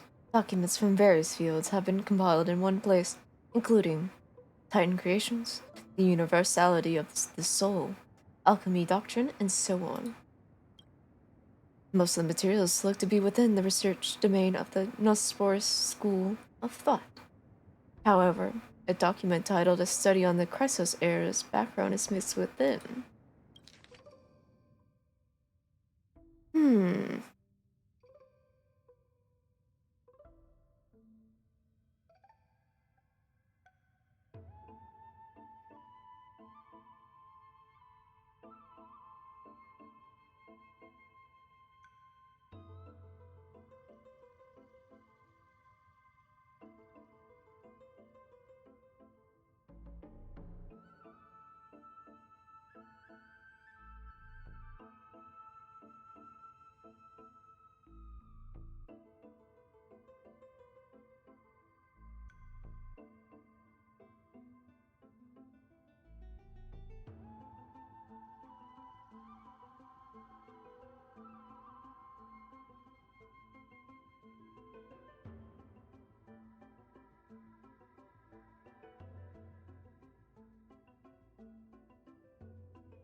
What's going on?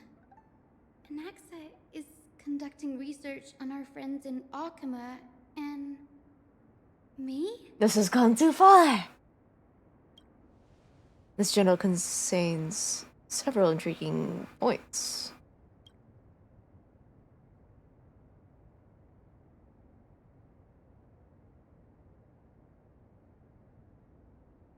Anaxa's research. Through alchemy, Anaxa aims to refine the golden blood in the Chrysos Era to a degree of purity equal to divinity. This must be what he means by close to true purity, but treating both Titan creations and the human body as materials to be used in alchemy experiments.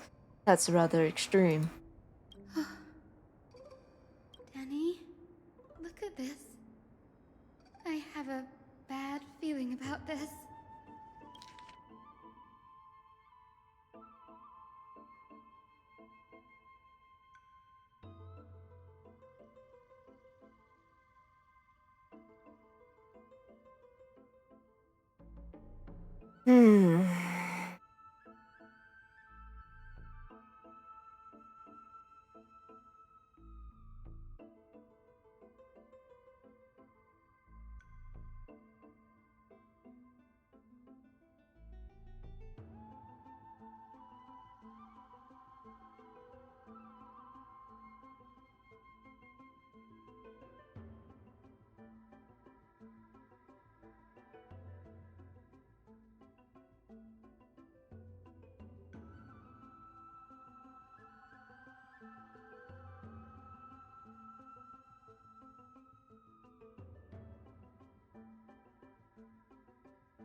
true.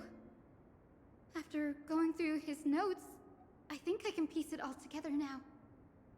Anaxa was carrying out experiments on soul transmutation. Do you mean he's trying to reconstruct human souls alchemically?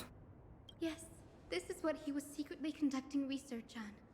Something he had to keep hidden from others. Compared to his public speeches, this is the real blasphemy. Oh, I just thought of something. What's wrong? Do you remember when the Black Tide was approaching? The Grove had planned to send Cersei's Coreflame to a safe place. But an accident happened along the way, and Anaxa lost his life in the process.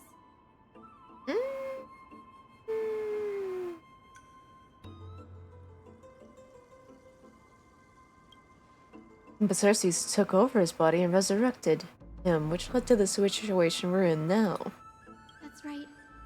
But what if Professor Anaxa's fusion with the core flame of reason wasn't an accident? What do you mean? Put yourself in his shoes. Knowing that the Black Tide was closing in and your time was running out, what would you have done? I put my theories to the test, no matter the cost. Exactly. When the Black Tide came, the true reason Anaxa headed to the Luminary Throne was to transmute and fuse himself with the Titan's core flame. Did he succeed? No. Judging from how he reacted after the event, the results came as a surprise. Maybe he failed to consider the possibility that Cersei's would make a similar decision. The manuscripts detailing all the alchemical formulae have been taken away. His research is still ongoing. Could he have taken them for other purposes? Like what? There's only one Titan left in the world now. Uh-oh. No. No way. To conceive an entity of perfection, one must first understand the principles of creation. Anaxa is in Okami now, and that means... He's after Kefali. the world-bearing Titan!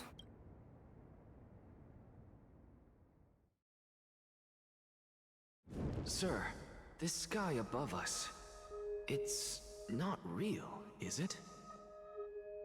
Of course not. This is just an image from a projection device used for educational purposes. A simple trick. The day-night cycle has been lost to this world.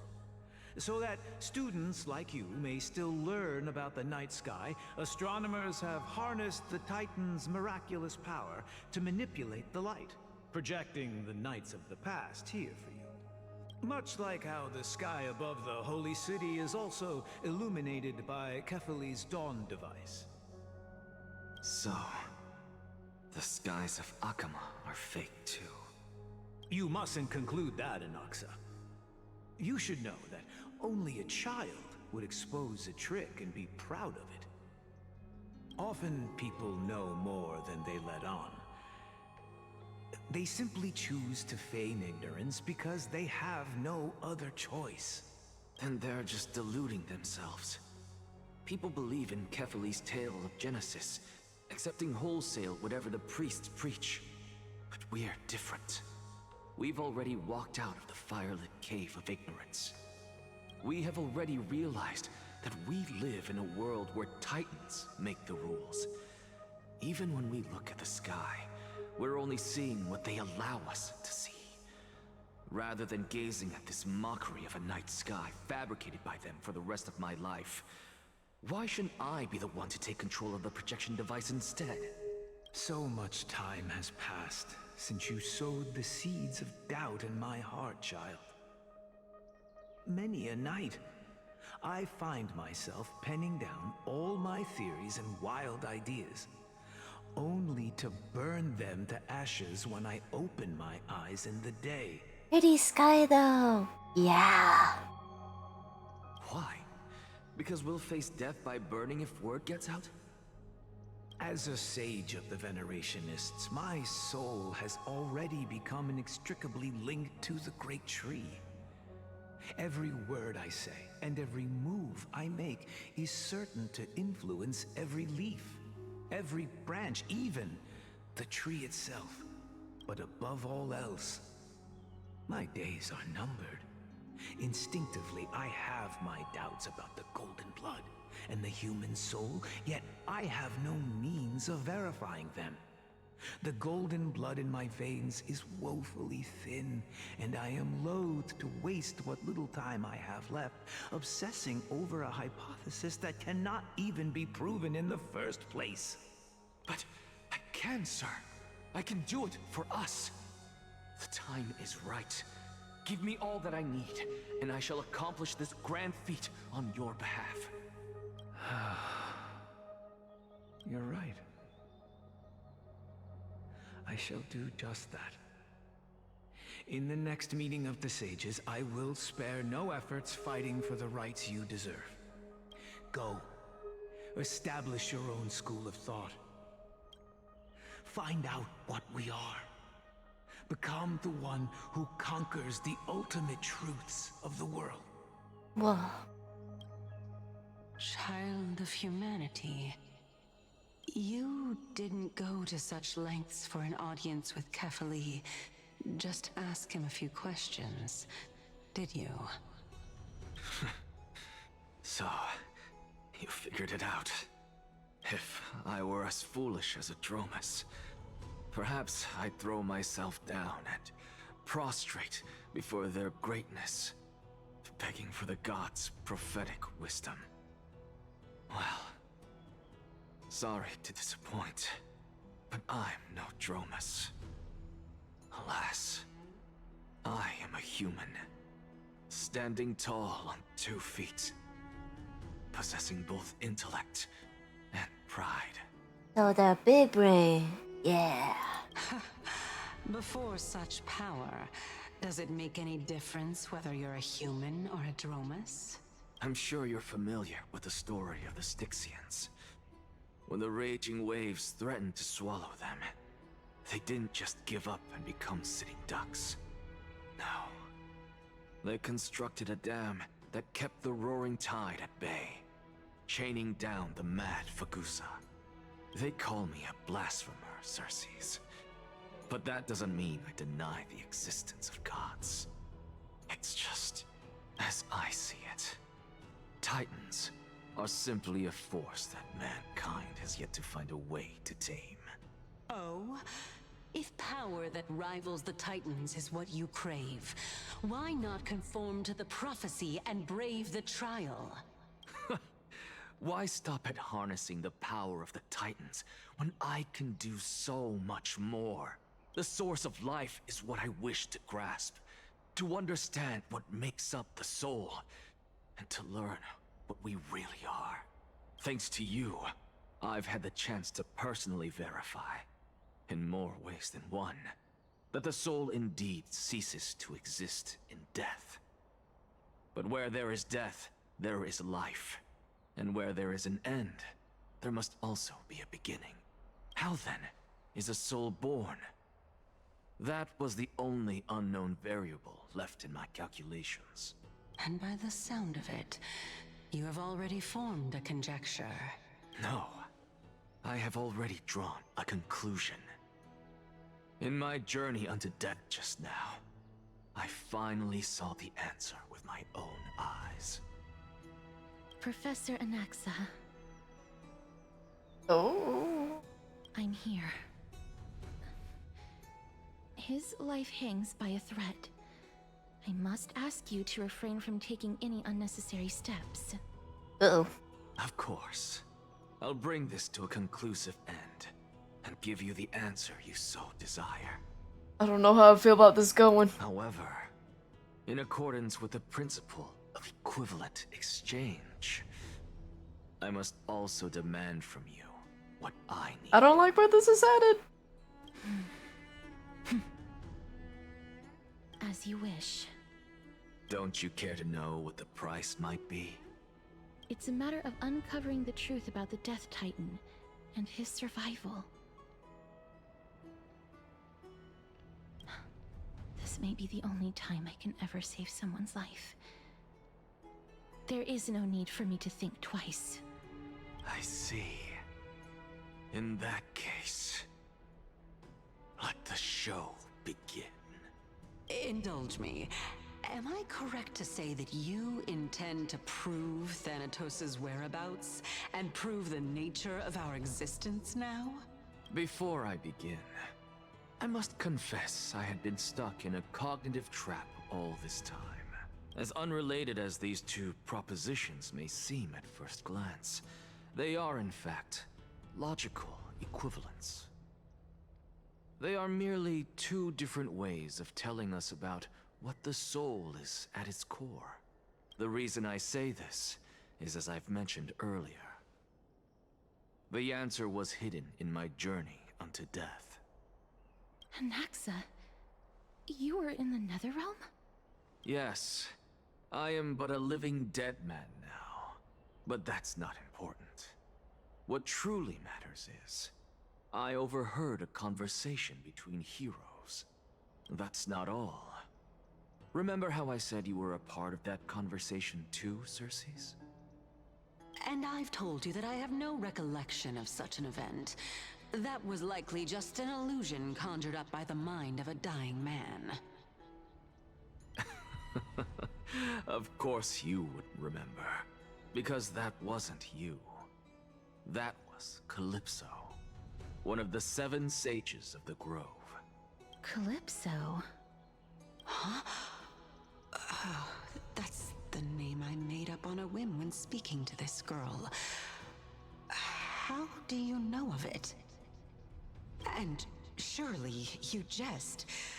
Don't you think I, of all people, would know if that were the name of one of the 7 sages under the shade of my tree? Don't you claim to know the Grove's past like the back of your hand? It seems you've lost even the memories seared into your soul. Use your head, Circes. Since all of this took place in the realm of the dead, it stands to reason their likenesses are of souls from the past. The living cannot step foot into that world. So who could they be? Think about Calypso. Why does she share your likeness?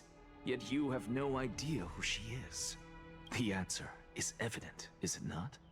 Those fallen heroes are the mortal incarnations of the Titans before their ascensions to godhood. The gods aren't master creators born out of thin air, and they are no different from humans, because they all evolved from one. Does this answer disappoint you? Yes, because you've answered nothing. If I truly was once human, as you claim, then where do the children of humanity come from? Even on the off chance that you speak the truth, this brings us no closer to grasping Thanatos' whereabouts. How are we to find them? I knew you would say that, but it matters not. I know what I'm doing. Actually, why don't we have this supreme being standing before us tell us everything? You can revive a Titan? Humans cannot return from the dead. Neither can gods. But all we need to do is look at this from a different perspective, and the problem will resolve itself. The solution is simple. Just like what you did to me. If I'm reborn as Kefali, I can rebuild the world and all within it as they once did. Simple, is it not? Big time! Ads are starting.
We're back.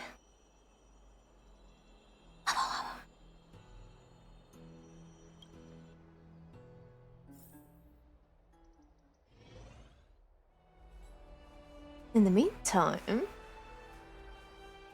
I have news from Hyacinth and Danheng. Anaxa might be trying to do something with Kefali's divine body. Thank you. Kefali? But what could Anaxa want? Is the Council of Elders going to sit around and let such a sacrilegious act unfold? That is not possible. He is indeed the great performer, capable of fooling anyone and everyone with his tricks. Angelica. I'm sorry. No need for guilt, for this is good news to us. The Council of Elders has found themselves a traitorous ally. Anaxa's ambitious desires will be something we can exploit. What we should be doing now is to keep our eyes peeled for whichever trickery Kynus is up to, and react accordingly to thwart her plans. Well, hello there.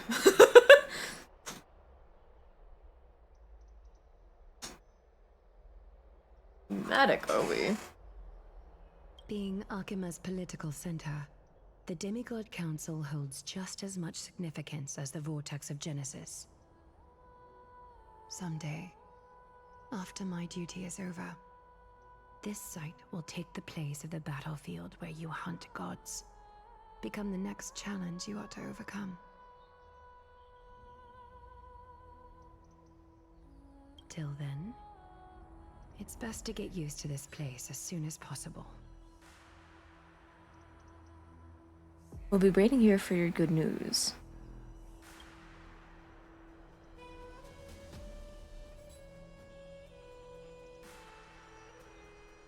Preposterous! The Christos only have their standing because of the Council of Elders. How dare they trample over it? Wow, these people are shooting daggers with their eyes. It's been a while. Hello, Odego Vamfurious. What is that supposed to mean? Is this really the sort of person that the young lord praised as a ferocious warrior? It has indeed been some time, Lord Crateros. What brings you here in such haste? Shh, keep it down. Be more vigilant. See those duplicitous dogs over there? They do the dirty work for Kynus. I've already ordered my people to hold them back, but we should still lay low. Unless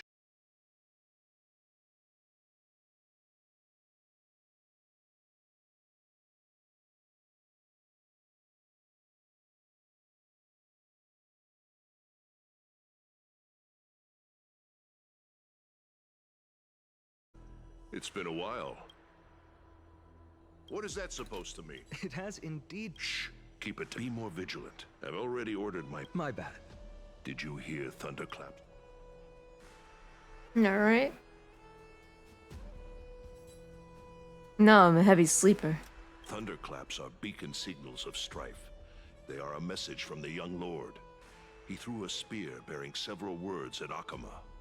Watch out. The Flame Reaver is back.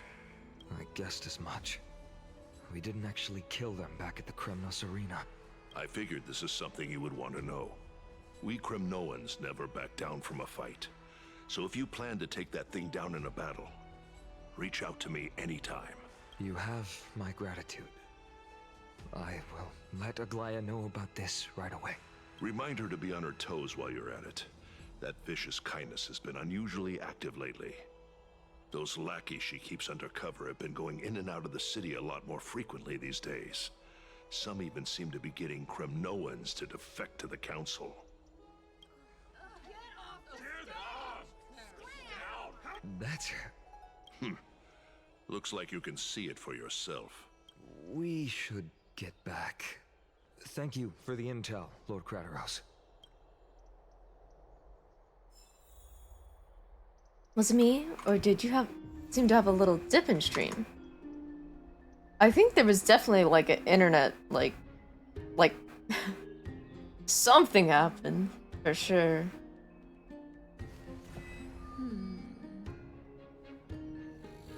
Like, even my game replayed itself.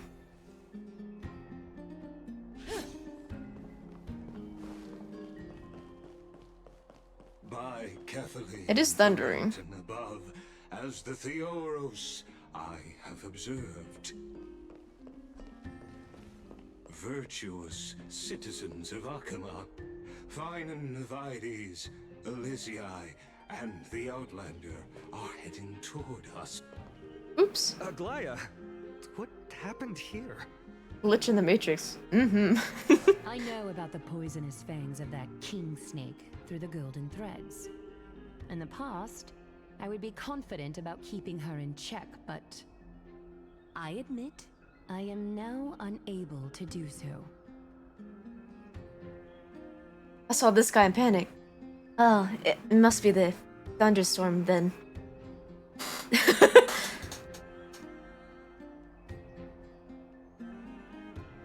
My internet went out for like a split second. That's probably why it dipped. It is no longer about eloquence or arguments.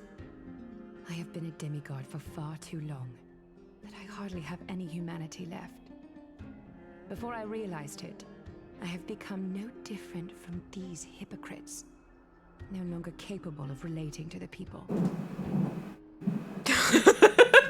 Die, you're gonna make him mad! This has come a lot sooner than I expected. But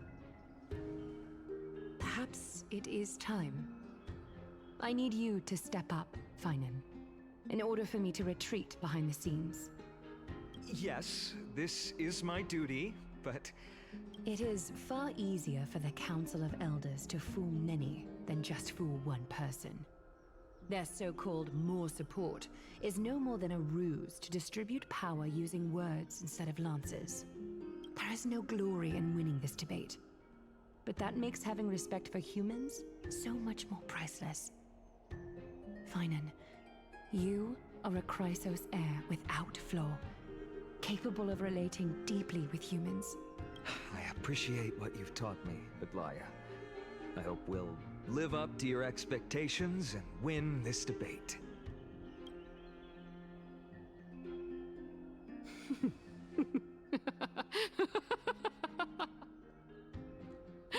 Oh, you've done well, Lord Calictus. Let me take over and personally close this debate for today. Dearest counselors, let it be known that I sorely miss the blissful times portrayed in lyrical poems. Back then, Amphorius was home to nearly 1,000 cities, each with their own local faith, while gods walked the earth and shared close bonds with humans. Yet, in the present, people from all over are forced to leave their homeland to seek refuge in the holy city, where they hope to rest under Kefali's protection. All of us have long been in the same boat, with no way out of this plight. We didn't have a choice in the past, but now the Council of Elders brings to the table a new possibility. All I have left is one question for you. Would you rather strive toward the unheard of Era Nova, or return to the prosperous Era Chrysia of our past? Make your choice. Now, which of the two would lead mortals to an ideal future?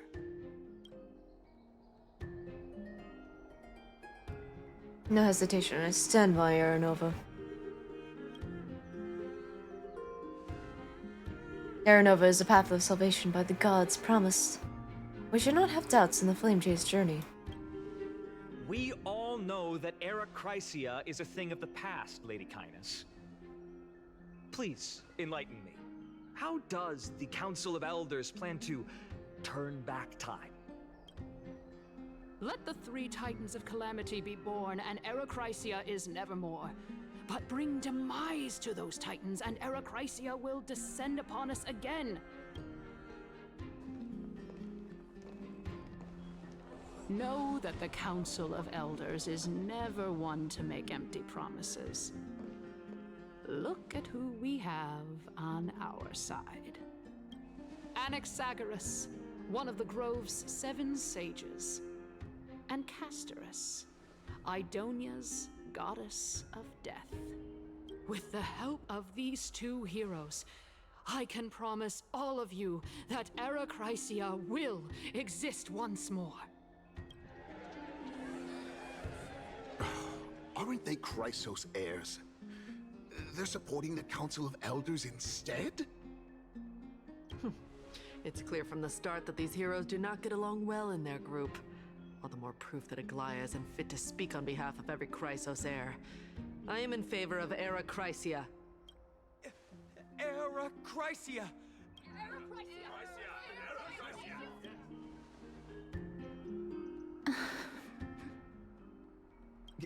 Castorus?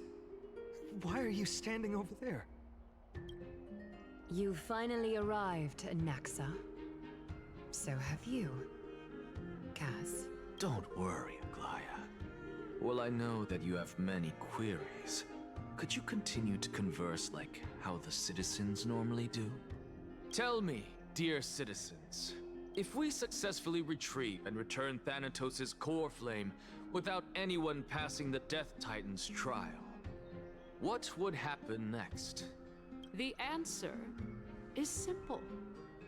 We will have a chance to rid the world of death and bring Amphorius back to an era when all beings live forever. We'll usher in a new future that will be entirely different from the Flame Chase journey. He's one of the 7 sages. That's impossible. Your proposal is much too idealistic. As long as the Black Tide still exists, how can we go back to the old days? Remember what I previously said? Kefali's core flame is guarded by the secret power of the Council of Elders. Plus, Fagusa's water curtain will be able to block out any external perceptions. Tell me, dear citizens, have any of you ever seen even a glimpse of the threat that this person is talking about anywhere within the walls of this majestic holy city?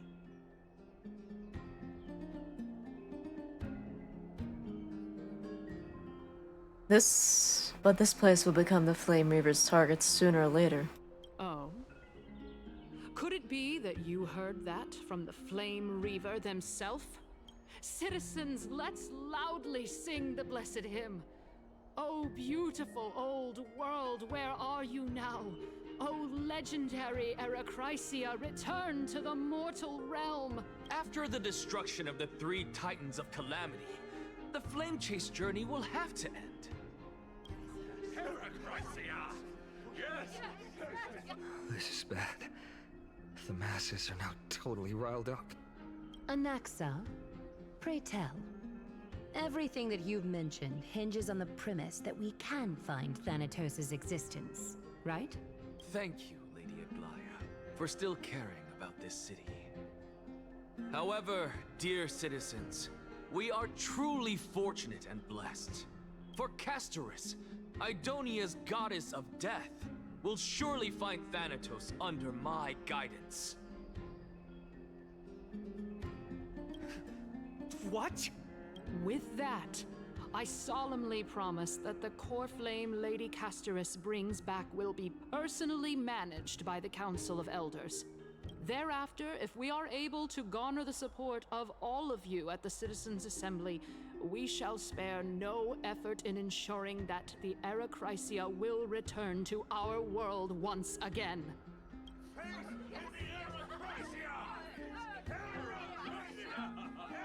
With the balance shattered, the result is clear. By Kefali and Talenton above, as the Theoros I have observed. Akama has chosen her destiny. The issue up for discussion at this Citizens' Assembly shall be modified to the suspension of the Flame Chase journey. This resolution shall be put up on the Wall of Heroes, such that all citizens are aware of the city's way forward. Aglaia, dear Aglaia, What has caused your heart to soften? You also don't seem to be as quick-witted as before. Wag your tongue as much as you like. Since the Flame Chase journey has been preordained by the prophecy, our failure has never been on the cards. Well then, I guess we'll find out if that's true at the Citizens' Assembly.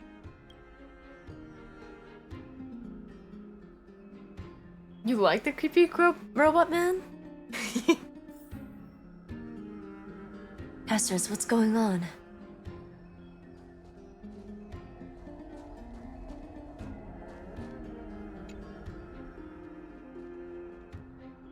Well, it seems that when I sent you to look for Anaxa, I unintentionally facilitated your partnership with him instead.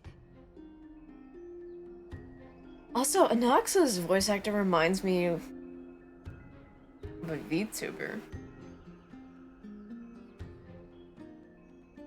Got the same kind of like cadence. It's kind of interesting. My apologies, everyone. I know that you have many questions to ask me. I will answer them to the best of my knowledge. Should I be ashamed? No. Nope. I just find him a little strange. But that's alright. In that case, please tell us as much as you can. What happened when you went to look for Anaxa? In actuality, he showed me a past that was both long and heavy. The reason I say this is as I've mentioned earlier. The answer was hidden in my journey unto death. Anaxa, you were in the Netherrealm? Yes, I am but a living dead man now. But that's not important. What truly matters is, I overheard a conversation between heroes.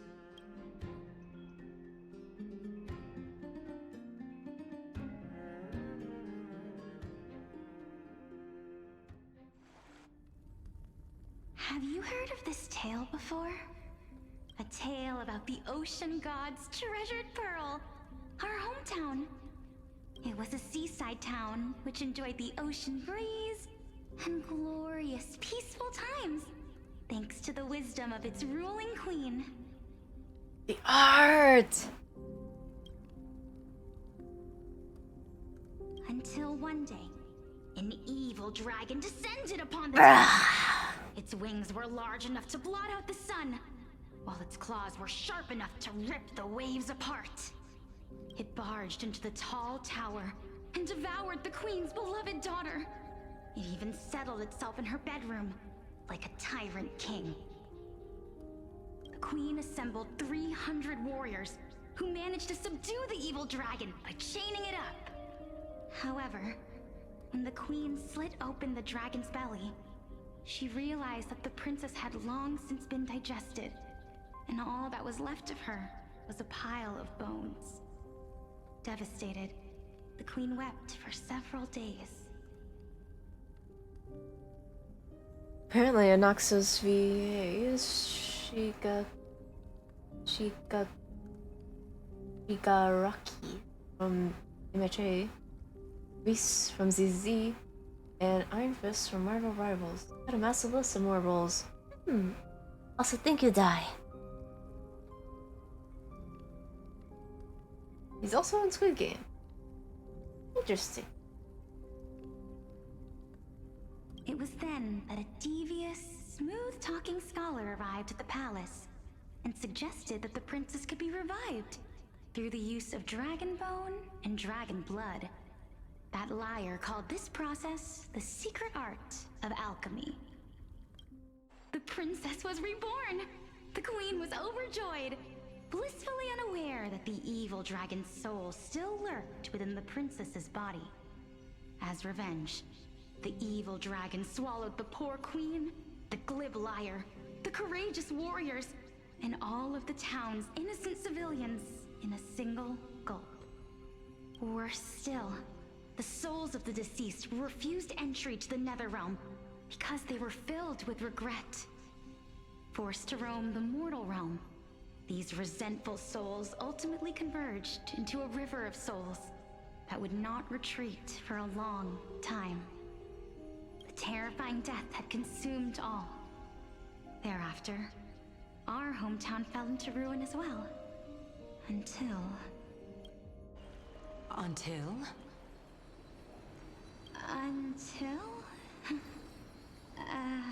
Actually, I don't know what happened next either. Oh my... It seems that you still like to whet people's appetites even after all this time, Polixia. So, according to your story, this is how I used to look? It's practically a mirror image. And yet, what exactly is this? A miracle that I created with alchemy. As for what it is and how I was able to accomplish it, I'll keep the answers to myself for now. Oh, my goodness. Is this cliffhanger really necessary? Quiet, Titan. Continue to enjoy this splendid play, and the truth will naturally reveal itself. Dragon, huh? I've heard this legend before. In that case, what do you think of it? I think that this so-called alchemy was a tenuous analogy added to the story by future generations. After all, you've never heard of a tradition of alchemy in your hometown before, have you? That's smart, though. We've been having a lot of bots saying that. Indeed. Before I left home to pursue my education, I never even knew that anybody was looking into this area of study. Therefore, we can just treat this tale as a fable told to young children. A fable, you say? If so, what moral is it trying to impart to the kids? I guess it might be the concept of equivalent exchange? Oh? I thought the moral might be closer to something like honor the dead. Huh. What? At a loss for words? Interesting how she looks like that. No, I merely realized that we're both thinking of the same principle. If life is priceless, then there is hardly anything else in this world that is of equal weight to it, right? Indeed. As expected of the wisest scholar in the land. You flatter me. Why don't I ask you a question as well, as a form of equivalent exchange? Of course. What is your question? If I imparted my knowledge of the art of alchemy to you, would you use it to resurrect someone you loved? What? What kind of strange question is this? I got it. You're just trying to get me to tell you whether I like anyone, right? Let's just leave it at that. That was rude of me. Yes, I would. Oh? Death is inevitable. In the days to come, I'm certain that someone whom I cherish deeply will leave me for good. If such a mighty power really existed, I think I would use it without hesitation. Oh shucks, I just got tired of these bots now. It should not bother chat, and I could ban them discreetly too. Smart. After all, you, me, and the rest will all have to face that fateful moment eventually.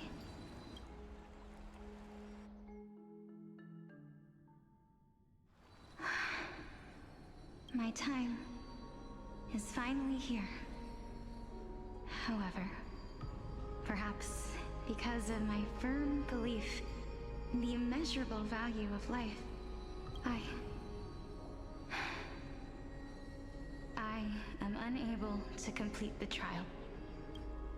You shall wither, and through that, the dead will sprout again from the remains, and be reborn with the dead flame. It is a pity that fate is such a cruel mistress. Is there no other way of interpreting those words? I'm afraid that the meaning is clear. Between my sister and me, one must pay the price. Our trial can only be completed when the one chosen sacrifices her life. I'm afraid that the prophecy might even have selected a pair of twins for this exact purpose. Fortune makes fools of us all. My sister is prepared to sacrifice herself. And yet, I can't do the same. How absurd. My time is almost up, but I'm still afraid to welcome death. What should we do? If I'm ultimately not able to make up my mind... Since Chaos is willing to guide all of us and leave this trial to the end, there is still plenty of time for you to ponder. That's right. Don't allow the fog of an uncertain future to cloud your mind. Trial, prophecy, the topics that they're discussing seem familiar. But these three people must not have left their names in the epics. Otherwise, I would have some recollection of this. Amphorius' history before the Titans were born was complete chaos. Is that not strange by itself? I have long held 3 hypotheses about this. However, let's continue watching for now. Calypso, Polixia, and this warrior. I seem to have met him somewhere before.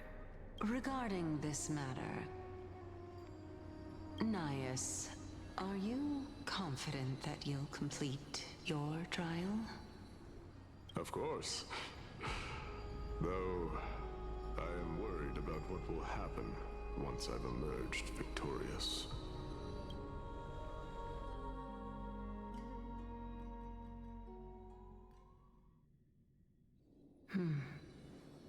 Looks like you have made up your mind.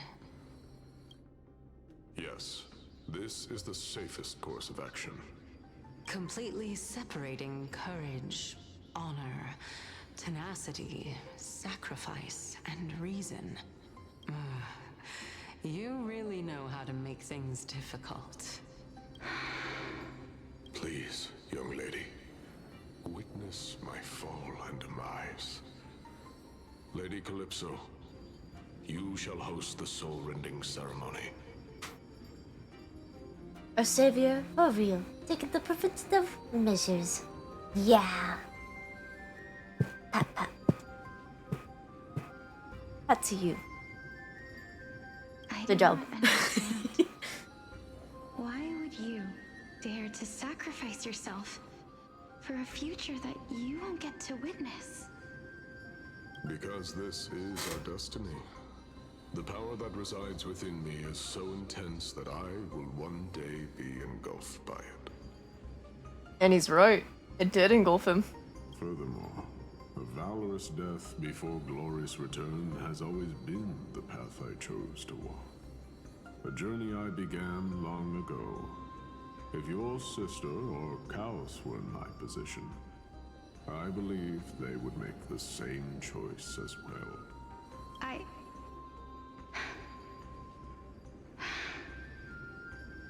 I'm not that brave.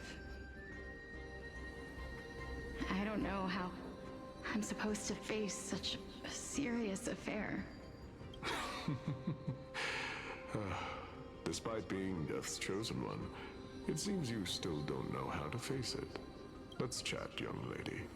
Perhaps I shouldn't end my journey so hastily. Since there's still time, I'm not worried about letting fate wait a little longer. Of course. This warrior is Lord Anaias. As the embodiment of Nikador's divinity, he entrusted his life to us and allowed humankind to end his madness. That means that what I'm currently seeing before my eyes is, in fact... Looks like one hypothesis of mine has already been proven true.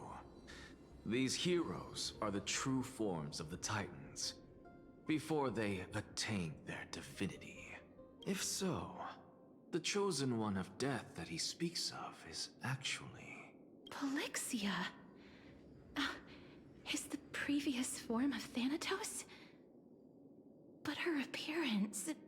If this is true, as long as we can find out where she went, we'll naturally be able to figure out the location of the Death Titan. But before that, we first need to witness what ultimately happened to Lord Anaias.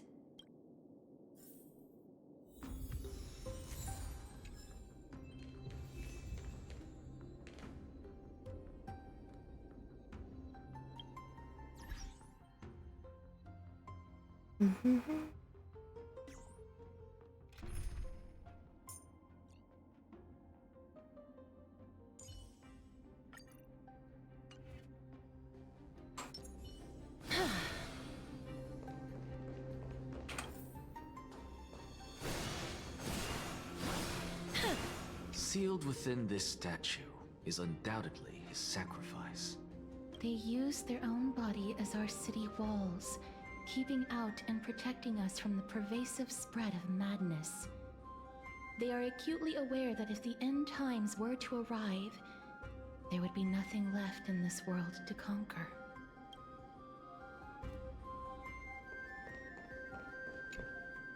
Honor, courage, tenacity, sacrifice. And finally, the only thing that remains is reason. Cheer up, young lady. There is no need to shed tears over a glorious death. All farewells in this world are sorrowful, Lord Naias. No, young lady. As a warrior, I have witnessed too many bitter deaths. But now, all I feel is peace. I did not know until this moment that mortals could live their lives in such a way. Although only a sliver of your soul remains, you remain so optimistic. Or maybe the truth is that you aren't able to feel sorrow anymore. To be honest, I don't know either. But I am certain of one thing. This is not an acceptance of death nor apathy toward it. It's not even a feeling of despair. I am just enjoying what remains of my life to the fullest. Enjoying? Indeed. Along this journey that we've taken together, not only have I changed the world, I myself have also changed in the process. And now I have reached the journey's end. When I look back and see the grand epic that I've personally written, how could I not revel in that fact? But when you depart the mortal realm, won't all of your accomplishments be reduced to nothing? Separation and death are two sides of the same coin. Reconciling this doesn't come easily for a mortal. Finally, let me recount to you a story of mine, young lady. The first time I returned from the battlefield, I felt extremely hollow. I think I die.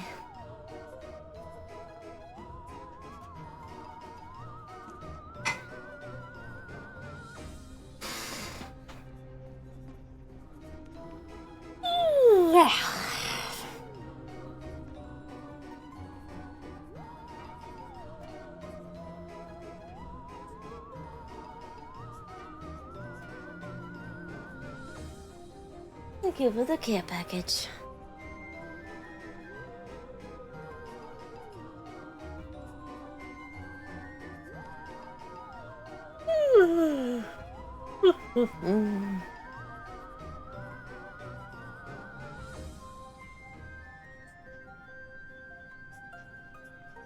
It's so interesting seeing Cersei's have legs.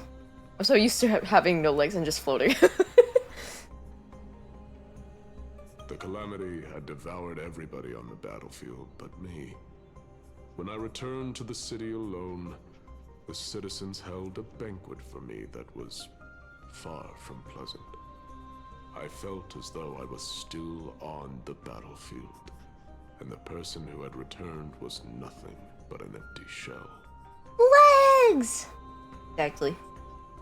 It was late into the night by the time the banquet ended. My head still reeling, I returned alone to the barracks. On the way back, I encountered someone. It was a crazed scholar looking at the night sky and muttering to himself by the side of the road. Although I tripped over him and fell, I wasn't angry in the slightest.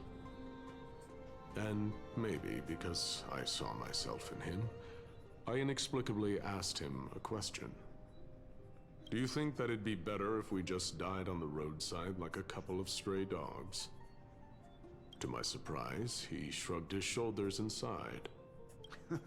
To someone who is currently experiencing death, dying and living afford the same amount of bliss. Now please go away and don't block my starlight. Are you trying to say that there is no difference between living and dying? For they are both journeys that lead toward death? That's exactly what life is, and death is, but a scale to measure how valuable the journey was. Journeys and epics are only glorious and magnificent because all things eventually fade to dust. Having legs is good. You can wear fun shoes and boots at the end of those. You forgot to mention them thigh-high socks, though. So true. My favorite things. Thigh-high socks. Especially cute ones. Therefore, young lady, don't detest your fate. Instead, willingly and respectfully embrace it. The embodiment of strife telling me about the majesty of the world. Indeed. I believe that when the fated moment eventually arrives, you will be able to understand my words. It is time for me to knock on death's door. I will set up a long table at the end of the road and humbly await your arrival. When that moment finally comes, let us drink and be merry then.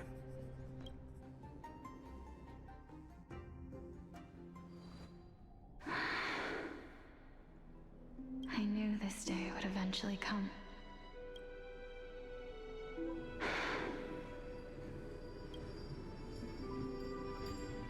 Are the both of you ready? Mm-hmm. Polixia. I'm here. Oh. What? This... This is quite interesting indeed. So that is her sister. For sure. I thought that was her for a second.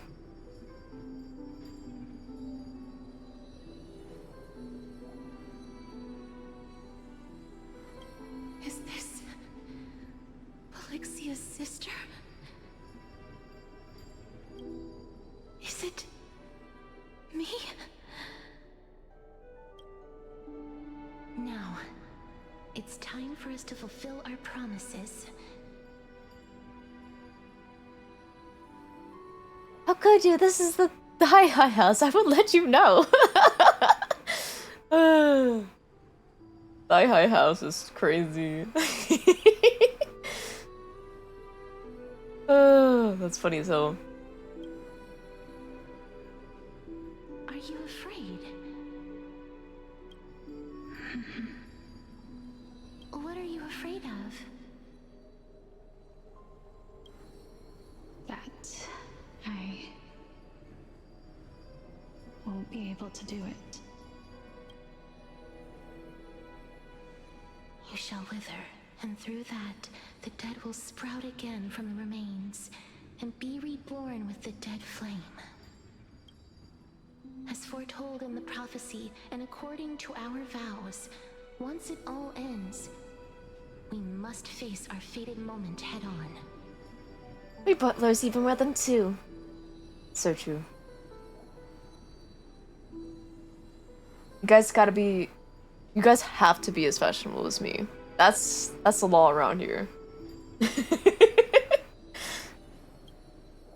Even if it was prophesized, do we have no say in the matter?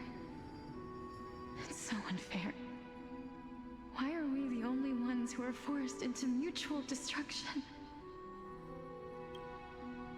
Let me do it, sister. Let me be death's sacrifice. I was never long for this world anyway. But you're different. I was the one who wasted your life after all. You're wrong, Polixia. I don't think that my life was wasted. Just the opposite.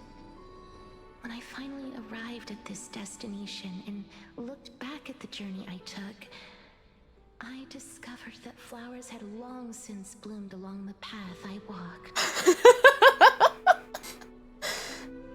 Brain malfunctioning now. Honey, boss! Pulls up that eyes. I love you, Squishy.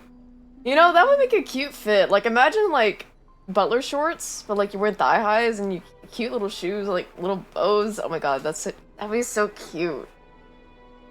You're still wearing, like, your suit and, like, a tailcoat. Oh my god. Adorable.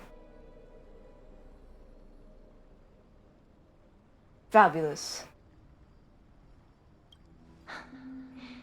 It was you who sowed the seeds for this sea of flowers. One that is more beautiful than the promised land at the end of the world. Besides, I have lived a fulfilling life. Even though I was fated for sacrifice, none of the things that I've experienced will dissipate. Instead, they'll forever live on as memories inside your head. Will they not? Wait. I forgot my emerald design. But I want to say I do wear shorts and thigh highs. Same brain. Same brain. Same brain.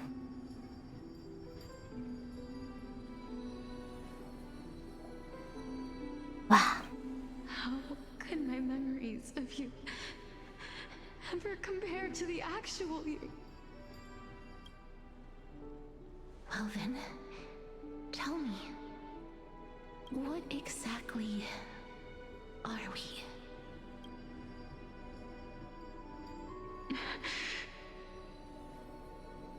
This is giving me a new idea for an outfit for my son now. Hurrah! But I must first have finished this one I'm working on.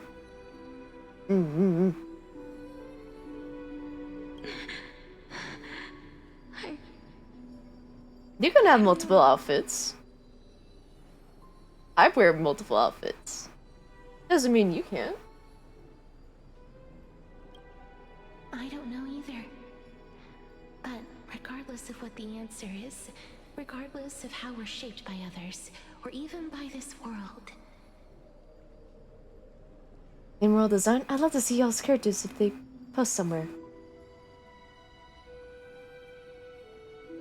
You know, I have people post child-related stuff in the fan art, but I feel like I should make a dedicated world art?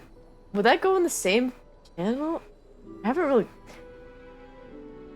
It doesn't happen often, so I never really made a channel, or even thought about making one. But now I'm thinking about it. And also, I should change the layout of the art channel. You know how you can have it like look like a gallery? I've been thinking about that. But I can wear thigh highs under my dress. So true. So true. Men are so nuz. Yeah. That's only one part of the world, though. Only one part.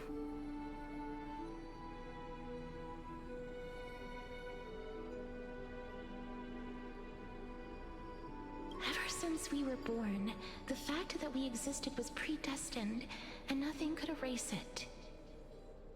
This is why I will always, always be by your side.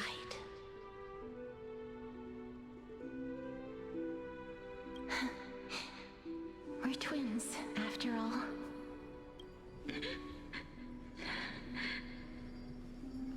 All right, my dear Polixia. It's time to extract my heart and light the flame of death. I'd love more participation for the world. I have a Sona that I kinda use for everything that I posted in the arts channel already.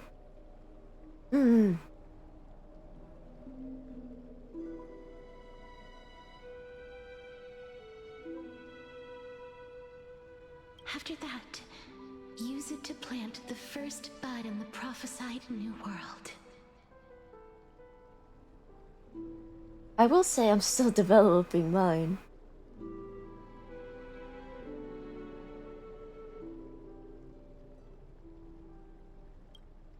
And a lot of it I've kept under wraps. For now. Not all of it, though. If I imparted my knowledge of the art of alchemy to you, would you use it to resurrect someone you loved? Death is inevitable. In the days to come, I am certain that someone whom I cherish deeply will leave me for good.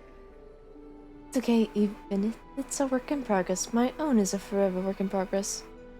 Honestly true. What world isn't always a forever work in progress? If such a mighty power really existed, I think I would use it without hesitation. Even now, my answer remains the same. This is why, sister, I promise you, in the prophesied new world, I shall plant the first bud on your behalf. Go now. Return to the ocean god's treasured pearl, our hometown. I shall open wide the entrance to the Netherrealm and grant you a second life. The living beings on this earth shall respond to my call and lead you to the sacred daylight. Remember, do not look back on the land of the dead, and do not stop moving. In the new world promised by the prophecy, march toward your new life. Ask for the price of our equivalent exchange. Let me be the one to pay it.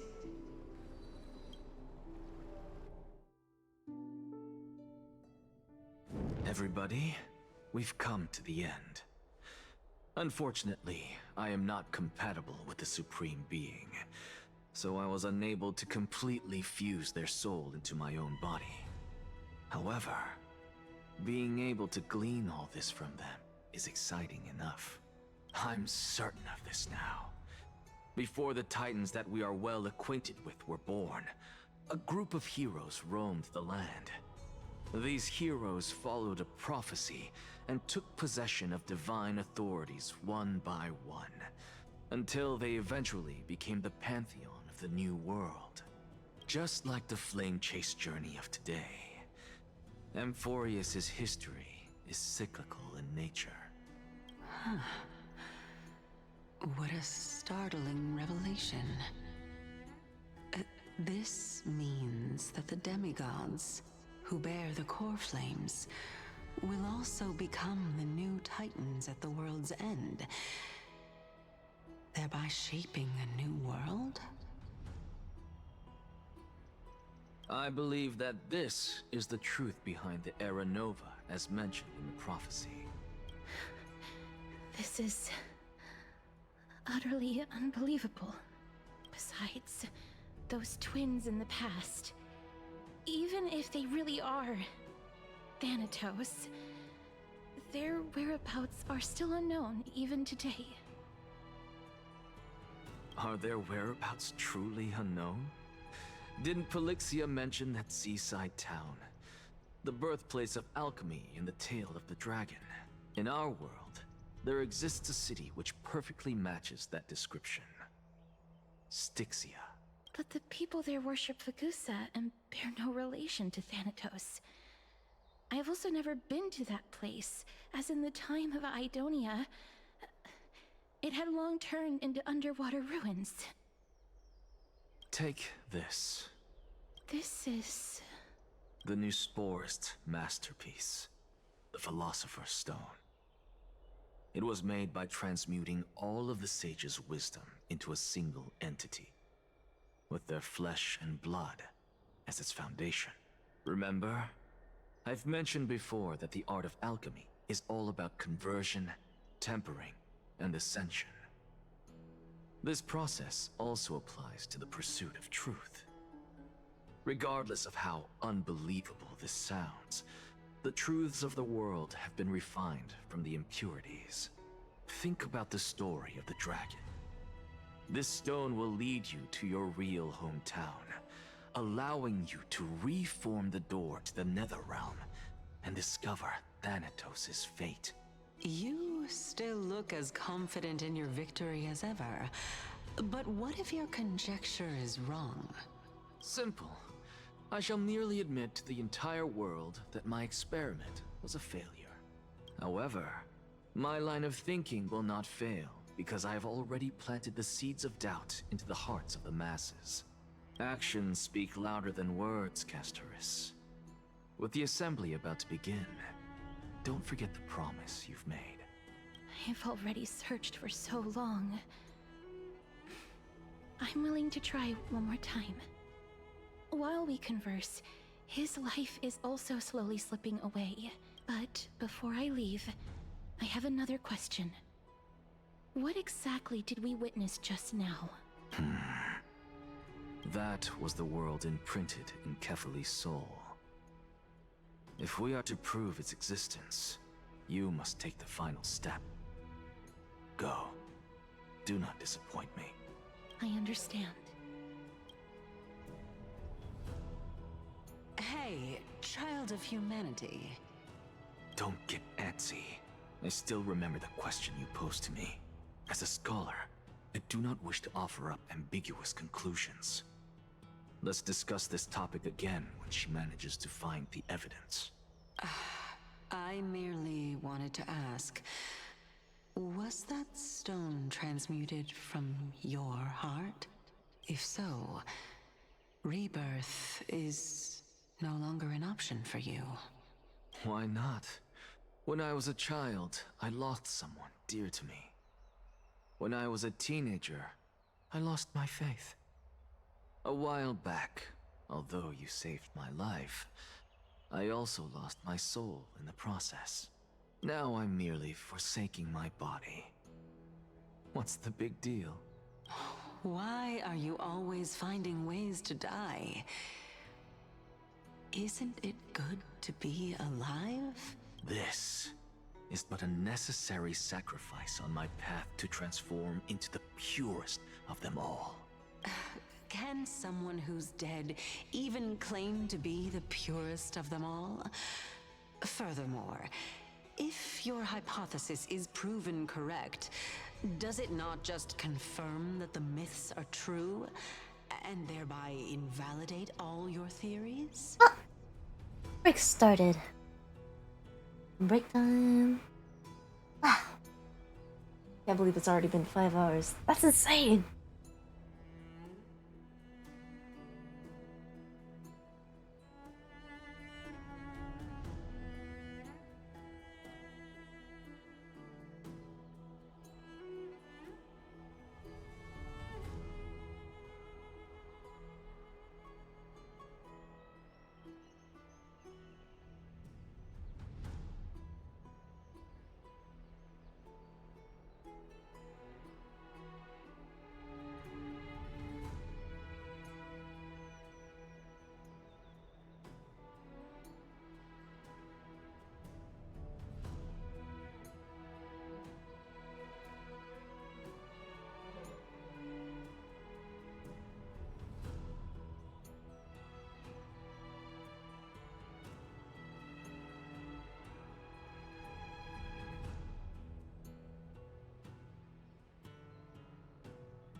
Wah!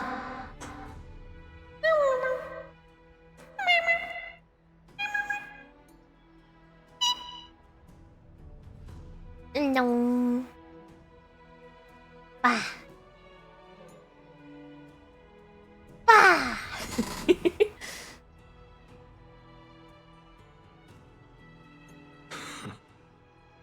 No, it's just the opposite. If my hypothesis is correct, Thank you. it means that I can actually ascend to godhood and reshape this absurd world that you all have created.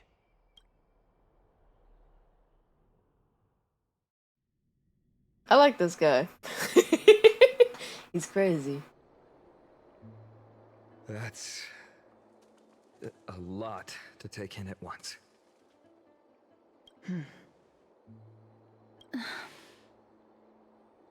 Lady Aglaia, please, let me explain.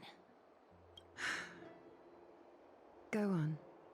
You know that the core flame of death has always been the greatest unknown regarding the Era Nova, which is why both you and Kynus desire to gain the power to control that core flame in the approaching Citizens' Assembly. Professor Anaxa has come to a consensus with Kynus. They want to suspend the trial once Thanatos' core flame is reclaimed, hoping thus to eradicate death from this world. If they're successful, then the flame chase journey will cease, and Akuma can enjoy everlasting peace. But I know this runs counter to your wishes. So long as we do not usher in Era Nova, the Black Tide will never be eradicated. Even with Lord Mighty on the front line, and the Black Tide not posing an immediate risk, the danger nevertheless remains. Honestly, it's difficult for me to assess the pros and cons in this decision. But someone must bring the core flame before we can begin negotiations over it. The Titan could be very near. I cannot let this chance slip by. Besides, someone has to make this trip to bring back Mr. Soul. Well said. You already had every reason to seek an audience with Thanatos. It's that great performer who has weaponized your wishes and placed us in this difficult situation. A world without death. Do you desire that too? If fate dictates that my path must oppose yours, I will do all I can to resist it and protect what I aspire to achieve. I just popping back in to say goodnight. Sorry I wasn't very active today. I hope you guys have a great time. Don't worry about it, picture. Don't worry about it at all. I'm just glad to see ya. Have a good night. Sleep tight. And sweet dreams. You don't have to be active to be here. You can just exist here, and that is okay with me. All right? You do not need to be. You don't need to worry about it. All right? Now get some good sleep.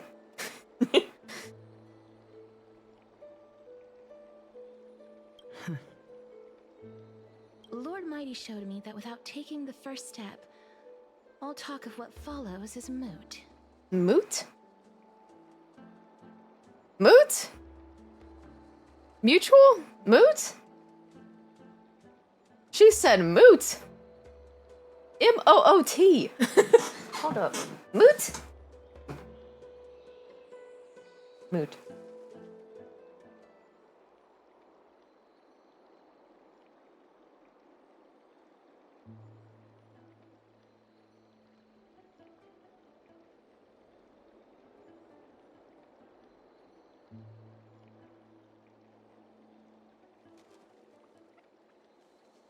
Moot. What is this? All talk of what follows is moot. I'm looking this up.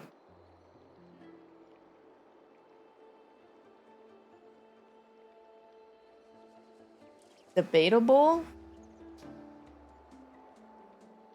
I think it means insignificant? So welcome in. No.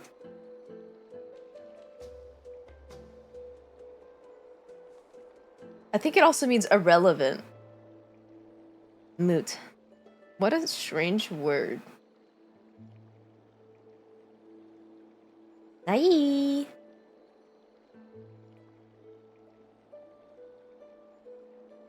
Unsure of what to say, but offer a smile. I have always hoped to hear you speak your mind, Cass. And I am glad to have heard your true thoughts. Styxia. I visited that place in the past. Though it is now an island surrounded by the river of Souls Torrents, it's not hard to see its former splendor. Go. I will not stand in your way. As for you, you are someone who has cheated death. I believe you have more than enough reason to make the trip with Casterus and meet the god of death himself. Casterus, I too look forward to your journey. I wonder what kinds of new interpretations your completed story will bring to the Flame Chase journey. Thank you, Lady Aglaia. I hate to put a damper on this heartwarming moment, but if Styxia is now an island surrounded by the river of Souls Torrents, then how do we find a way in? Lady Treby is probably... The answer is quite simple. In the Mids, Zagreus once made the domain of the dead their treasure vault. That is to say, they could enter and leave the Nether Realm as they pleased. And if they could do that, then it follows that the demigod who inherited their divinity must be capable of the same. I'll see you at Marmorial Palace at Action Hour tomorrow. Cypher shall be your guide to finding that ancient city.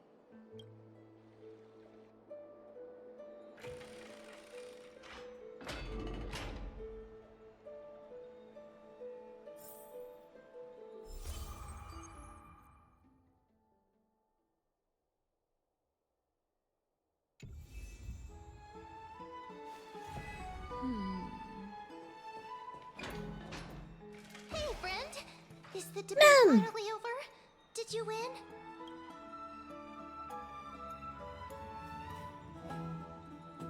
We're tired with the Council of Elders. Oh, that means victory is around the corner. Well, moving on. I was hard at work even while you were at the debate. I borrowed a mountain of books from Cass to see if I could find a way to solve your problem. Let's see. I still have only 32 books to go. Oh, poor Mem. It's okay, Mem. We found a way. Really?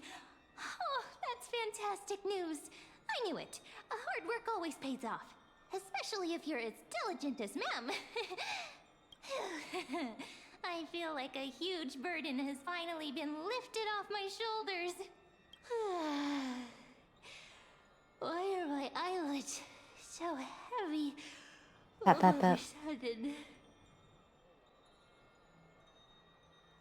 There's nothing more we can do for now. Let's get some rest. You're right. Then I'll go back to... As away, as withers. As was their custom, Mem, with astonishing dexterity, slipped back into their secret little hideaway. Good night, Mem. Good night, Akama. It is nighttime now, right? Right? Yeah. Later somewhere in Akama.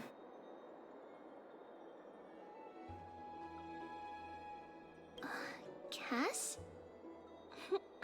What a surprise. Lady Treby. Is something troubling you? I just wanted to speak to Lady Trian for a bit before I set off. No matter how breathtakingly beautiful Styxia once was, the place is now the domain of the departed. There is no telling what we'll encounter there. I don't want to have any regrets. Has anyone told you that your eyes are sparkling today? Is that a figure of speech?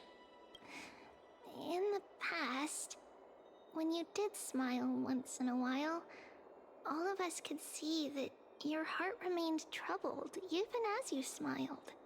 Lady Treeby, you know perfectly well that see you tomorrow is nothing but a white lie. I hope your toughness is not a mask hiding a lonely heart. Cass, you hardly ever talked of your past. None of us knows what you went through, apart from Maggie. But we know it must have been filled with pain and hardships, as it is the fate every Chrysosaur is destined to live out. We are just happy for you that the core flame you're meant to inherit has finally surfaced. Isn't it a little too soon to say that? But you already know where tomorrow is, don't you? There's no need to rely on anyone else. Just give it your all and leave no regrets. We have always believed that your embrace is just as warm as everyone else's, because we embrace others to comfort them. And Cass, you're the kindest Chrysosaur we know. Thank you, Lady Treeby. This feeling... it's hard to put into words. I suddenly found myself with so many wishes. So much I want to accomplish before setting off. Then go do it, Cass. Trian was actually working on a surprise gift for you. It's a pity she didn't get to finish it. But now Trinan and I are working on it, and we'll make sure to give it to you. So, let's meet back here when you return from Styxia. Safe travels. See you tomorrow!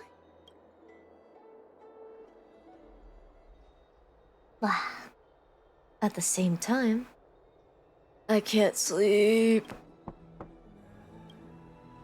Who could it be?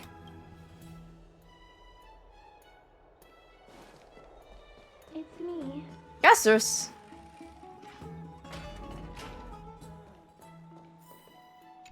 My lady. I hope I didn't wake you. No, please do.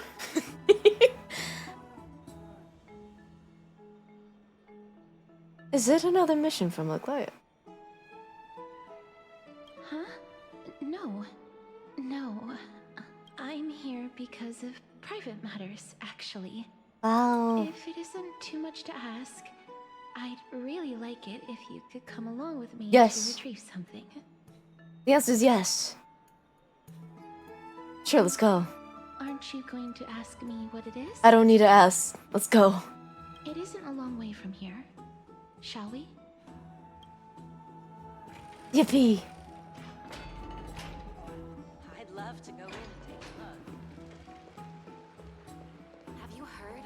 Seems like all the rules are... Adventure!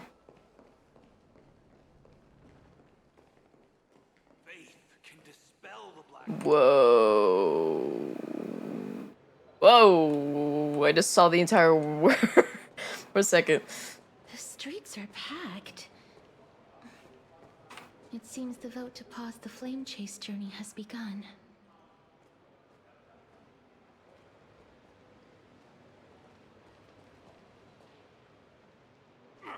I want to vote! Tell me how I can vote!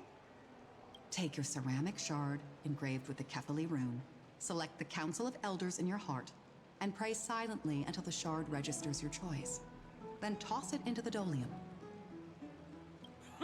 The Council of Elders? More like the Council of Buffoons? The Black Tide took my hometown long ago! Who are they kidding with bringing back Erechrysia? It's all a shame to create their own Erechrysia in Akama! The Titans are just. So long as we do not overstep our bounds again, we will not incur divine wrath. Oh, please. The time when these deranged Titans should have vacated their spot to the demigods is long overdue. You'll see soon enough, you old fogey. And I pray that Talanton smacks some sense into you with their scales. We shall see how this turns out. That was quite a spectacle. Yes, another peaceful day in Akama. peaceful is technically correct if no actual violence happened. To this day, I still find it almost unreal that Akama is the only place illuminated by light amidst the crumbling ruins of Amphorius. And its people are even holding votes to reconcile differing opinions. This peaceful sight is making me forget that this is the end times.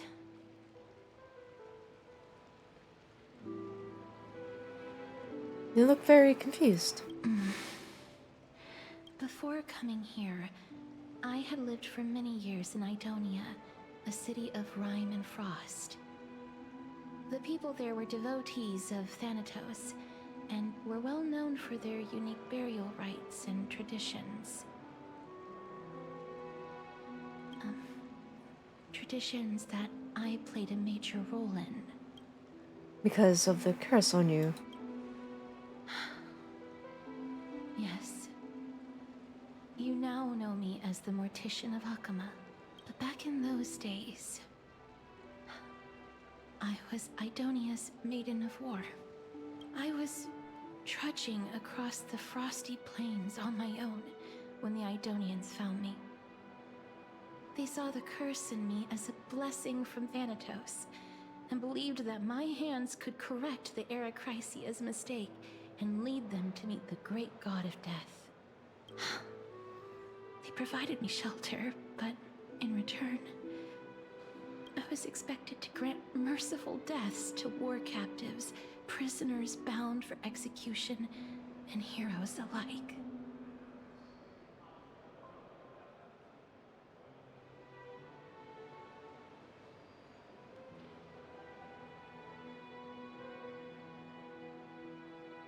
Isn't that just an executioner? Yes. No matter how kind or cruel the means, nothing can change the essence of death. Taking away someone's life is never worthy of religious worship.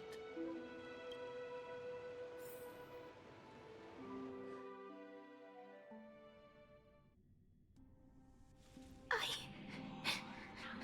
can't do it. Their voices, they pierce my ears. The pleading. The thanks. Ah. I know that feeling, child. I was once as lost as you are now. But you must respect those walking towards death. Just like how you should respect yourself as the Holy Maiden granting humans glory and liberation. What you're asking me to do is no better than the task of an executioner. And yet you want me to respect myself. No matter the titles, I am still taking away human lives. This won't be the first time that Edonia's fanatical nether warriors have faced death. On the contrary, recruits new to the battlefield often run away from their first fight. Death is the mightiest and gravest power in this world. The fact that you can wield it means you are deserving of respect. That's such a twisted reason. Then let me tell you a story. In Idonia, the great swords commonly used by executioners are called Draconian, in memory of Drakon, an elderly executioner. The sword has 3 air holes along its body. If the sword is swung down swiftly and accurately, the holes would make no sound, and the executed would also depart this world quickly and painlessly. But should the executioner have any hesitation, the holes would produce a piercing whistle. On that cue, the screams of the executed are sure to follow. Every executioner after Drakon is to hone their sword skills every day in preparation of future executions. Every swing of their blade must be more resolute than the last, for failing to do so will bring pain Pain for the dying, as well as pain for themselves. No. I can never get used to this. You misunderstand, child. I am not telling you to get used to it.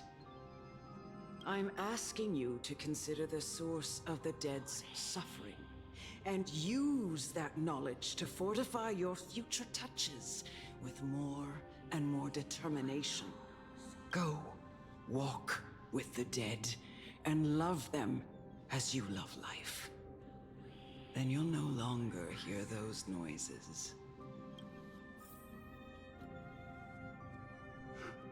Please, don't kill me. I don't want to die.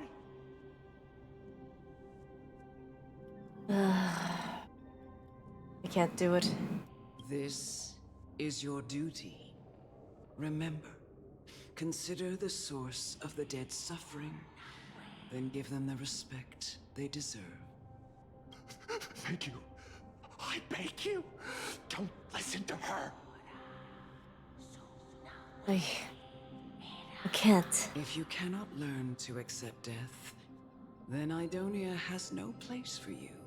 This is your last chance. Do it. No, please, I don't want to die. Please, I'm begging you. Back. A gentle touch. No.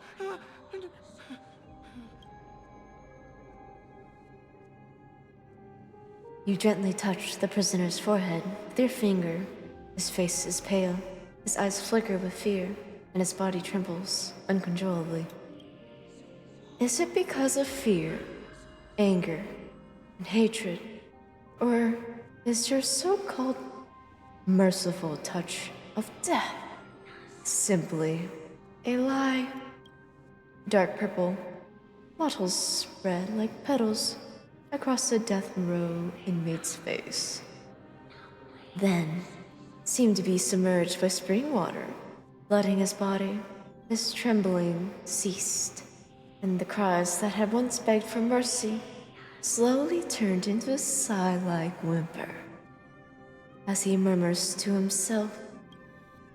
Quickly, everything falls into a dead silence, turning into pitch black dew that scatters with the wind. You hear your own heartbeat drown out the sound of heavy breathing. May you gain some insights through his sacrifice.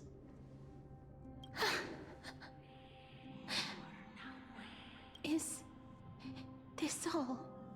No. Come with me. This is just the beginning of your life as the Maiden of War. You executioner!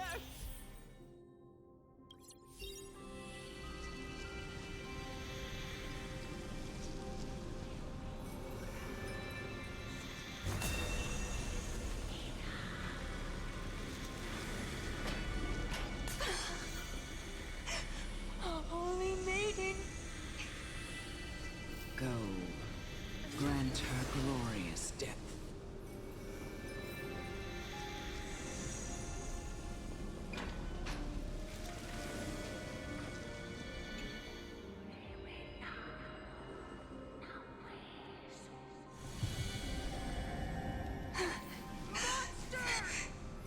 Thank you.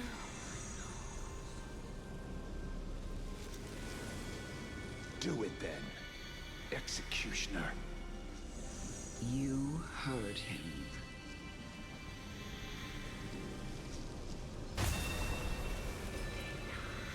Emerge from your cocoon.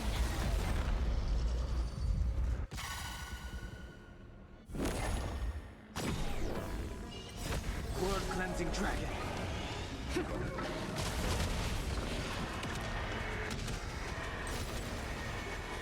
May death protect us! Crazy how two of my most favorite characters in this game both have dragons involving them. Isn't that a funny coincidence?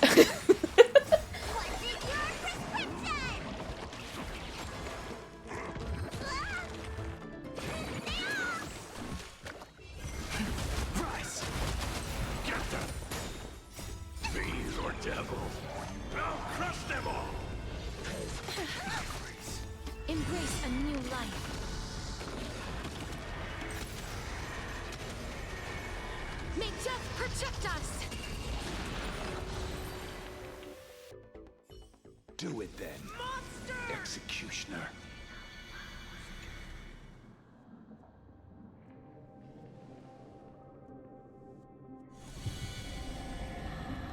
I curse you to live in eternal pain.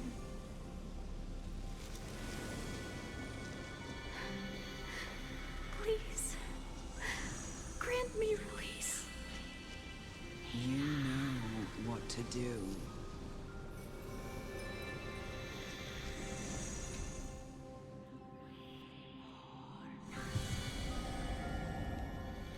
When will this ever end?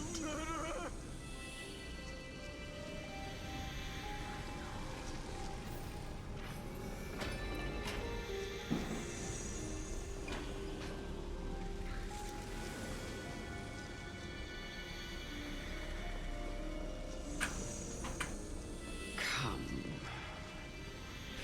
Fulfill your duty. The dramatic thundering during this. What?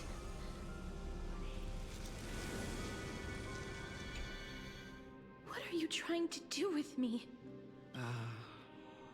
I have aged. The time has come for me to heed the summons of Thanatos and journey to their domain, the final resting place of every Idonian. You're not that old yet. You still have many, many years ahead of you. No. I'm already dead, for I have come to fear my declining health and impending death. Castoris, will you give me one last chance to charge towards fear and prove that I am no coward? I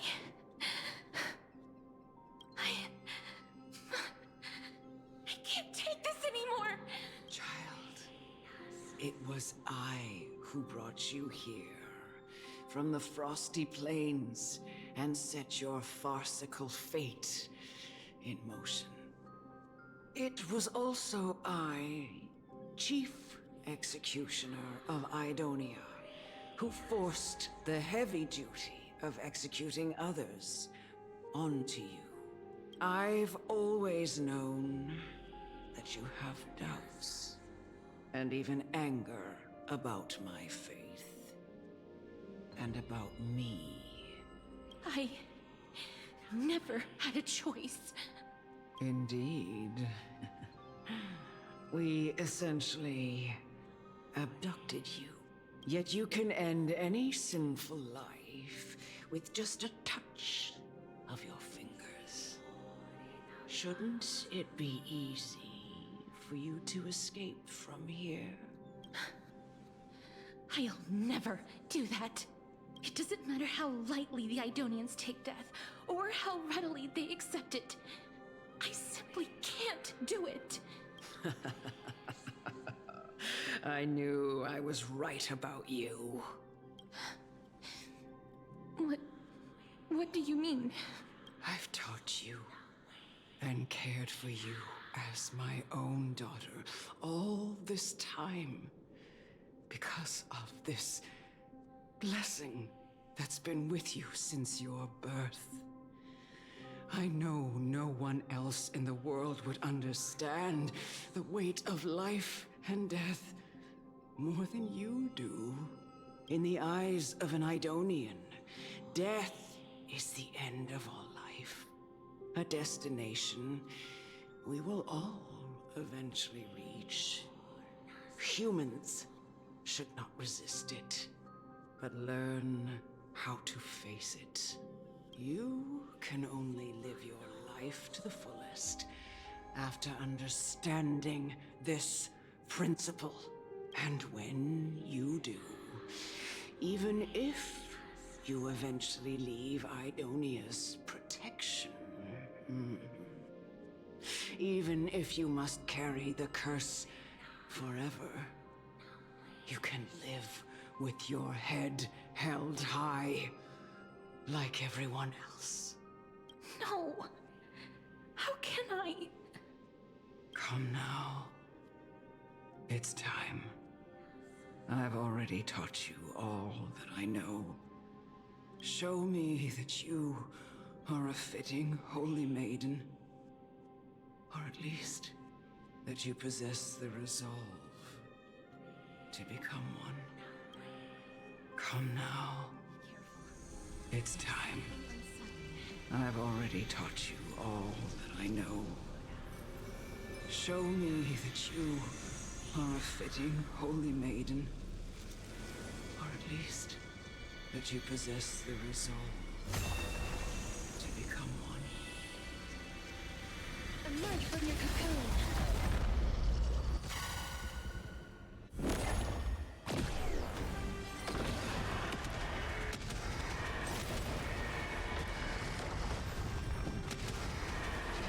May death protect us!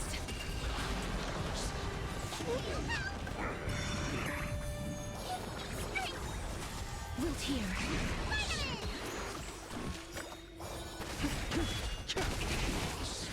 Blood cleansing dragon.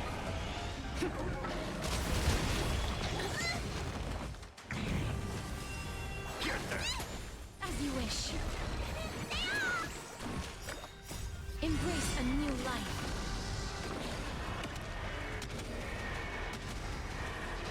May death protect us!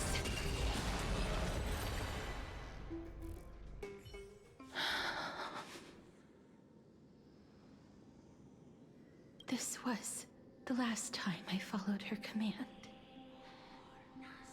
I gently touched the elderly woman before me. The executioner, who had seen too much death, died the same way as everyone else.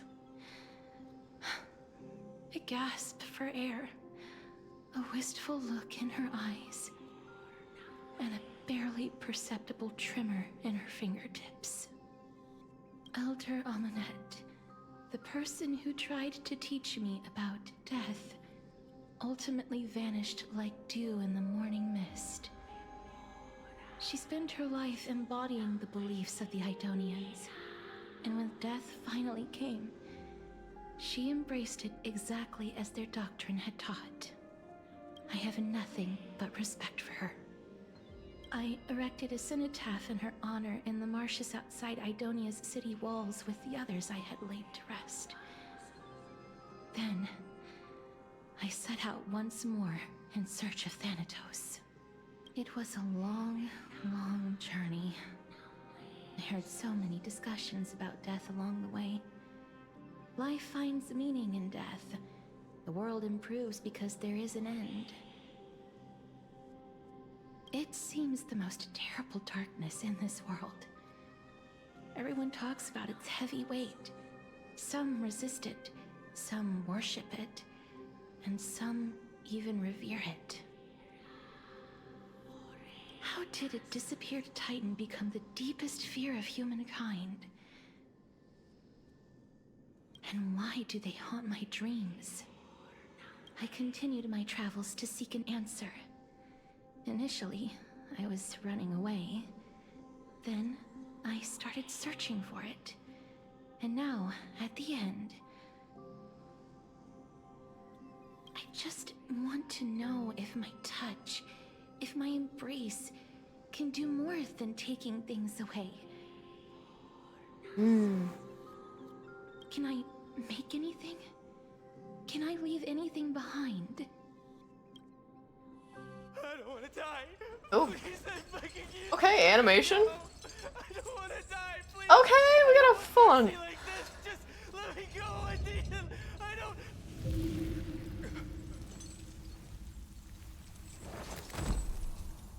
Oh my god. I hate these icy hands.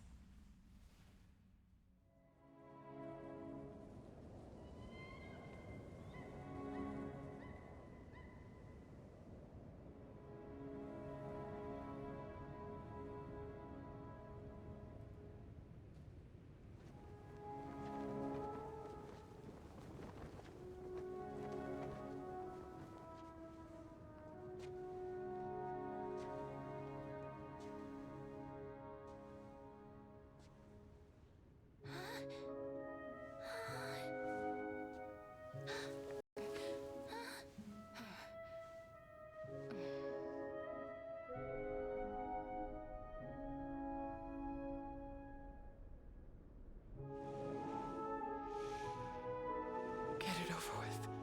End its suffering.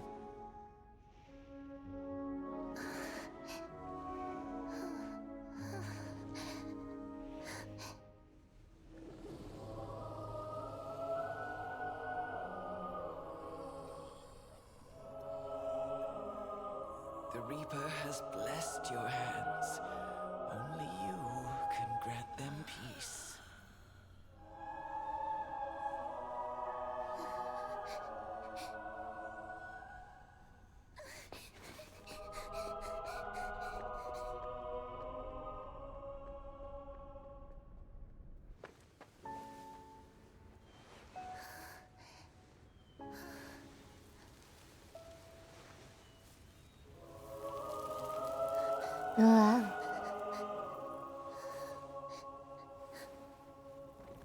Embrace death. Walk alongside it.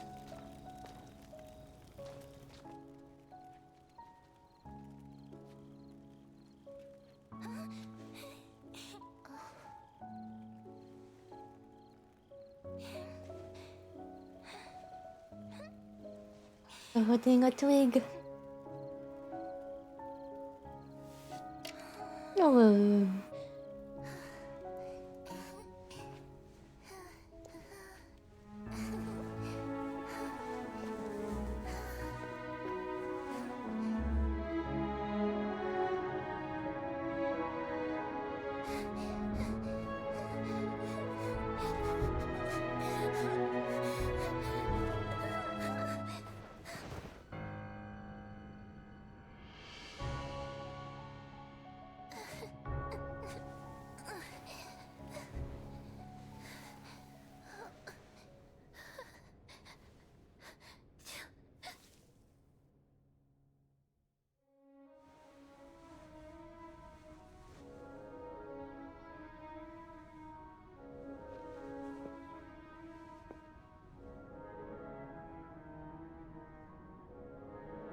Damn, she's going down all those steps with those heels.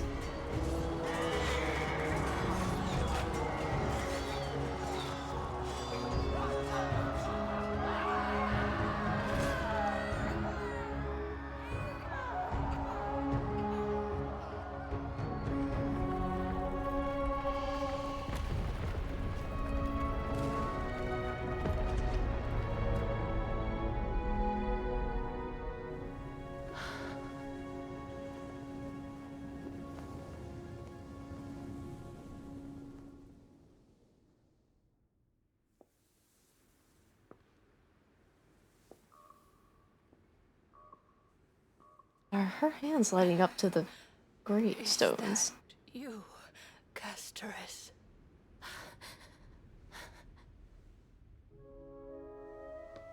All of them have gone, heeding death's summon, crossing into their domain. I must go too. I don't fear it, just I have some regrets. Watching people leave this world again and again, it must be lonely for you. You must. I must admit, I did see this off stream, but I'm crying, well, tearing up again. Before they go. I can't. These hands, they're too cold.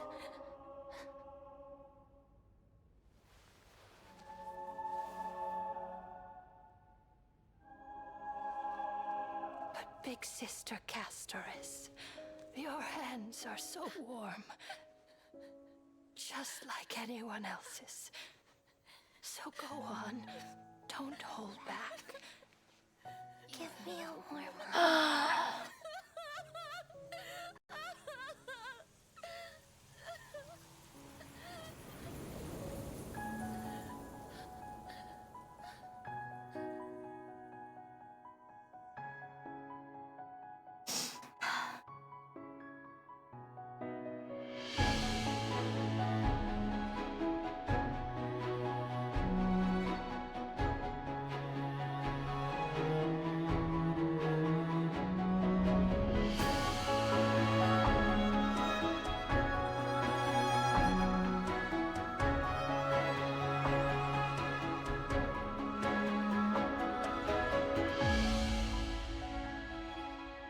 Damn, it made me tear up for a second time. Ugh. It's so good.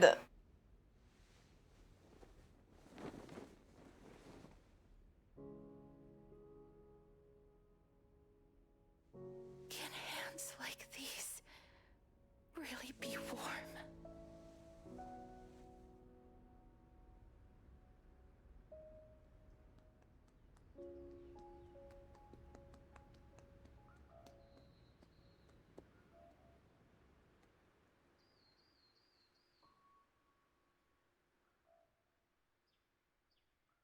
Whoa. On the day that Orynyx's trial ended, you must have had many questions. I felt just as confused. Why, as someone from beyond the sky, were you so cruelly dragged into Amphorius's fate? Thank you, Dai.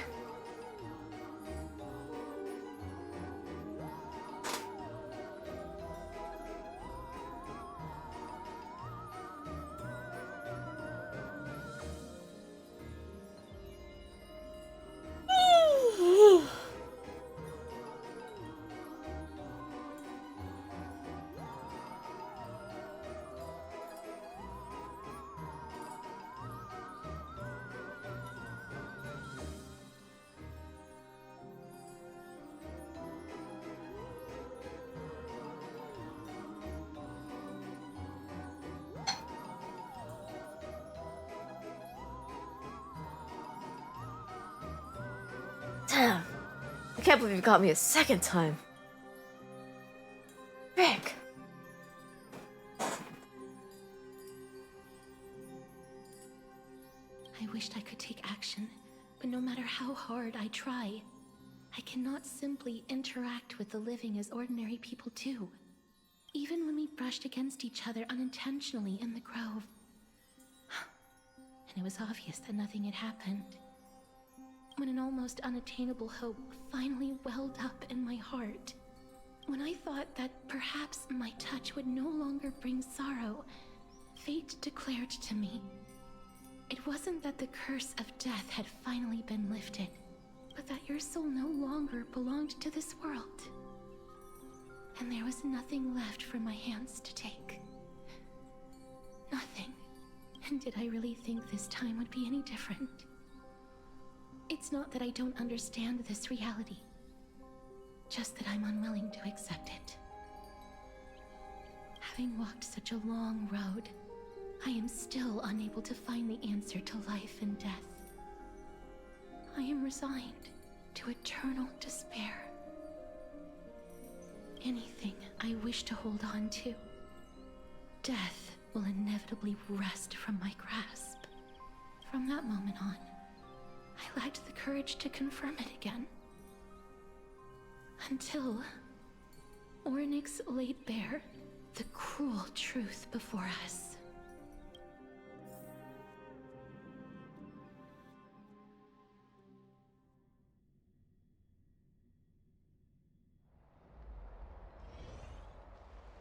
But now, perhaps I might have one last chance.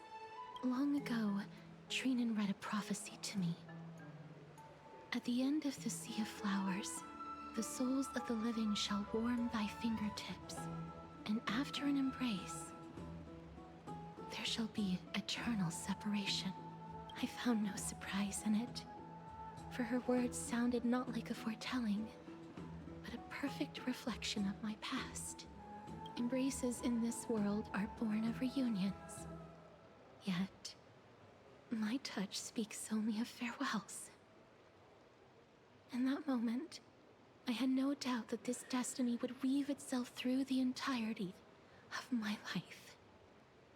And yet, things have taken a turn for the better. Now that I can finally have an audience with Thanatos, perhaps I can rewrite the meaning of that fated prophecy. I have no reason not to give it my all, for your sake, and for my own. Thank you for telling me Your thoughts? With that, I won't have any regrets. Esther talks to you about the gift she gave you the other Chrysosaurs, and before you know it, she arrives at your gift. Gift? Let's put that aside for the moment. We've arrived. I want to retrieve a small gift I specially prepared for you.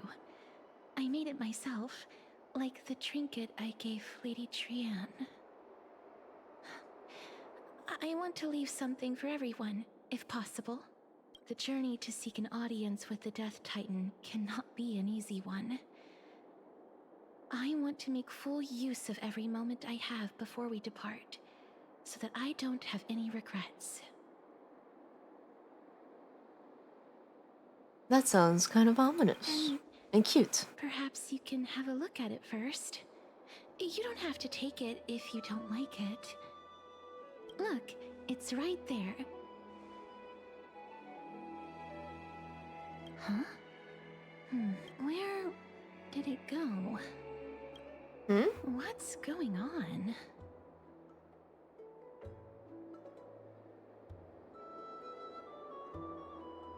Did you get in trouble with some phantom thieves? I am not some corrupt grown-up.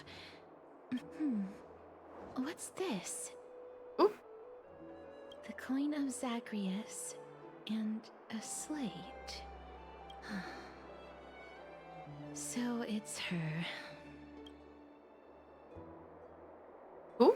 It's Lady Cypher, the demigod of Zagreus whom Lady Aglaia had spoken of. Oh, a trickster. She's a demigod. master thief who's left legendary tales all over Amphorius. So many years have passed, yet she's still announcing herself in such a crass manner. Let's just do as the slate says and look for Lady Cypher.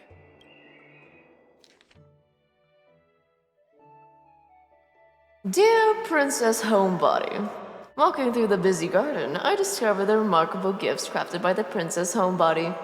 They are truly splendid, and I am most impressed. I'm also taken with your charming presents prepared for the fellow Chrysosaurs. In your right parlor, I observed the beautiful felt dolls, a beige and lavender striped tapestry, the classic Endonian tripod table. In the left parlor, the jewelry and exquisite art pieces meant as gifts. This time, I've claimed only this modest gift. I fear it would attract tasteless little thieves, so I shall safeguard it for now. Naturally, I left appropriate payment. A single coin. If the price displeases you, feel free to negotiate its return. Though, should that happen, I won't be satisfied with merely one coin.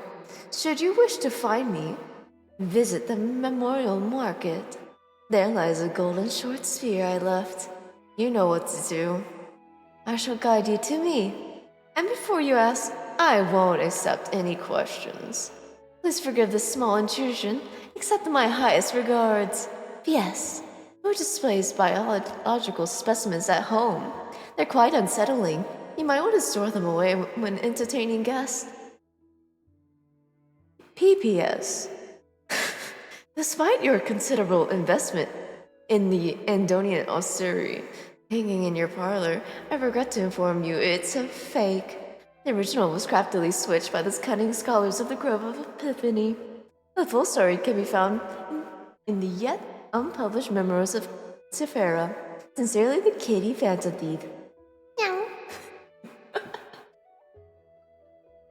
Who displays biological specimens at home? My uncle. That's who. Got a problem with my uncle? Got a problem with me.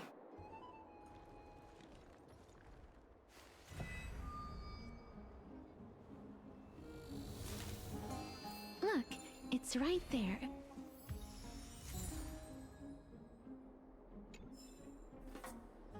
What a silly little trickster. You wouldn't expect anything less from a trickster god. We must pursue her.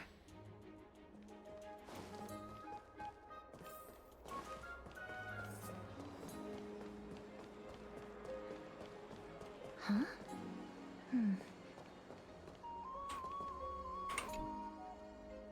This is a trick she left for us. Lily, Kitty Phantom Thief wants to play a little game with you. 2 short spears, 1 correct, 1 wrong.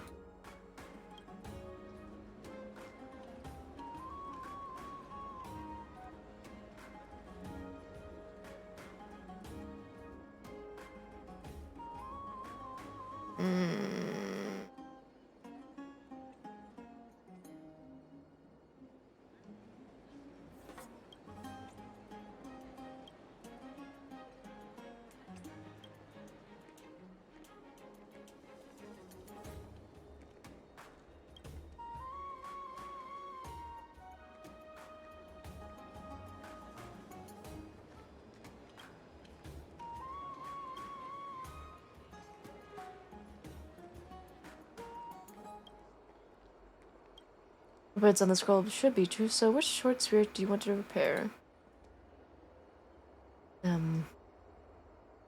I suppose the right. Ugh, she's incorrigible. Follow me.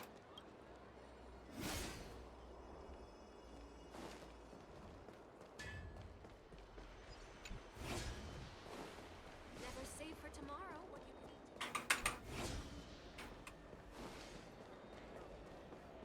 It's about time you do some exercise. Leading us in circles.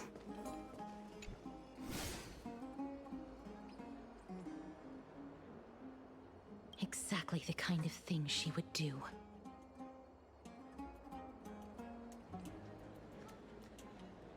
This is how it should be.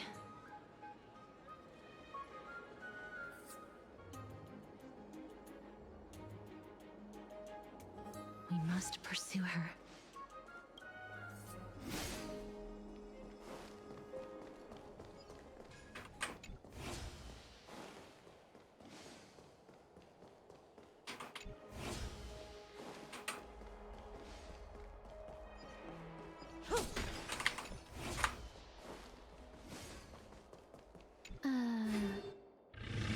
Oh.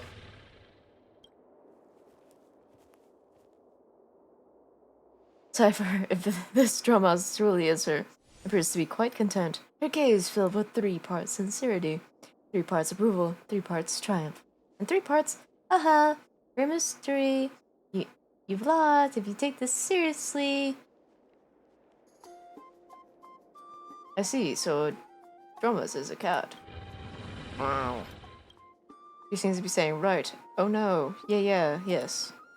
After a moment of inner conflict, she reached a definitive conclusion. The Dromas is indeed a cat. Lady Cypher, please come on out. You're still careless as ever. Shouldn't you keep such a precious gift near your bosom? Since you know it's a gift for someone else, please give it back to me. Stop hiding among the people and letting the wind carry your voice. Now, since I know it's a gift, that just means I need to milk its worth. The children of the wind never stay for long in one place. Unless your offer is tempting enough to steal the wind. What say you? As it's starting. Break time!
do you think you're doing?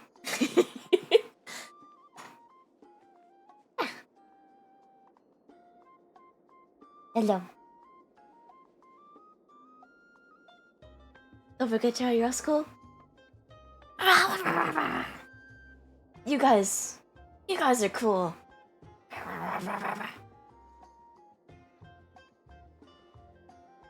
Thank you. Name your price. I'll give you however much you want.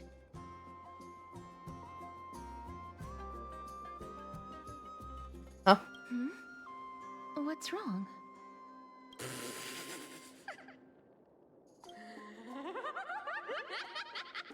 No wonder they call you Princess Homebody.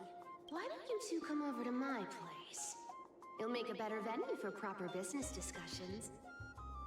You can find where I live through the winds I've sown. Right. Piece of cake. I can do that even if I can only sense your soul. Alright, I'll see you there. Oh, by the way, everyone cool with me collecting a deposit before we reach an agreement, right? Now, come this way.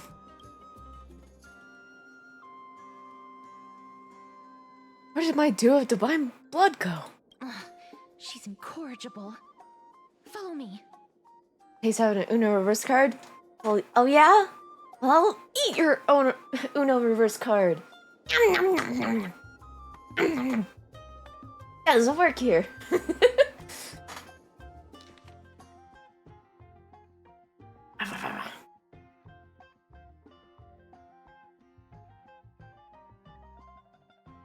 Letter from the Phantom Thief. Cipher continued. Dear Princess Homebody and Grey Mystery, you probably guessed already, I have no intention of showing up at the Pack Beast workshop. This means, of course, I had no plans to return the gift there either. This was just a warm-up for our little game of cat and mouse. I'm surely you realize that the Kitty Phantom Thief never cared about stealing a mere trinket, right? No, what I'm really after is your hearts. Just kidding. I have no interest in your hearts. If Princess Homebody can track my path, then by all means try. I'll be waiting at the end, and rest assured, we'll be mating. We'll meet face to face this time. P.S. Grey Mystery, where did you get that dew of divine blood? Don't tell me it's a gift from the seamstress. I'll taste it for you. Sincerely, Kitty Phantom Thief. I learned that my Uno reverse cards are a chai snack. That's why I didn't pull mine out. Have my hand in my pocket and then remember. Takes out another Uno reverse card.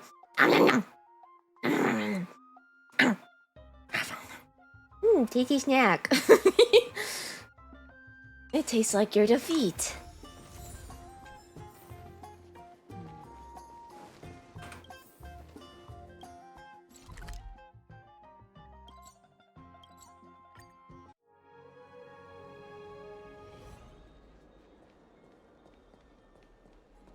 Num num. Where am I going?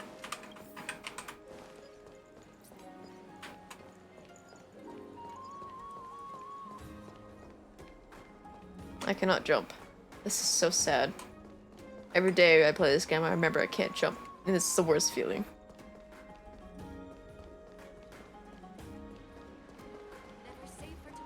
Being stuck grounded.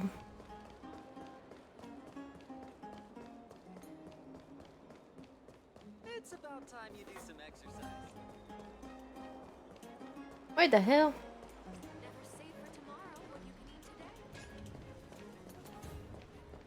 How did I get? I got up there in the past before. I wonder if I defeated Yummy. So when are we getting an Uno reverse street emote?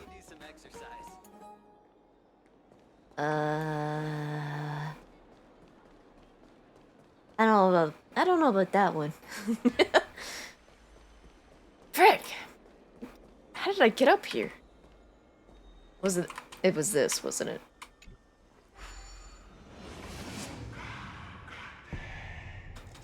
Yeah, it was this.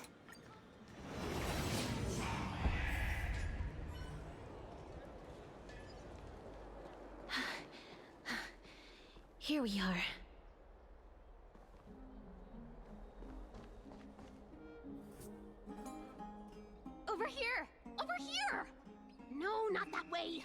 This way! Stay away from the feet. I'm not going after your toesy woesies. Come on. If I really wanted to hide, you'd never find me. Well, hello there. So relax, you two. Oh, she's so No cute. need to get your hackles up. I'm not that scary, am I? Meow. At last, a character that meows has appeared. No way. Some people might have been into that a millennium ago, but it's long since gone out of style. Loosen up, buddy. Shall we get down to business? No, I love her theme. Give me the jewelry piece first, or everything's off the table.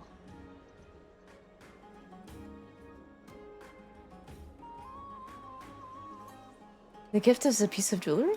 The materials are nothing to wow at, but the workmanship is superb, as always. You're still skilled as ever, even after all this time. And you've put a lot of heart into this one. I love how they tried so hard to putting her into a bodysuit. Without, like, with some censorship. It looks like she's wearing, like... Okay, she's, like, wearing, like, a bodysuit, right? There's, like, this cute little ruffle. But then it looks like she's wearing, like, those fancy undershirts. And you wear, like, shorts that makes you look like you're pantless, but not. But you're not. You're not pantless. You have pants on. But you wear those oversized shirts and you do look like that. This is the vibe I'm getting. And I don't hate it. And, like, the quirky little cat necklace, too. It looks like her colored shirt is coming out of her pants. Kinda does.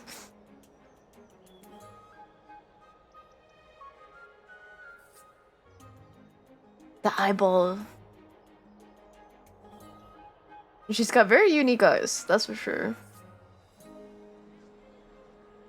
And the little bell! Mind your own business. Oh, come now. Don't be so upset. Relax. Relax. Relax.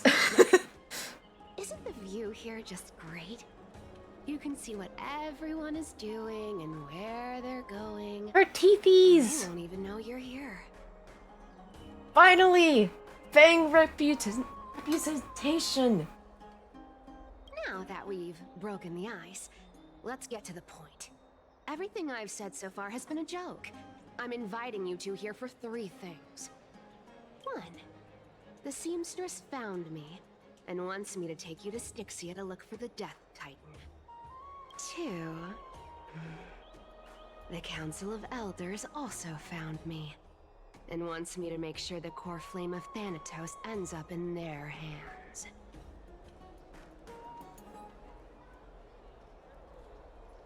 Look at you, having your finger in both pies. And last but not least...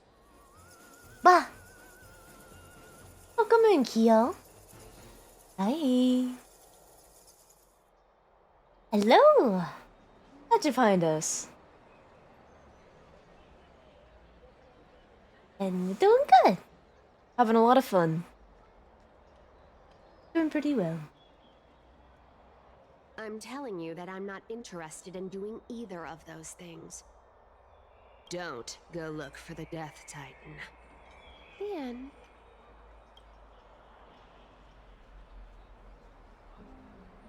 I crashed out. Wow, this is some high quality stuff. I got casters from singles. Twice? AdSense! I would crash out too. I kind of crashed out earlier. For different reasons. But hell yeah, Kyo.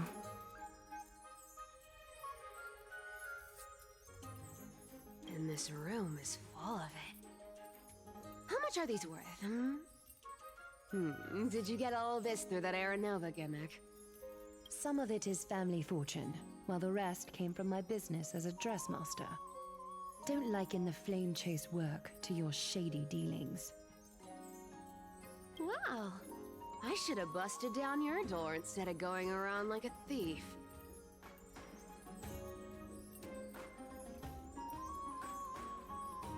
I think I said if I did, I would have to delete my Blade's relics again. So my main got ruined by my friend. Well, spill. Why are you giving me so much money? Payment for doing work. You're worth this much. Did you forget my stance to all this? I thought I made myself very clear.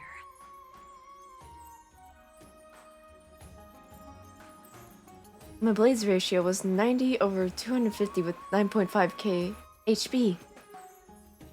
Wow. Good job, Die. 07. Actually, they don't deserve an 07. No, we don't talk about that. You wish to run away. Run away from your responsibilities, from the prophecy, and from your destiny. You shall walk with greed and die over petty change. I understand this prophecy weighs on you immensely. That is why I have never reproached the demigod of trickery for running away. But I need you right now, so don't turn me down. It was a top world build, I think. I'm not sure what that means. Die's on a mod rampage. Die has tasted blood. When I said my friend ruined it, it's because he deleted that build's relics. Your friend went into your account and deleted your relics?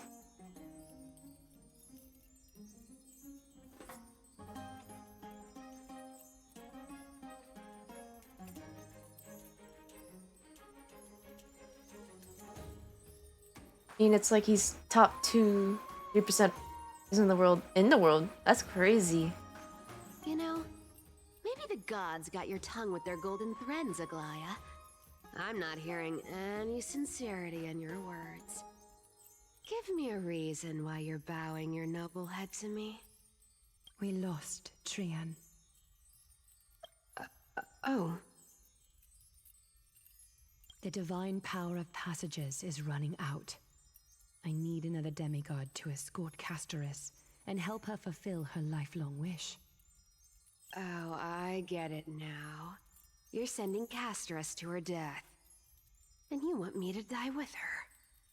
This is Castoris's own request. I have never seen her so determined. She brought this up herself? You're not pulling my leg. She's also made up her mind to leave her confused past behind. In the Korean dub, Cypher's voice is so squeaky. Squeaky. Curious. As will you, Cypher, when you finally make up your mind. Higher pitched. Don't be so sure. Time is hard in the likes of you and I. But Castoris remains pure as driven snow. She can always turn back before the end, you know? Maybe she'll remember Trian's sacrifice. Maybe she'll remember the countless martyred Chrysos heirs. Maybe she'll remember you, with your one foot in the grave. I ain't as optimistic as you about what she'll want to do. Tell you what, why don't I take this room of treasures as a security deposit, and we make a bet? Go on. I bet she'll change her mind and turn back. Now, if I lose, I'll do what you want me to do. Return this deposit to you, plus giving you another room full of treasures. How does that sound? You sound like you have all the confidence in the world. In that case, let's make a pact with those conditions. I hope you're prepared to lose it all. In conclusion, I want to win. So I hope you two can give up on going to Styxia. I'll give all the treasures in that room to you.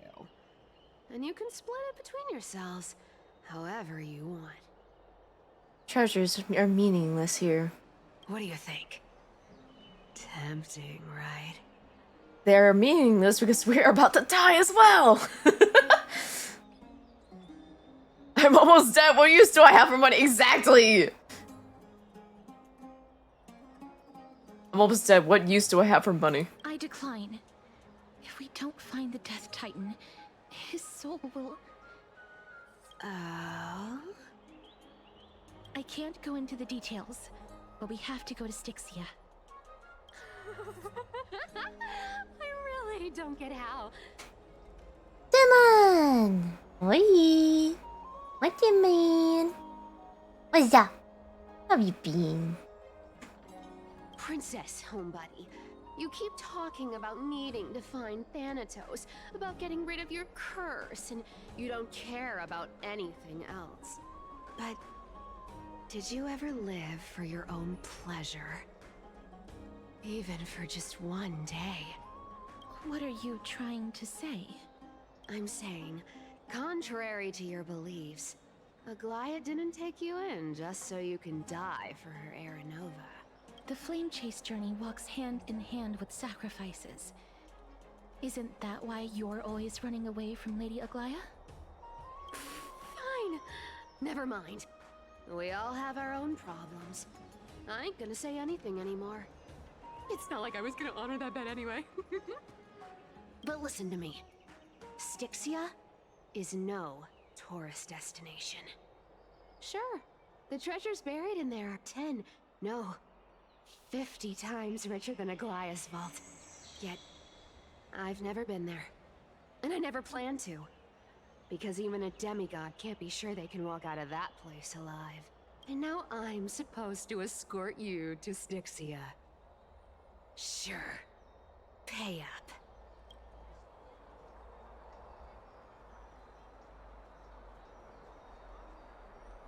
Aglaia has already paid for me. Her payment was in gold and precious stones, which only covers the living passenger. You need to pay me as a member of the dead. Ugh. I don't like this. However, I have lived a longer life than most people.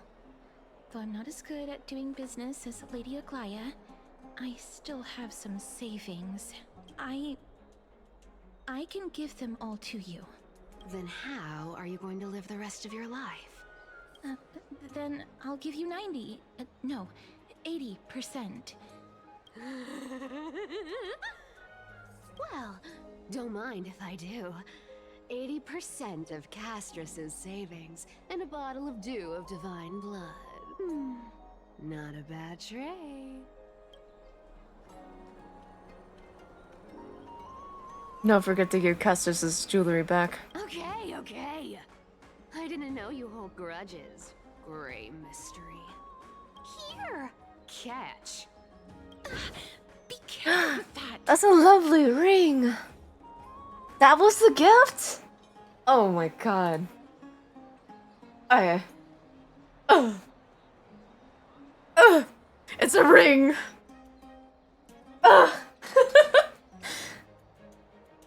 It's a beautiful one at that. A minor change in plans, though. Don't go to the bath tomorrow. Come look for me at Akama's city gates instead. So, why are you changing the meeting place? Oh, nothing really. Just a bit scared of the seamstress's frosty face. I wouldn't stay a second longer in Akama if it were up to me.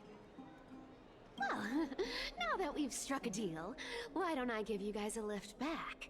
It's gonna be a long ride. So have a good rest. Whoa. Ah!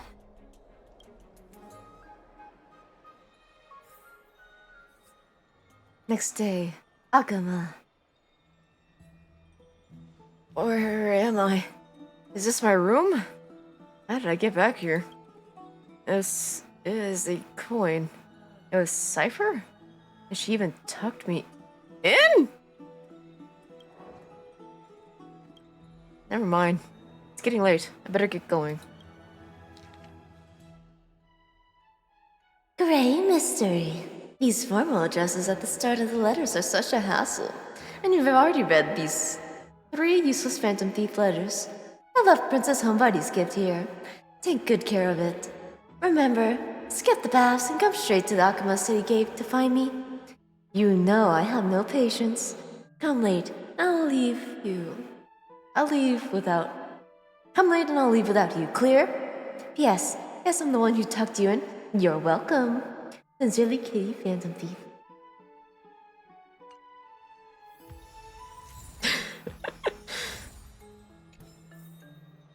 We gotta do a divine blood back?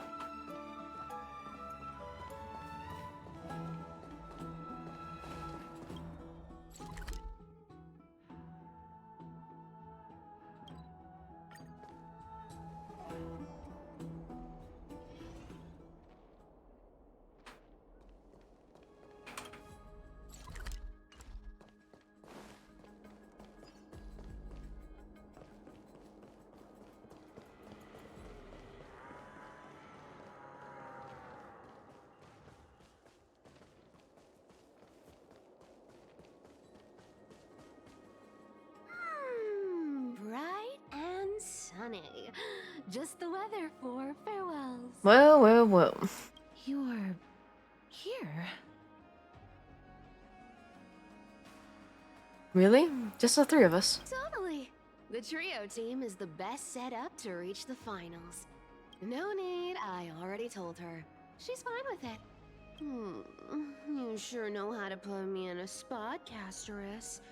I need to travel with you, but I can't touch you. What a bother. Sorry. Aw, I was just teasing. Don't take it to heart. Did you know that the legends say you have to put an obol into the mouth of the dead or over their eyes if you want them to successfully cross the River of Souls and enter the Netherrealm? That's the fairy fare for entering the Netherrealm.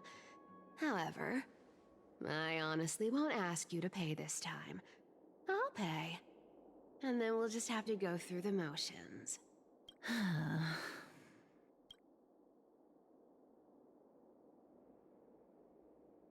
Just how much have you swindled Casterus off? Don't worry. It's not a lot. All right, pass me the coin.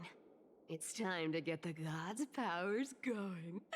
A fleet-footed trip to the Netherrealm. Here we come. Oh, one last thing before we go. I gotta give you this piece of advice. Especially to you, Princess Homebuddy. You can't catch the wind by waiting. You only live once. So make the most of every moment you have. Well. Get ready. Be steady. Hi, your turn. Don't be nervous. After all, it'll be gone in the blink of an eye. What the? Oh my god! All done. Bye-bye. My goodness.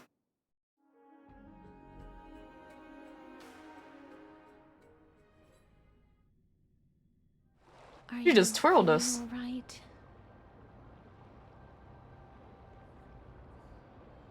Where am I? Are we still in Furious?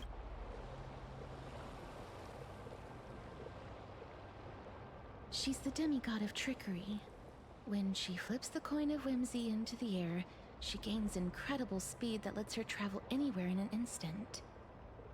Just like how she clearly had no intention of lingering here for even a second longer. We can only depend on ourselves for the rest of the way. Don't worry. Mem's here to help. Mom! You can you teleport too? Being cute isn't my only forte. I'm strong too. This is Styxia, the city of dragons and waves. Whoa. Anaxa hypothesizes that the missing Thanatos is somewhere in these ruins. this is the land of their birth. Or perhaps of their death.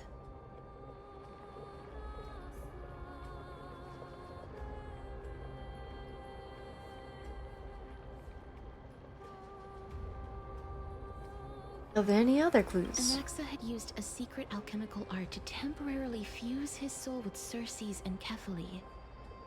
And when he was on the verge of death, he was pulled by Thanatos and caught a glimpse of the flowing river of souls.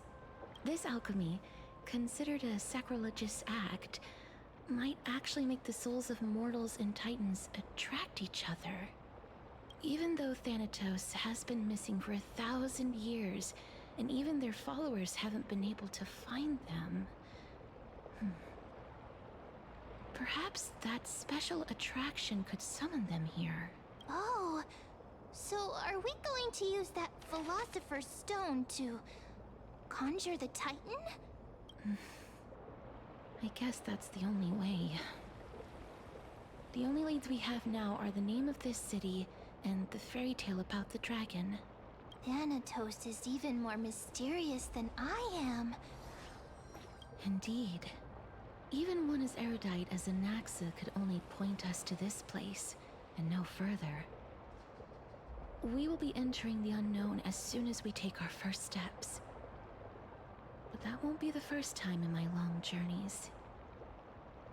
I believe that, rather than standing still, taking action is by far the better option. Perhaps fate might take pity on us today and show some compassion.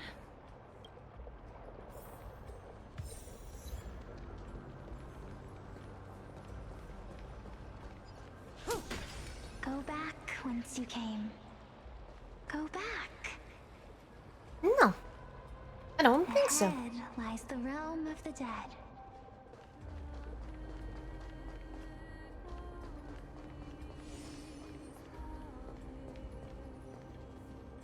What a beautiful butterfly. Is it talking to us? This is a eulogistic butterfly. They are found in places where many have met their demise. In Idonia, some think of them as manifestations of Thanatos' benevolence. By turning the lingering obsessions of the deceased into these creatures, it is as if the Titan has made life into a specimen. Others think of them as Thanatos' messengers that guide the departed to the nether realm. The second theory sounds more believable. After all, the things they're saying are rather, direct. Perhaps. But the fact that we're able to hear their whispers proves that we're fast approaching the realm of the dead.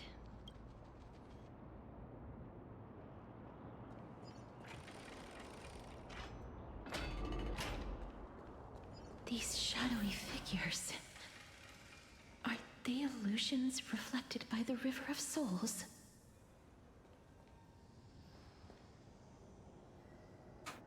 Hold on.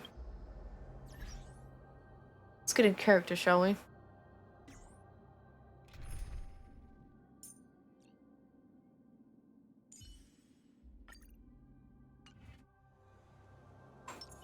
There we go. Much better.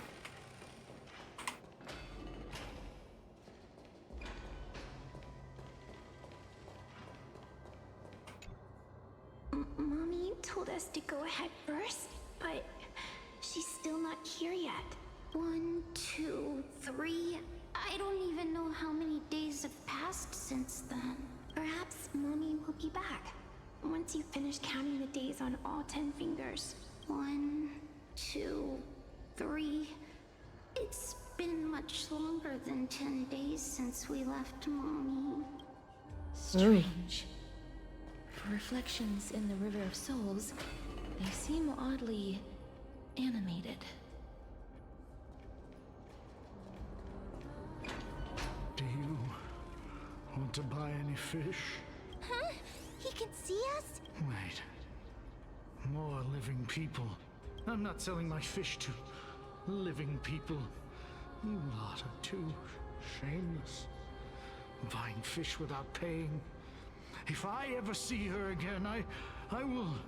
Could it be that you're all dead souls that never achieved rest?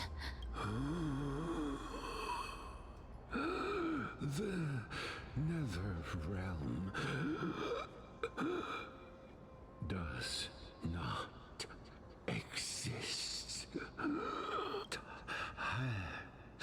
Titan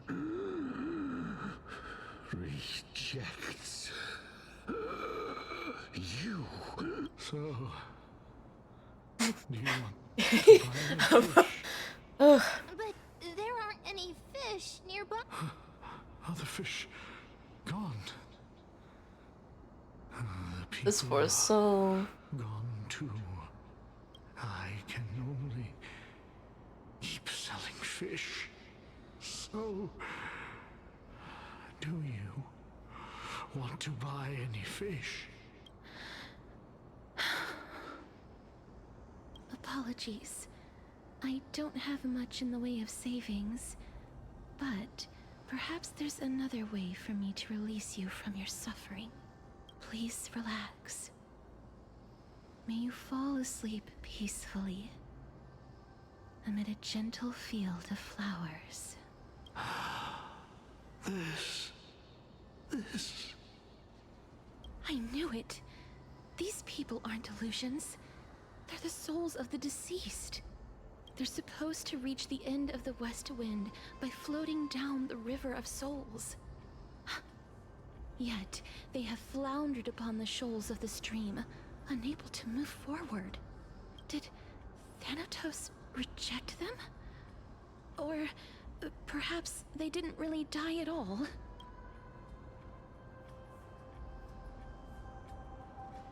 That's crazy! Perhaps all of us can still use some CPR. Bro, I can't see that. Are they in the same situation as me? I have no idea. This circumstance is completely unprecedented. Hang on. Didn't he say more living people? So that means he's seen other members of the living apart from us? Could it be that these souls are stuck here due to someone's deceit? If something is done out of goodwill, are you really gonna call it deceit? Oh my goodness. Goodwill? I can't see anything good out of... Wait a minute. Lady Cypher? That's me. Oh, I thought you were too scared. What are you doing here? Could it be that you are the living being that those souls met? Ugh, I couldn't take their behavior anymore. So I stole some things here and made up some lies there. Just trying to give them something to look forward to, you know? It's because of vile living creatures like you that we're being misunderstood by all of them. What else am I supposed to do? You can see the mess this place is in. These poor souls are denied by the Netherrealm. So now they're stuck in a few brief moments of their life. Unable to move forward or back. Did you see those two blacksmiths on the way? They've been here for as long as the sun's been around, wailing over and over about casting a shield. Styxia is so freaky. Then why have you come back, Lady Cypher? Hey, I'm not here to aid your adventure. I hate water more than anything else in this world. Especially that stinky River of Souls. But, I just discovered some stuff before I left. And I reckon you should know about it. It's about that boy who defied death. I found traces of him here. Lord Mighty? Oh, right! That's his name. Well, now you know. As for whether that info is actually useful, that's for you lot to figure out. So long, Princess Homebody. So long, Grey Mystery. Huh? She disappeared just like that? Lady Cypher has always been a free spirit. In any case, she has brought us some valuable information. If Lord Mighty is also somewhere along the river shoals right now, then he will certainly become our signpost. After all, he's different from those wandering souls. He will find his way, even in the realm of the dead.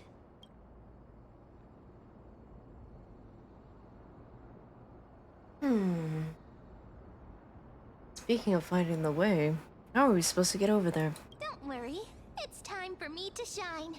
Ornyx's Rune of Recollection is nearby. Use prayers to return the river to before it got flooded.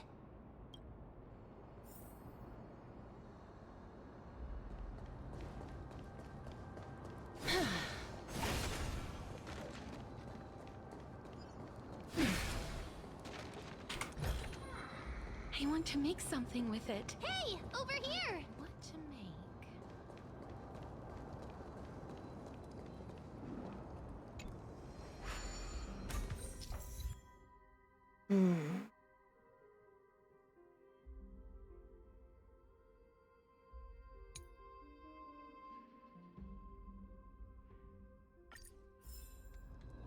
Ornyx's miracle has appeared. Amazing! It's like we're inside a giant bubble.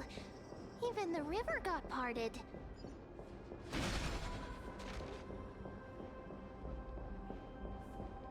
Whoa.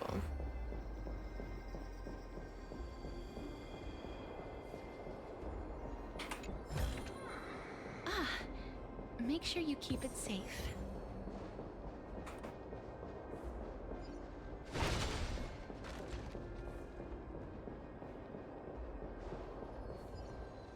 What the?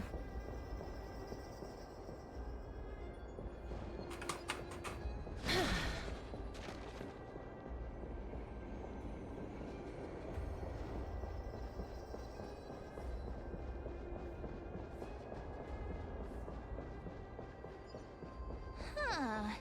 So this path actually didn't exist back then?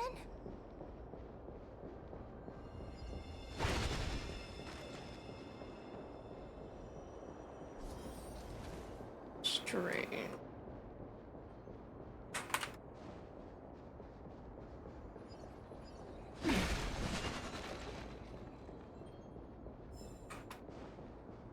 There are wandering souls of the deceased here as well. We must first return to the present before we can communicate with them.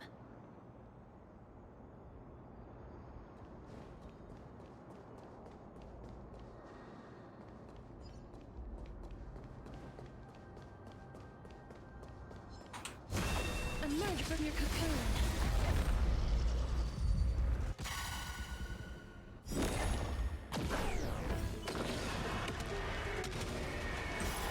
May death protect us! Fiend or devil. The fish? I'll crush them all. I think I missed something. Time to Oh! The fishman?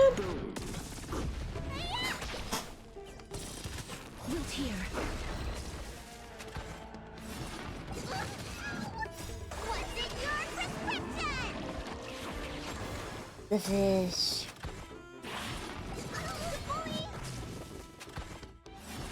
Yeah, I remember. Yeah, we stole the fish. Isn't it?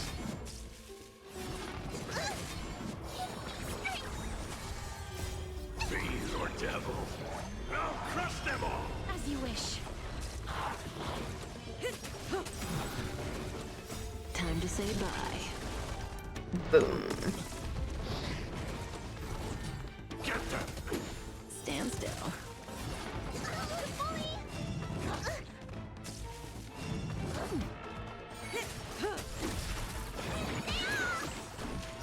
Wilt here. What's in your prescription?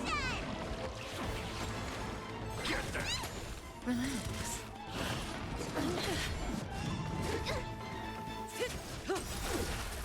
Time to say bye. Boom. Get them. As you wish. Embrace a new life.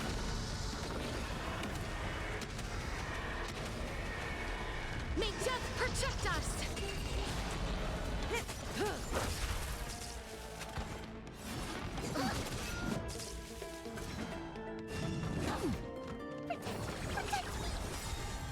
Fiend or devil, I'll crush them all! Relax.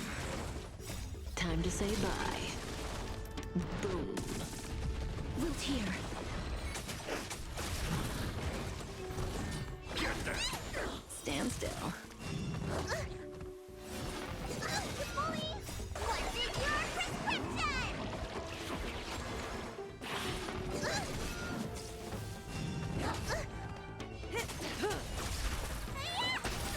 Relax. As you wish.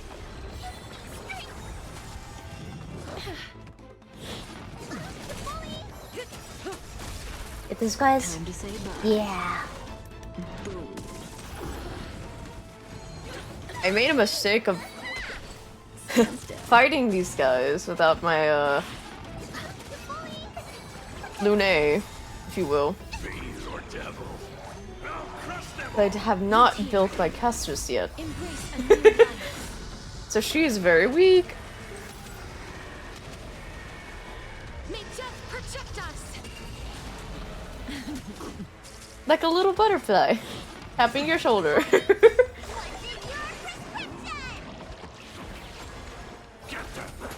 Relax.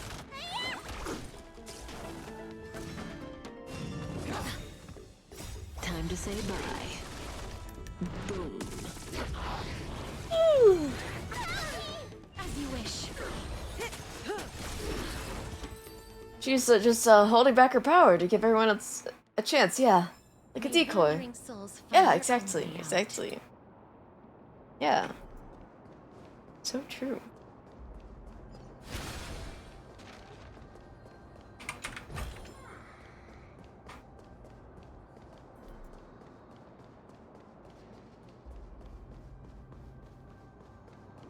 Ooh, hello, goodbye. I didn't realize that we can get up here.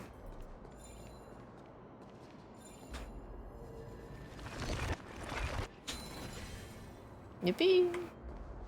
Let me back down. Okay. The sparkly, pretty water. Ooh, it's so tempting. It's so tempting to jump in. Ooh. Ah, by the looks of it, you must be the foreign warriors that the Queen had mentioned, right? Since the current campaign requires the utmost care, I wasn't able to make time to welcome all of you. Please, forgive me. Foreign warriors? A priestess, a warrior, and a divine beast. You look identical to the blessed saviors that the Queen described. This is my pet, so I'm actually the hunter class. What? A campaign? Who are you campaigning against? Nobody knows, as of now. Of the scouts that went ahead, only one has managed to return. He says that the land ahead is a forbidden land that should not be approached, as it is the doorway between the netherworld and the mortal realm. As for the rest of the scouts, they've completely lost their souls and are decaying by the day. While there is still dissension within the city, the scholars agree that this calamity was so unprecedented that it needed to be given a new designation. An unprecedented calamity. Could it be death? It seems that you have indeed heard about this. Well, death is just one of the possibilities. It's too early to come to a definitive conclusion. A world that has never seen death. Looks like these people lived in the Era Chrysia before the Calamity Titans descended upon the land. May I ask, where is the scout who managed to come back? Though he returned to Styxia, he only had enough left in him to last no more than half a day.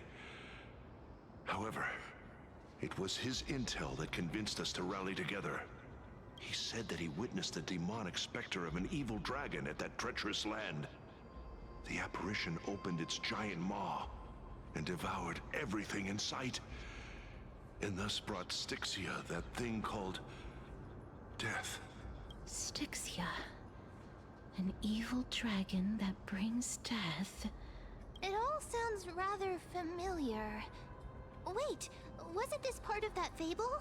Sir, could I ask how the Queen and Princess are doing? The Queen?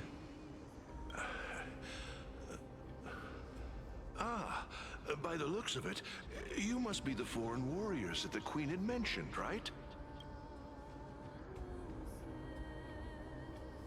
I think he asked that already. Oh, it's the same lines. Looks like he's still trapped in the moments before his death. Leave it to me.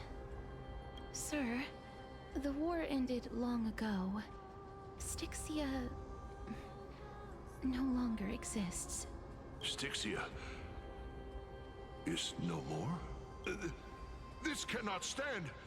Newcomers, hurry up and go take your positions! Oh, looks like it's difficult for this gentleman to accept reality.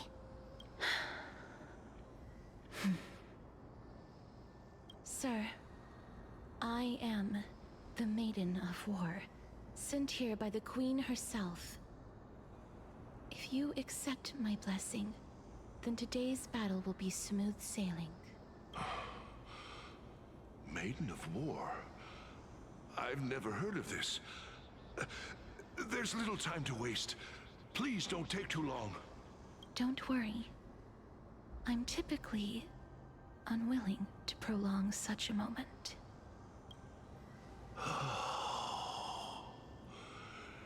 Is it over? Have we won? Oh. Cass! Oh, are you alright? I'm fine. I just didn't expect that I would still have to embalm others, even in the realm of the dead. Is this a remnant of his soul?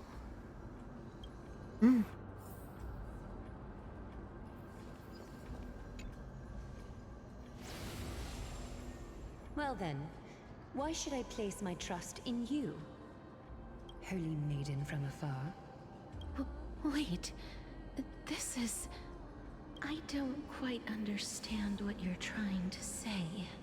Since the prophecy has already pronounced your name as Chrysos, heir of death, Arkema ought to treat you as an esteemed guest. However, you seem to have no intentions of concealing your involvement with the Council of Elders, while most likely being aware of my issues against them. I cannot deny your claim. It was the Council that offered this room to me, and they had only one request. They want the curse of death to be completely subjugated to your will. I was agreeable to that request. But why? I am unable to rid myself of this innate curse.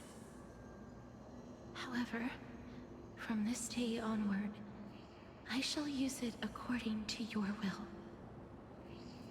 I will never make any superfluous moves on my own. I see. So that is how they plan to control the Flame Chase journey. They have shifted the heavy responsibility of granting death over to me. If I ever become obsessed with executing people, they will then have ample reason to terminate the Chrysos heir's journey. And yet, you seem to not mind. This is quite surprising to me.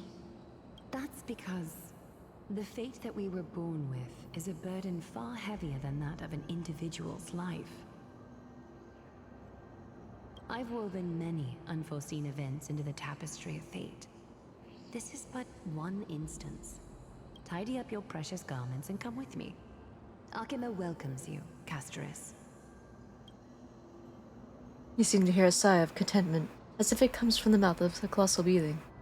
Then, the scenes of the past abruptly dissipate. I didn't think we'd find vestiges of memory here. Maybe they've got something to do with Orynyx's rune? Perhaps, but I do not need a reminder from them. This memory is one that I will never forget.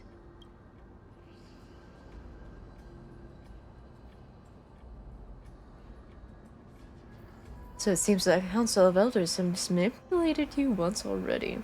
Glaya trusts you unreservedly. I really want to repay her for that trust. But why would this memory appear right now? Is this really Orynyx's power?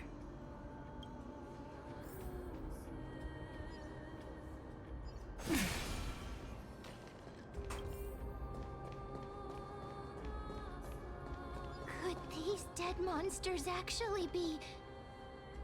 If Lady Cypher is to be believed, this could be the handiwork of Lord Mighty. He's still fighting against the Black Tide, even in the Netherrealm.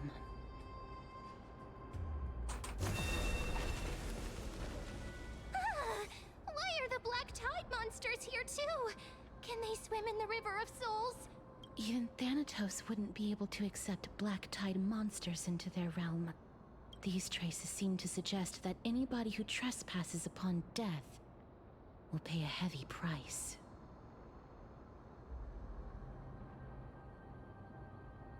We're also here to trespass upon the Titan. Since the realm of the dead must remain peaceful, it's imperative that we rid the place of such discordant noise. Please stay back. Let me deal with these enemies.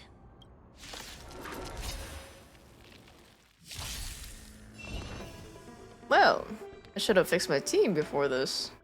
Oh well.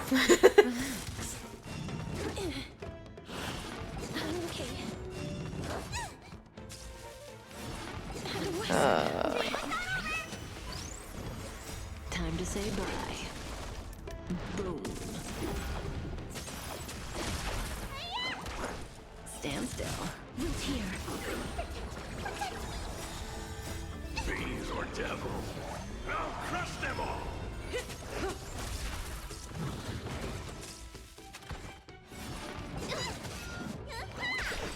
Relax. Time to say bye. Boom. Didn't hurt.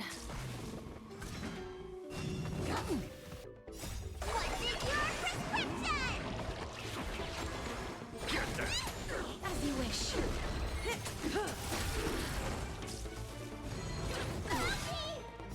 Embrace a new life.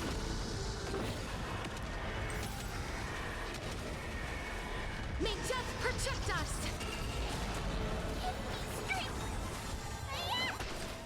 Stand still.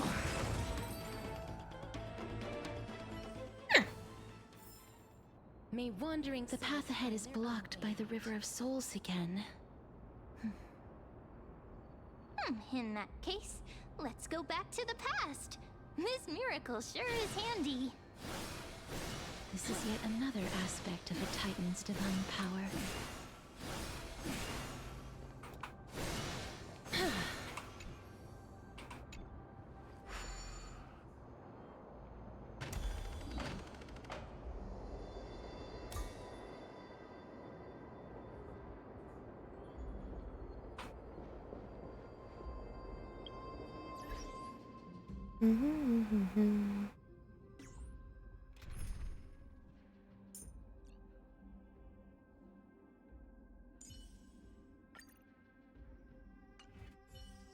Also, that's just starting.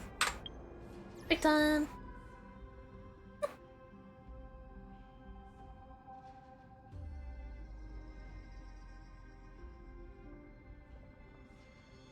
Good night, Squishy! Keep well. Have a good look. Thank you for hanging out. Always love hanging out with you. Pat, pat.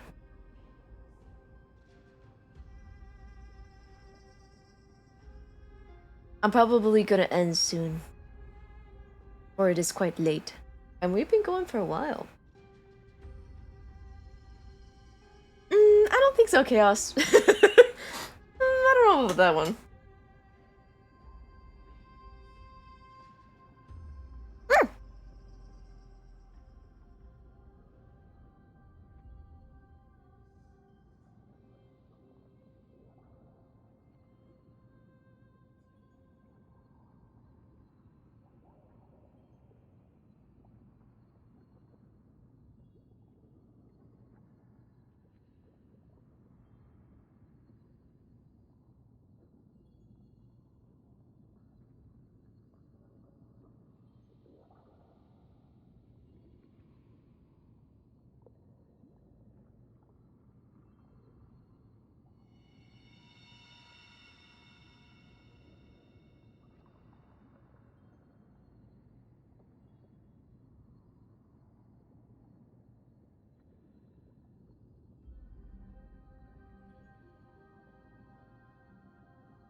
Wow.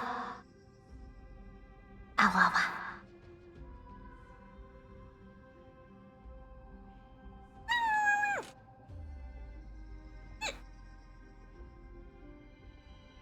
We're still back. Wait, I didn't check the mail. Oh. Nice.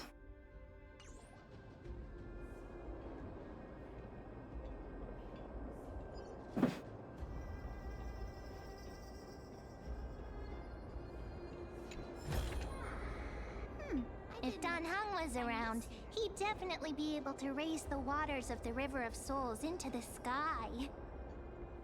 If Lady Hycelens was still alive, I think she might be able to do that too.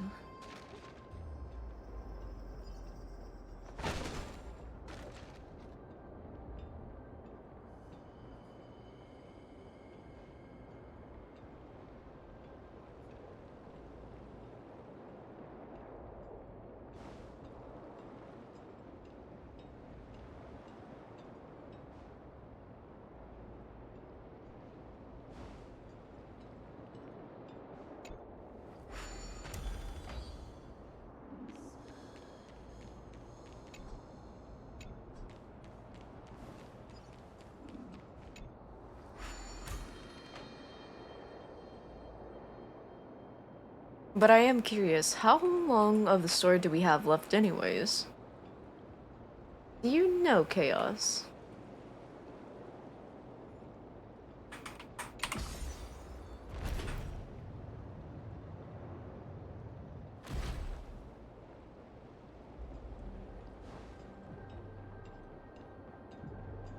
Going at the pace I go, I read all the dialogue.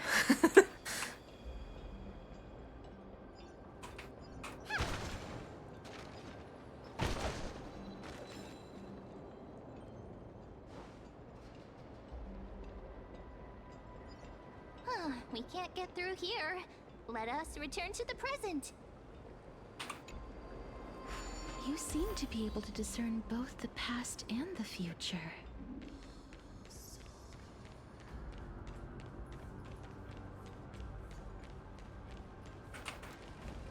Wow. They got waterfalls of it too. Pretty.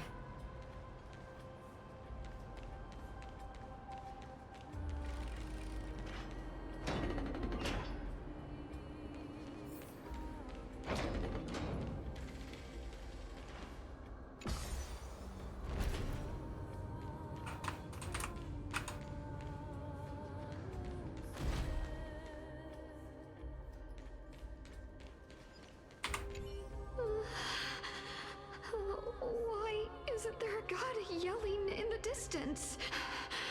Indeed, my downtrodden fellow, your sorrow and joy are but means for me to amuse myself. I will at least derive some comfort. If all the tears that I had shed were determined by some mightier being above. It's you people. Oh.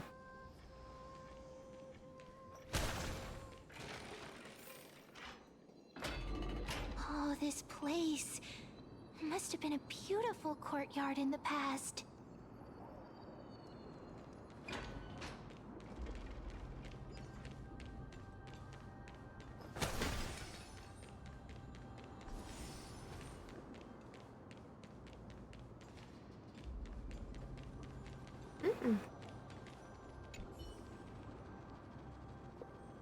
I remember Casters once spoke of the origins of Ulysses stick butterflies.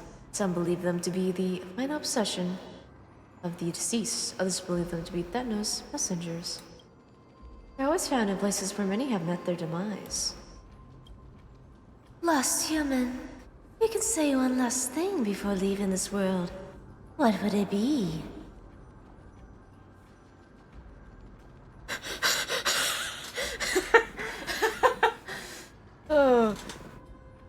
I'm going to do a deep EP. Ooh, that's funny. So, imagine your last words are, I'm going to do a deep EP. I have to live 500 more years. Farewell, Helga Cyril. I left my trailblazing legacy at.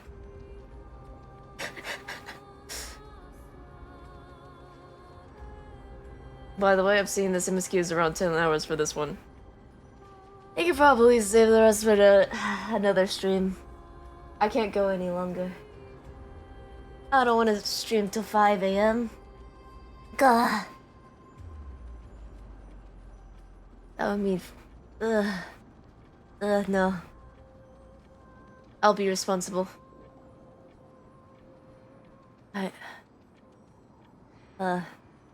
None of these are what I would say. But Deep EB sounds funny as hell. I'm going to do a Deep EB. Short and to the point. I still recall the last words of some of the deceased if you're curious. I'm interested in some last words. You seem to know a lot about last words. I don't understand them. I'm really curious about them. A poet from Okama once said, "The last words are words of wisdom, uttered with a lingering breath, that deliver oneself gracefully to that gnosis side." However, he himself discovered that, at the moment before death, one's body and mind become unreliable as the candle burns out. In the end, his last words ended up abruptly with, "If we meet again." Most humans don't have an elaborate phrase to go with their demise, let alone exciting stories, insights into history, or affectionate farewells. The majority are completely unprepared for death, hence the lack of proper last words. Will the living imagine their dying words? Perhaps, but in the end, they didn't get a chance to speak those words.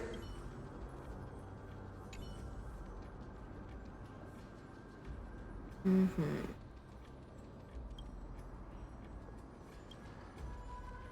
interested in some last words.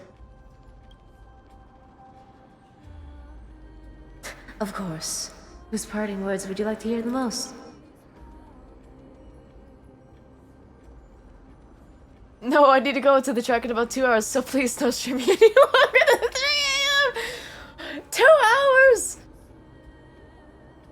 Die. Have you slept?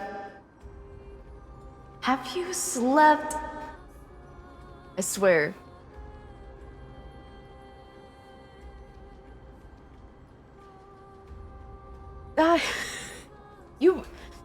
You better have slept. Oh my goodness. You're going on the track?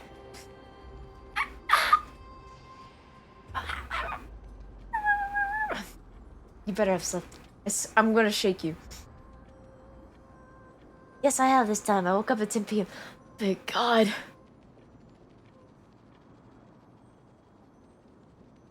I would have been so worried. And mad. Mad and worried. Like, you better not be sleep racing.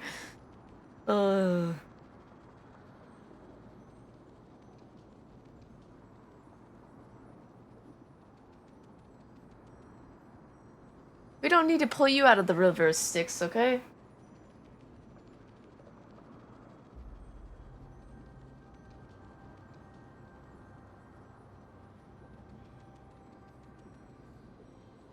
Nameless commoners.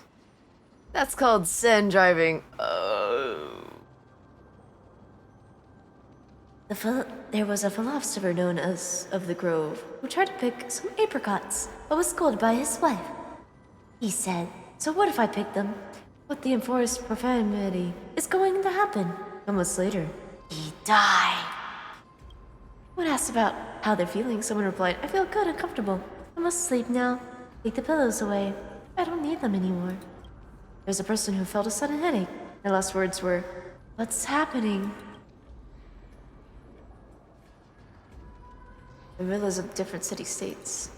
I recall that an optimistic ruler once said, "I have finished my business here, and I die without regrets."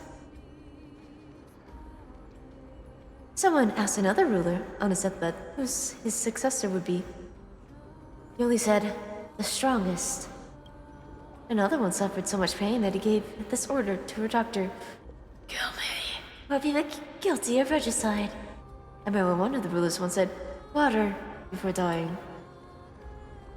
Here is some more.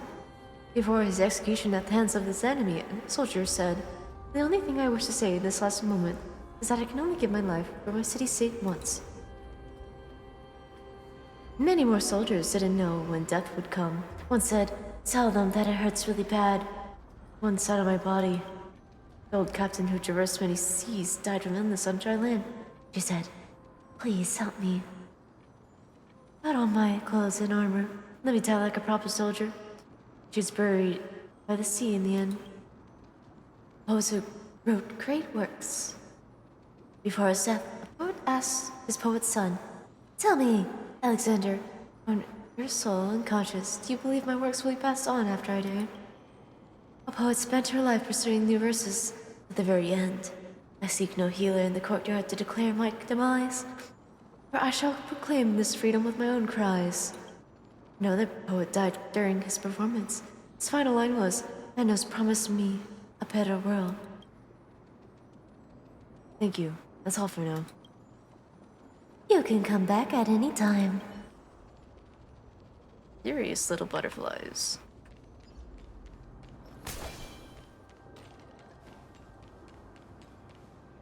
Please excuse me.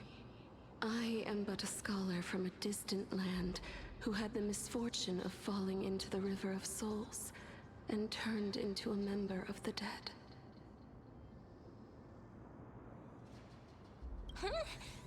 This one seems to know that she's already dead. Oh, I was merely speculating. But it seems I was right. And you... I recognize you. You're the Holy Maiden of Death from Idonia, right? I'm sorry. I cannot bring you back to life. However, should you desire it, I can end your prolonged limbo. I'm well aware of that. Even if you were able to revive me, I would never choose that option. That's because I didn't fall into the River of Souls by accident. Instead, I leaped into it to seek my death. Why? If you could see the life I've led, then you would not reproach me so. My life was far too miserable. But I did not expect things to stay the same even in death. What a joke. In escaping my mortal life, I've entered a millennium of pain instead. Circe's above. What cowards humans are. For we fear both life and death simultaneously. I'm sorry. I'm also powerless to answer that question. That's all right, Holy Maiden. At least you are able to respond to me. Please, grant me death. Circe's above. Does this count as thinking till the moment I die?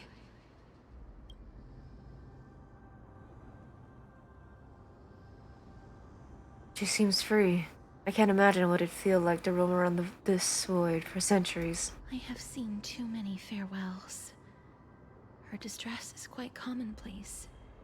There are those who will end their lives over what seems to be the smallest of worries.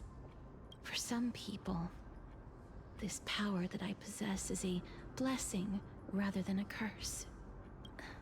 But I never managed to convince myself of that. Cass, are you still trying to create a world without death?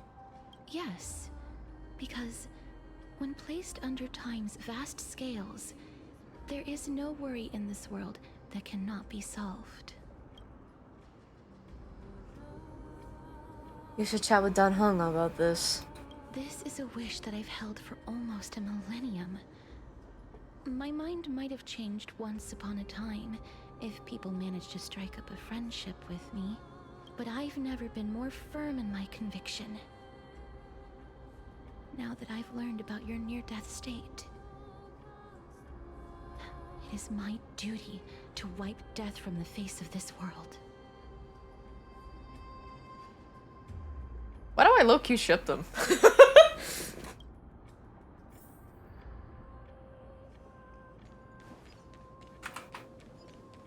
just like, now that I learned that you're almost dying, I cannot allow it. I cannot allow you to die. I barely even know you. You're from a whole different world. I even gave you a ring. You can't die.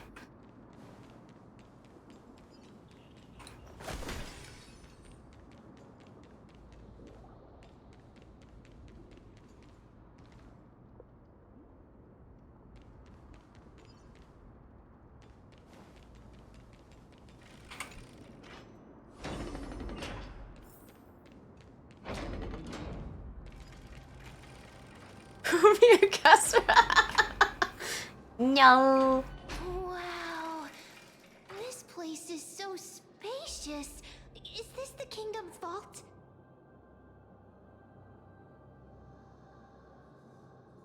Side note, I want her as a figurine.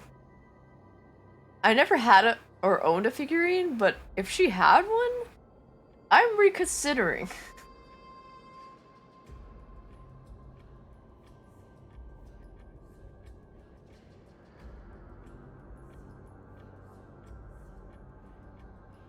It's time to use Oronix's miracle. That's fine and all, but we need to lay down some rules. We're not gonna return to the past to steal things. Do we need to enter that doorway to climb even higher? There seems to be a person. Oh, more like a soul guarding it. But how should we get up there?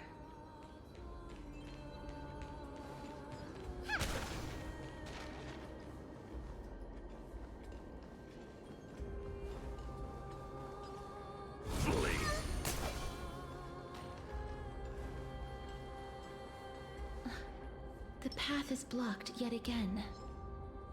Oronix's 8 always appears in times like this.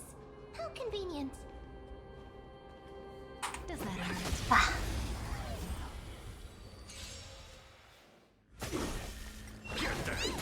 Relax. Time to say bye. Boom. Fiend or devil, I'll crush them all. Stand still.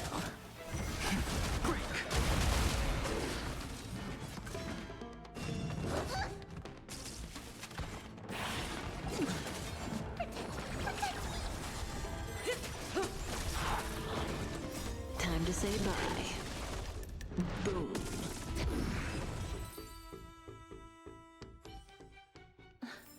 The path is blocked yet again. Oronix's 8 always appears in times like this. How convenient. You know, I should probably end here. As much as I hate leaving off cliffhangers. I don't wanna, but I have to. It's time for beeps. Beep beep beep. The CBDBs. Die. Alrighty.